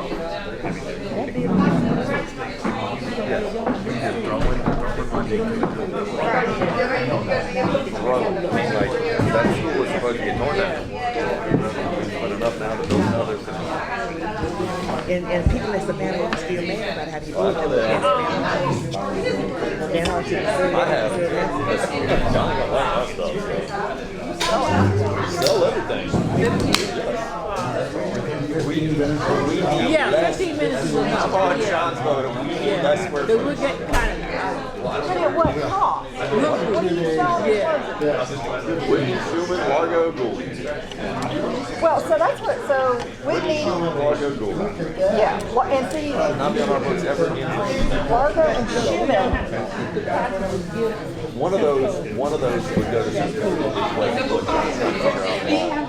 Now you're ranking them. I'm not ranking because Say sale, they just put but sale. HVAC's happening. I'm circling all the things with HVAC. The places where we'll have to cut things are renovation.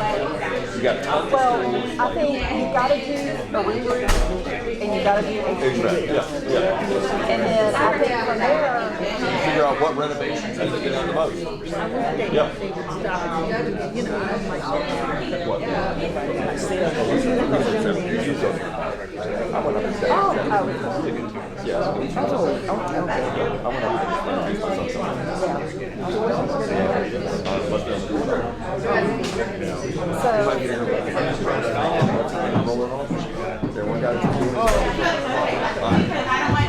so I'm just gonna say that Jacob Smith has been on it.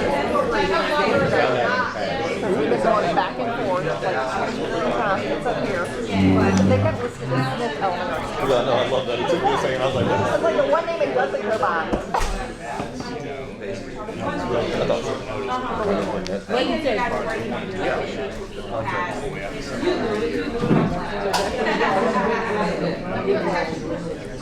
Oh, really?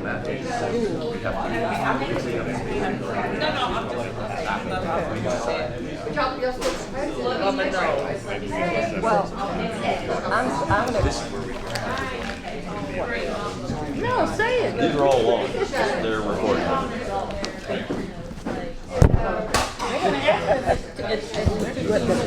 I'm done. Done. Okay.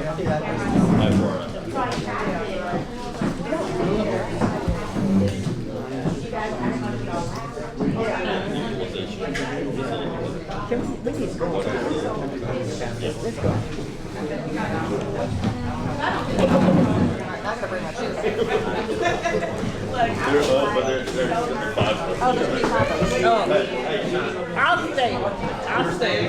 I'll stay.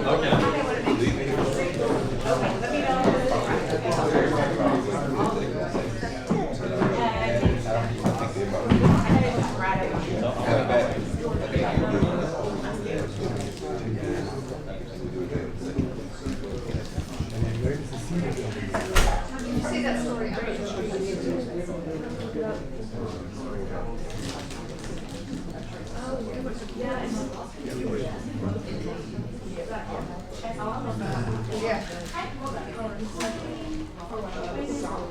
And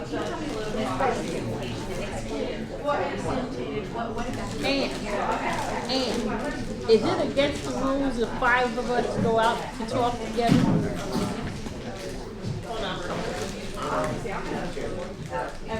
Is it against the rules if 5 of us go out to talk? I think so. I say it for a minute because I don't want to know 5 of us didn't go off by ourselves. Yeah, I think it's probably yeah, I'll say it. Yeah, all right. All right. Oh, talking about, which schools are closed and which ones. Oh, yeah, there were 5, and each time they meet, they were gonna go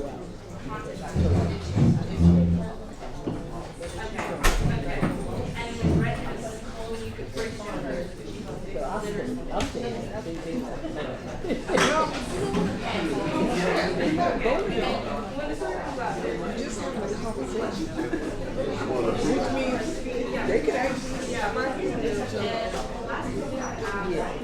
You're not leaving the.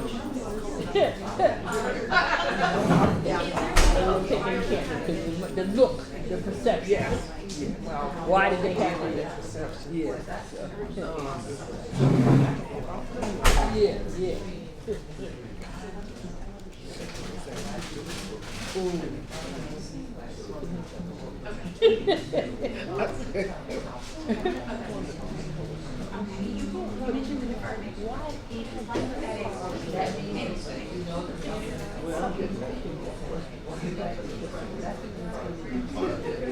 Any purpose, not have any functions, departments in that building, so obviously I think it would be demolish it, potentially sell the land, the district would no longer have the building. Okay. Just while we're on that track, so for any of these that we are proposing closed, right, what will be presented at the next board meeting is simply that action without necessarily having a timeline of when that closure will happen at this point. Is that correct? Yes. Something similar like at Fort Wentworth. Once it was closed, then it was determined what would happen to it After that, yeah. Correct. So, Yes. Okay, but since we're talking about Port Whitworth, yeah, because Sean, I do remember that. That's worth deliberating. right. Why did we say we're gonna close Port Whitworth and then we put $4 million worth of police activity over there? We What- closed it at the state. We took it out of instructional Oh, circulation. for children. For Right, children. right. And then remember, we have to have the 2 hearings to publicly disclose how we're going to use it, and we said for auxiliary services and purposes. So once that school is still being, as it's being used for instruction, we have to take it out of the inventory with the state. Okay. that'd be shooting. So it is useful to us, And for other capacities and other reasons. okay, Or rather than to close it and, But then we can do that with Whitney. But see, Whitney has already been removed from the state. But for today's exercise, whether it's closed doesn't matter. What matters is, are we paying to keep it operating and maintaining it? Whether it's used as a school, for computers, Yeah, for the storage, expenses continue. whatever.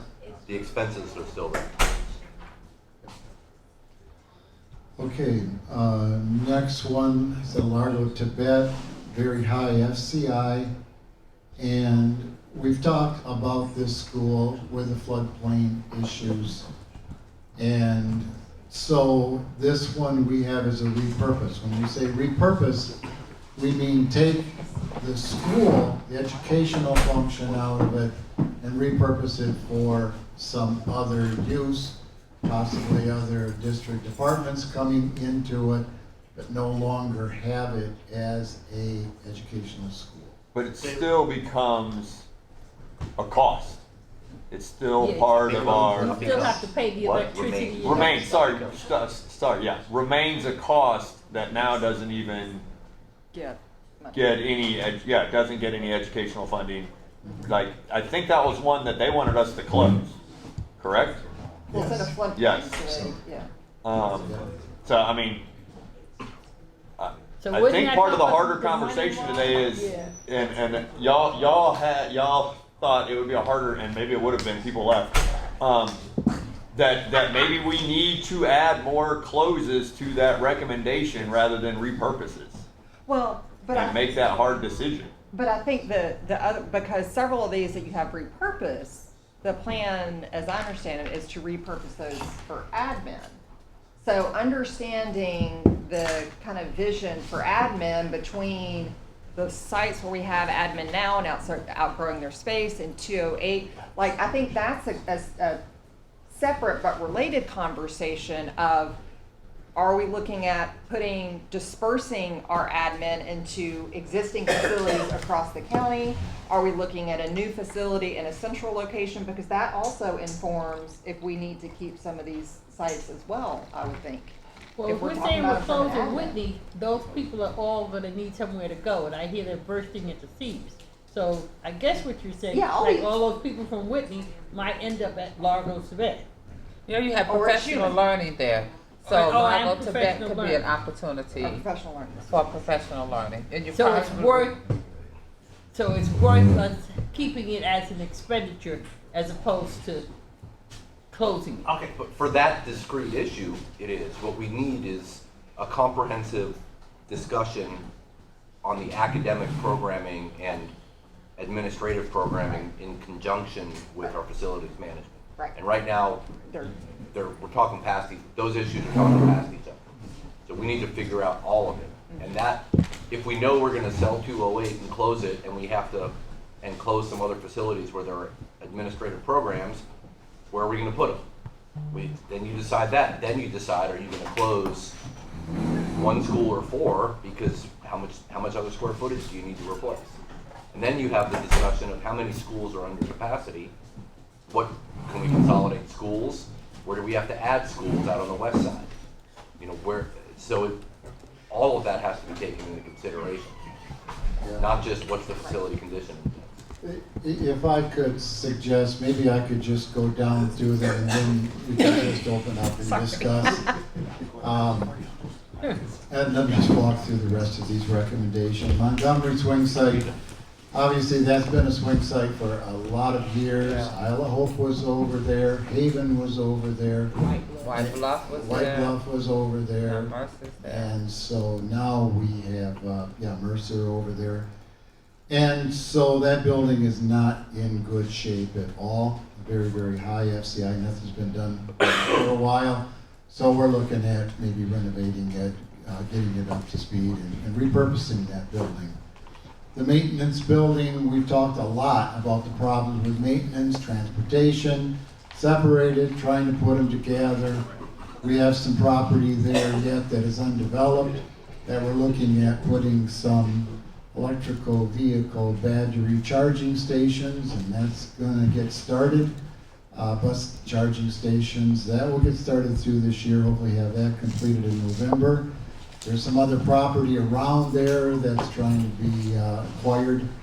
And so we still do and need to do a lot of work with that maintenance transportation. So we're looking at basically rebuilding that. We need to keep it.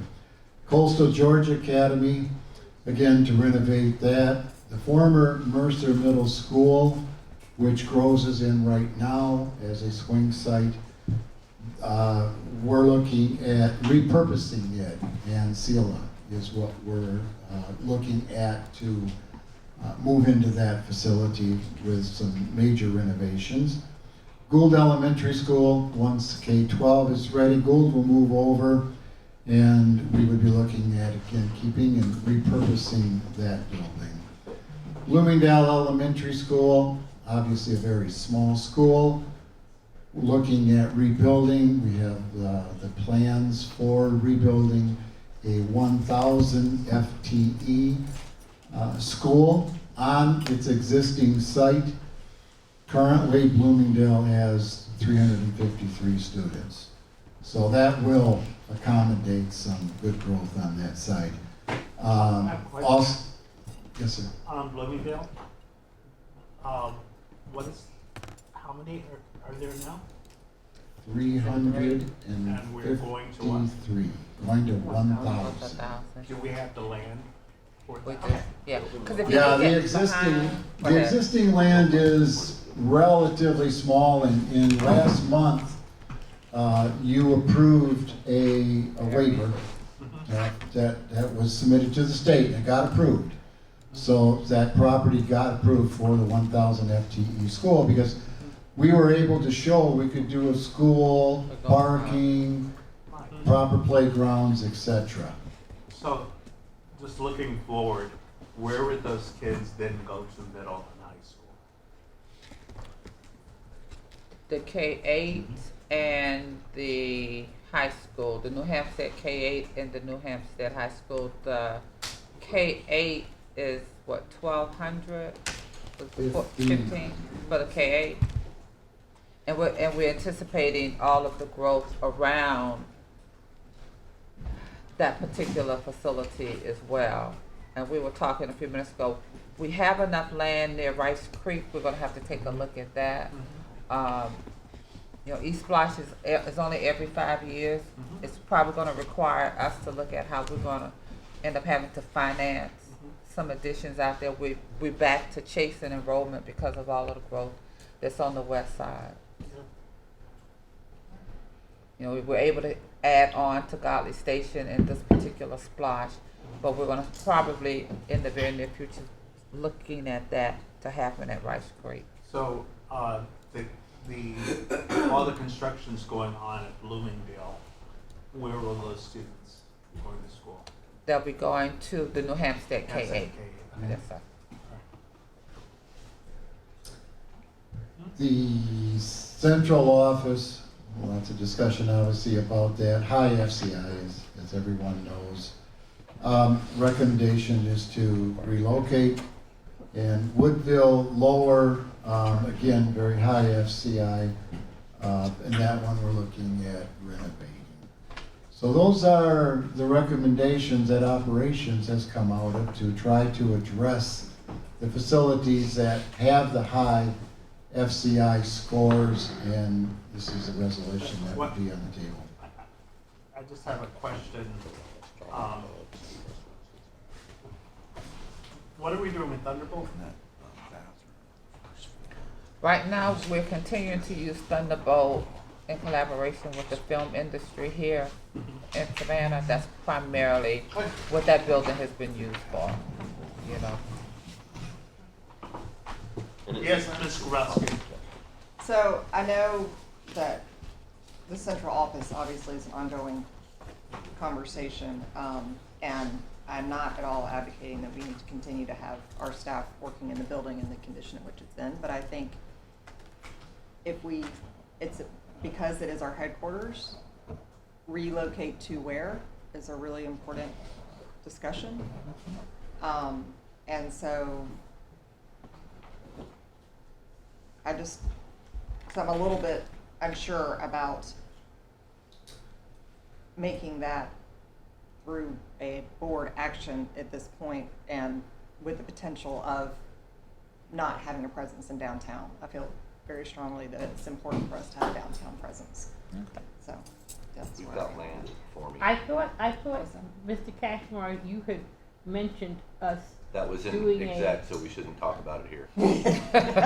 I'm not being flippant, I'm just saying. No, Right. no, Right. but Yeah. just keeping a presence. It's okay to say that, keeping Yeah. a presence. Yes.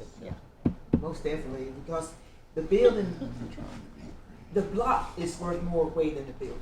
That entire that's- block, that's a mint. And we, But that and building is we not going just, anywhere. we just don't need to, vacate that area.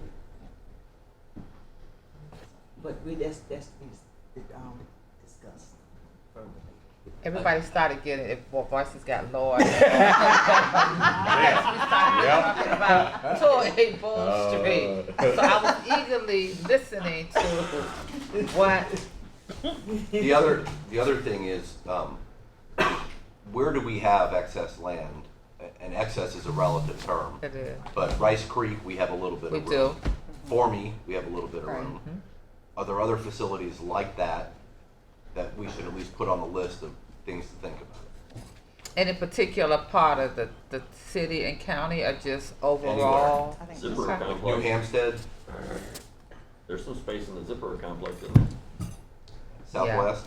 Yeah. But see, we're talking, remember also what we're gonna be challenged with and what we're considering on that Zipper complex is having some charging stations there. So as we prepare for electric buses and vehicles, we're gonna have to be strategically located throughout the city and the county.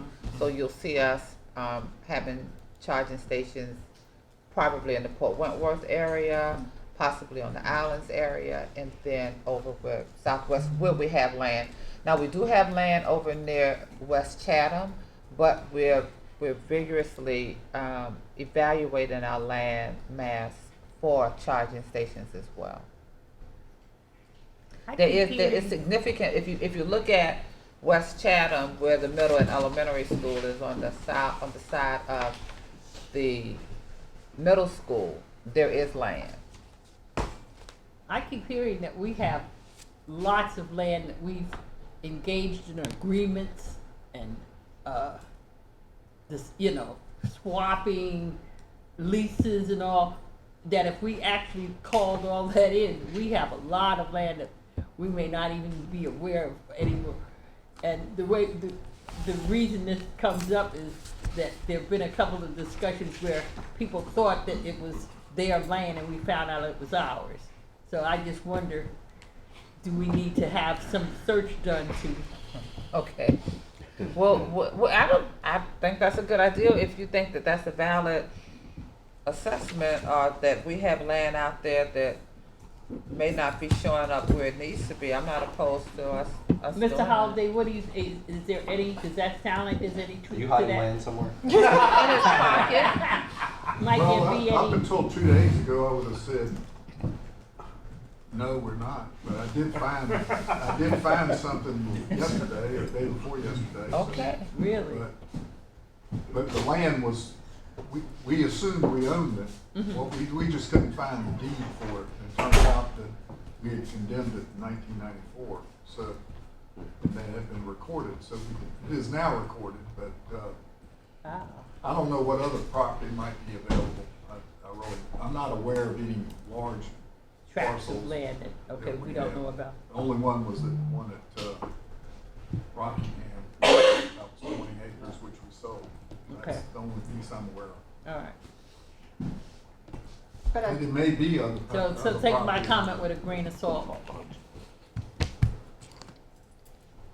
But where we have facilities like Schumann, like for example, Yeah, see, where that there's was a one of the pool. things, that Golden Age Center. Right, and That belongs to us, I believe. this is where we get into the programming of what we're doing as a district, because, you know, and I've talked to a doctor, it was probably a while ago, Dr. Levette and I were talking about, I would love for us to have an opportunity to teach all our children to swim, because there's been way too many tragic drownings. Well, that pool in a at coastal Jenkins, I community. think, didn't Well, but what I'm belongs to saying us. is, looking at our assets is, They say it's ours, that's ours. That pool at Jenkins belongs to us. right, so we got Jenkins, we got Schumann, I think we have others, maybe, but anyways, that's where looking at our programming is an important part of that bigger picture. Believe it or not, I took swimming at Tompkins High School in 1977, and we went to Savannah State to swim. Yeah. So they did offer some years ago. Believe it or not, I wasn't alive then. Wow. You see, that's why Windsor Forest is gonna get close. You see? All right, we're getting punchy now. Yeah. Y'all really are. Close the one building. Well, you're supposed to stay out there. You can't let them run you from the. They want to always know why I don't let them present, because you all intimidate them. You see, he's all the way over here on the other end, running from you all. Get back over here and take over your presentation. Well, since That's right, Bill. with Lower Woodville renovation, and you know, we talked about athletic complexes. They wore him out. Document's good. No, you got Dr. Howard Hall trying to say something. Yeah, we talked about athletic complexes, and you know, Yeah. Woodville Tompkins renovation is part of this plan. And on Monday, Woodville Tompkins track team, they will be presented rings for their participation in track.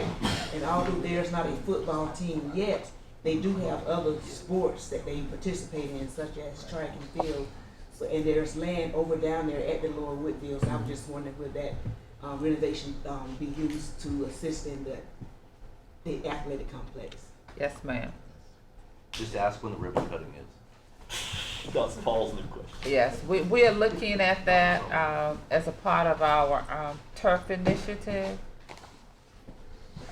to include that in that. I think, the bid is out already? The for turf? RFP has been received, they're Right. being evaluated right now.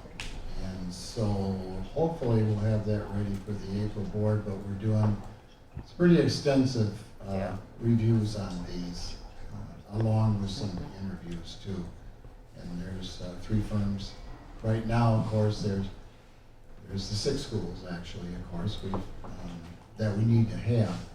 And so it's just a lot of information.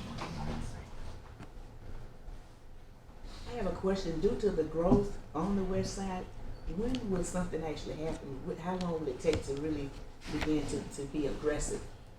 Since we know that it's coming, so as far as the Rice Creek have the land to expand, what It's happens? not there? coming, What's the it's process? here. I mean, you live in that area and I Yeah, it's there. visit that area. And I see all of the residential properties that are coming. So it is concerning to us. And as I was kind of speaking individually, Splash is only a 5-year program. We're going to have to start making decisions sooner than later how we're going to finance for the growth. Because we really can't wait until the end of East Splash 4 to start counting on East Splash 5 for the renovations and the additions. We were literally behind the 8 ball, waiting as long as we did to add on to Godly Station. But again, it just goes into prioritizing. That's why we wanted to move forward with the demolition of Bloomingdale and go ahead and take advantage of having space for those students now. Because in the next year or so, we probably will not be able to have space in the K-8. It's not going to be there. But it's there today, so let's take advantage of it. And that's how we're strategizing. That's how we're looking is what do we have now and what can we take advantage of so as we continue our work and we see the growth. We hear about all of the new building permits that's going up. So then we're going to have to make those recommendations and come back and say, look, we can't build a new add-on to Rice Creek out of East Splash 4, so is there an opportunity for us to finance it? And then when East Splash 5 comes, do you want to be able to pay that bond debt off with those dollars just as we did in the past? So those are the conversations that we're having. Those are the things that we're looking at because it's not going away. Have you all had it with the council? Because based on the meeting I watched last night, live streaming, they seem to be quite oblivious about it as far as the council members. So I'm not sure the involvement with the city manager about the growth and what's going to happen because they were upset about the possibility of having those portables. As I said, I didn't attend because About having the what? Portables. They're worried about having to put portables out there because of the growth. They see it coming, immediately. So, and if I had gone to the meeting last night, I probably got cornered in, but I was, couldn't make it. But I know that's coming. Yeah. So has there been some one-on-one conversation with the city manager? No. I mean, what we're doing is we monitor the growth. We receive on a monthly basis what those permits are for housing, so we know what those are and what's coming up. I mean, I'm not sure if they're going to be willing to donate us some land somewhere for us to build a new school. Is that what we want to have a conversation with them? I don't know, but I know they were saying something about a formula that we use as a district to determine. The contract was talking about a formula. Just watching the live streaming, I was A formula that they use? A formula that the state uses to determine whether or not you need to build another school. So, But see, that's when you're applying to the state for funding. Most of the schools, as you heard, with the difference between the local facilities plan and the LFP and the long range plan is the local facilities plan is based on needs. The state will tell us that we don't have a need for additional instructional units. They look at it district-wide. They don't look at it by each side of town. Right. They look at what's your total enrollment, what's your total FTE, and we can apply for capital outlay dollars right now based on what our needs are. So what you heard Bill say is what we apply for now, what we've been applying for in the past for capital outlay has been for renovations, because we realized we could capitalize. Then they introduced modernization, and we said, oh goodness, we'll be able to do that with Jacob B. Smith until we encountered everything that we found there, because we would not have been eligible for any capital outlay dollars from the state to build. So any new construction that we're building is coming from East Block, because the state's, well, you don't have a need, you have enough seats. And that's why you hear us talk about right sizing, because we have the seats, but most of them are on another side of town. So that goes back to repurposing, demolishing, or selling some of the land that we may not be able to use. But we also have to be careful and project what's happening downtown now. Where you used to drive down Montgomery Street and you saw a building here and a building here, now there's 6-story buildings that's going up. So what we're seeing in the west side, at some point it's going to be coming back in too. So we're And on doing the south long side, range you're gonna see that planning. going up too. Yes. You're gonna see buildings start to go up and Yeah. densification on the south side. Yeah. Ms. Cagle, that's a real political issue when we start talking about right sizing. Because right sizing means that my kid who loves going to the school here, you're saying because that school is over capacity or under, we're gonna do something different. And like I heard Mr. Huttinger say something about Jacob G. Smith, they might reduce the number of kids. Okay, my kid is at Jacob G. Smith, I don't want my kid moving anywhere. So that becomes a political problem unless we're able to incentivize parents in some way that. That's the whole point of this. It's, we're making political decisions. Exactly. What did I say when I was standing right over Yeah. there? We were gun shy Right. about coming forward with an aggressive plan that the consultants put on the table. So we bring the data and the information to you, and we get the feedback from you. We'll give you the facts, and you make the ultimate decision and recommendation to us. So, okay, I'm sorry, Mr. Harris. No, you're good. Well, I was just- let no, me just say this to you. When we built New Hampstead, we evidently, it happened very seamlessly, it seems. Some of our kids from Beach ended up going to New Hampstead. There didn't seem to be an uproar It was not. about that, maybe because they had the incentive of going to a brand new school. So I don't mind the bus ride, but. I'm not sure it was as seamless. There were people who were upset. Everybody gets upset. Not everybody. There were people upset when there was redistricting. It happens all the time. So, but for purposes of today, I mean, my view is we're not in a position I don't feel like I'm in a position to say, do this at this school, don't do this with this school, because we don't have the academic component. Piece of it, We don't right. have the programming component. My view is what we could do today is set broad policy goals. Yes. Like number one, prioritize adding 3,000 to 5,000 seats or 1,500 seats to 3,000 seats on the west side to try to get ahead of the growth. Number one. Number two, close and take off of our maintenance rolls at least 5 to 10 buildings. Something like that. Right. And if we set policy targets and ask the staff to come back with, here's specific plans, taking into account academic programming and athletic programming and where the chief needs to put charging stations for his F-150 Lightnings and for our electric buses. Right. And no, but taking into account our administrative needs, our academic needs, our long-term planning, and understand this is ultimately it's going to be a political exercise and political vote, but we are directing district staff, give us your best advice based on what our policy goals are. And then we vote on the policy decisions, and it's our collective decision. It's not the staff mandating it. It's not, that's our job. Right. Yeah. But I don't feel like I have enough information to know, all right, we should definitely do this with Bloomingdale and definitely do this with Rice Creek Because we've talked about some of the data. And we have the data. Right. We have it from the local facilities plan, we have it now from the facilities condition assessment, and it's a matter of taking it and reordering the data in those particular categories and bringing it back to you.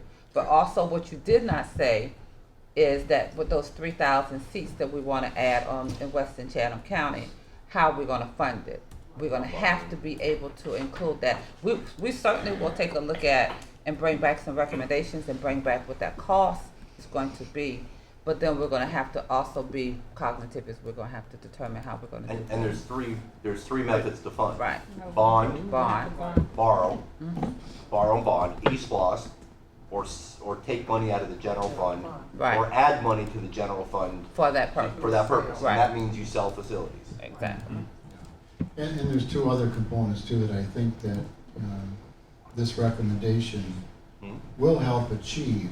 And that certainly is when you look at the number of facilities that we're saying to close or repurpose, there's only one on this list that's going to increase, as far as GWE is concerned, the FTE, and that would be Bloomingdale.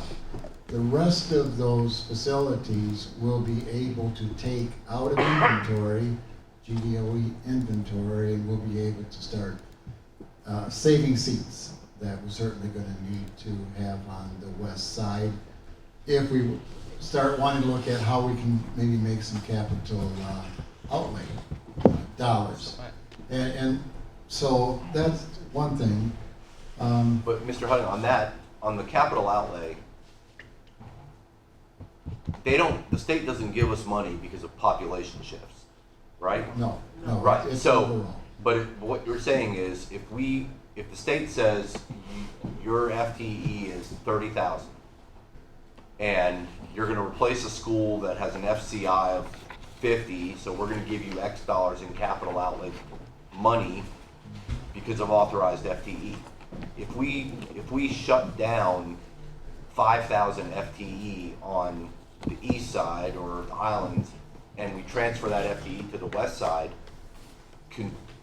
would that qualify as new construction money? Or if we renovate a Bloomingdale or add to a Rice Creek or New Hampstead, can we get capital outlay dollars because we're just moving the FTE? Well, of course, the first aspect of it is right now, the current enrollment is not high enough to so that the state even looks at that we have excess FTE. So the system's not set up to be So by reducing and proactive. closing some schools, we're getting back to where the enrollment, remember the way they figure it by IUs. They look at the number of IUs and then they look at what the FTE would be that could put, that would be placed in those IUs. So as far as the state's concerned, we're not closing FTE, we're closing IUs. But then could we use those, if you want to use IUs instead of FTE, could we use those IUs on the west side? Will we get money for those new or renovated IUs on the west side that we're no longer? Yeah, because when we So- close IUs, we're gonna be reducing the FTE, that you have capability to hold, and then you look at what your enrollment is versus what you have capability to hold, and that's what the state will look at as far as reimbursing for capital outlay. And let's look at what's happening on the west side. Are we talking about a population shift with existing families, or we're talking about new families? We can expect exactly, which will possibly see an increase in our FTE. Right. We'll see, which then will give us an opportunity to then apply for capital outlay. But that's just a matter, because when we go in each year, while the local facilities plan is a 5-year plan, we go in annually and make adjustments to our FTE. So that's an opportunity that we may be able to capitalize on, but we're gonna have to look at what all those funding sources are and timelines for being able to meet the growth out there. Any other comment? Is IU an individual unit? Instructional Instructional. units. I'm sorry. That's okay. I was saying it was a building. Just trying to figure out. I was like, that's got to be buildings versus. Instructional unit. That's all. And then the other aspect of it is, and you'll notice in your bound books, back under Schumann, there is a table, a chart there showing what operating costs are. And Yeah. that's We've another looked at all of aspect that. of this entire. Yeah. So, Wilson Facilities has a lot of advantages. Dr. Pierce. I yield to Ms. Grabowski and then I'll. Okay. Oh, just a quick clarification along those lines. So Gould and Mercer are on there for a repurpose. The actual student population, of course, going to the K-12. So would the instructional units that are associated with the buildings then be potentially eligible for? Those particular facilities have already been been, calculated into their, right. We look ahead and say, we're closing this facility, we're opening this. Okay, thank you. I think the key narrative too is what Ms. Miller-Kegler pointed out earlier, which is the Georgia Department of Education for the capital outlay funding calculations looks at the district as a whole. Right. So it's really, that enrollment component is the biggest part of it. So shifting around, IUs or populations within the existing count doesn't do anything for that final outcome. After that. Yes. Thank you so much. What I do want to remind people of is this is a a resolution that'll come to you. I think it's really important for us to note that particularly for our Schumann families, there will be questions about timelines. Mm-hmm. And so one of the things that I'm always hesitant about is when these kinds of documents get out there without any supporting narrative, then people start getting really concerned about timelines and you didn't have a conversation with me about it. I think it's important in our individual communications and also in our preamble to this particular action to understand that this is not happening tomorrow. Right. And that we will continue to have conversations with our families so that they are appropriately advised, much as we have done in our, we have a reputation, at least of late, I can't say previously, of late, what we have tried to do is to communicate with families, even if they don't want to hear that the children have to move, but to be respectful of them, give them time to get accustomed to the idea. This is our second or perhaps our third public conversation about the Schumann building in particular. So I want us to be clear in the part of this proceeding and any other communication to know that this is not happening tomorrow. And Dr. LeBet, this is a recommendation. It must be approved by the board, and then the staff will proceed from there with a communication plan to staff and to families so that they know what that timeline is. We have appropriate transportation and other support systems worked out for all the persons affected by that. So why don't we go back and modify the actual agenda item to reflect that, and then it's read into the record publicly? Yes, please. And we'll do that, and we'll make sure that it's wordsmithed correctly to make sure that we're covering all of those areas, okay? All right. Dr. LeVette, as I recall, we had a wonderful experience taking children from Gadsden to Hodge. Mm-hmm. When I first came, Yeah. it's been a few years, but it was done, like you said, not Yeah. tomorrow, but in a gradual process where it ended with the children leaving Gadsden, felt so welcomed and received at Hodge that it ended up not being as traumatic a issue as we had thought it might be. Right. We have a welcome, it's called a welcome to your new home or welcome home process, where the principals of the receiving schools go out to meet with the students who are at the current school that may be affected. And we work with them on transportation.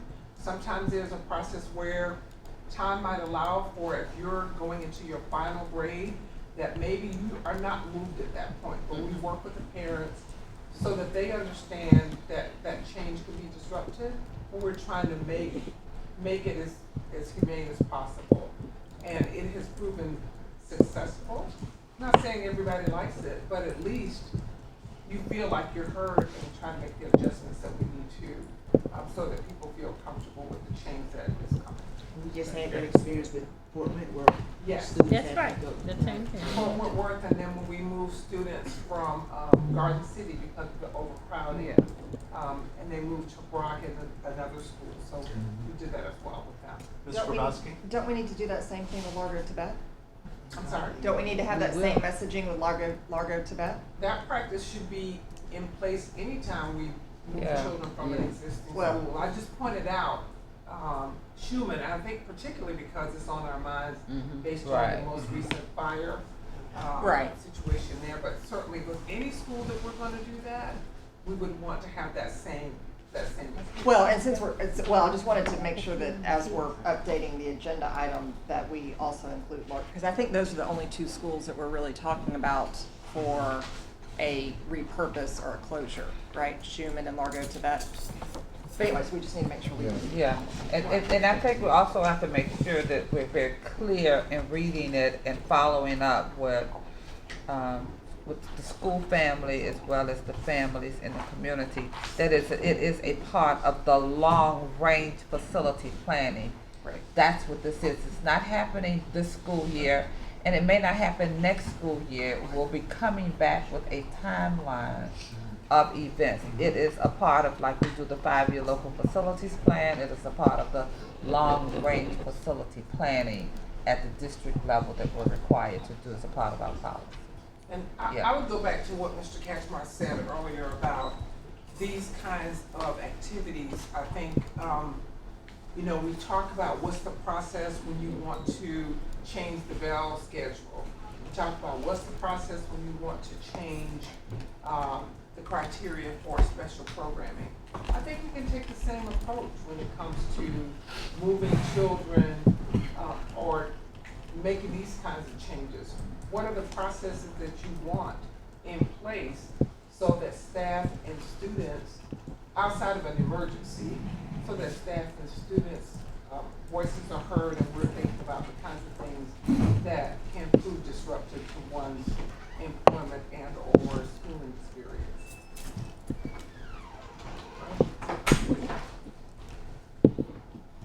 We're okay?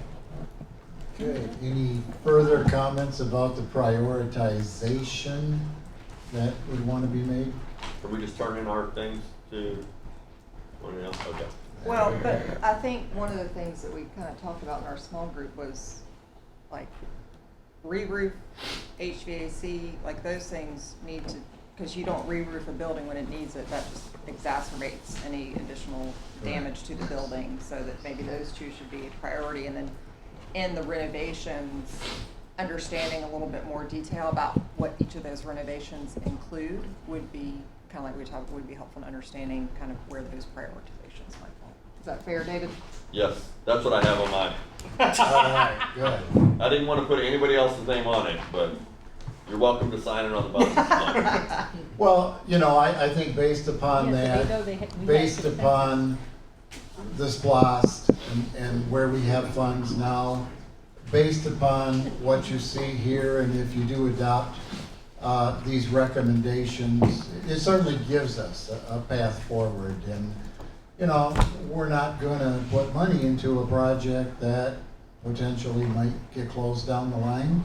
We'll just be very careful about where we spend our funds. Certainly, roofing, HVAC's going on in a lot of schools. And of course, that's important that these systems get updated. And roofing, but those renovation projects, those are the ones that we certainly. Everything's good, Chief. Will jump dash. Ms. Grabowski. Sorry, the other thing I meant to say, I would, from a policy standpoint, I would love to see us look at a policy that any new construction, major renovation, at that time, include a maintenance plan with a budget that we that we can adopt into do something so that we can get into the mindset from a budgetary standpoint and from a maintenance standpoint of when we invest these dollars that we have that set aside for the maintenance component. Yes, definitely. Lessons learned, HVAC, we are. And we would like to get an annual contract together to have mechanical firms go out and maintain those systems on a regular basis. Same thing as far as with lawn mowing and landscaping and keeping those Like facilities. washing the building, power washing, like all the things. Yes. And it definitely has to be taken into consideration with the K-12 buildings. It's the largest, it's humongous. I passed by, look at it, and I said, well, I guess it would need pressure washing, the way that it's built. I know they have the solar panels, so I'm just excited about it. I don't know if we're gonna talk about the K-12 facility, with what's going on with the proposed, the original contract and the opening and all of that, but I don't think anybody knows. Yeah. Not touching that. I want to say something. Thank you so much for for our sign at Savannah High. Everyone on your way home who goes down Pennsylvania Avenue, please stop and look at the sign at Savannah High. And then everybody else is gonna want to sign, thank you. But hey, I don't want a sign. What do you want? Hey, when we get a sign though, Connie doesn't get to be on it at Windsor Forest High because she said she didn't want it built. I'll be Can't right wait. there with my scissors. Anything else? Very good. Thank you very much. Thank you, Okay. thank you all. Thank you all. All right. Oh. I'll take a motion to adjourn. So moved, second. Second. All in favor? Aye. Ah. Thank you guys very much. All opposed. This was Okay, great. thank you This has all. been Thank fantastic. you for the direction. Yeah.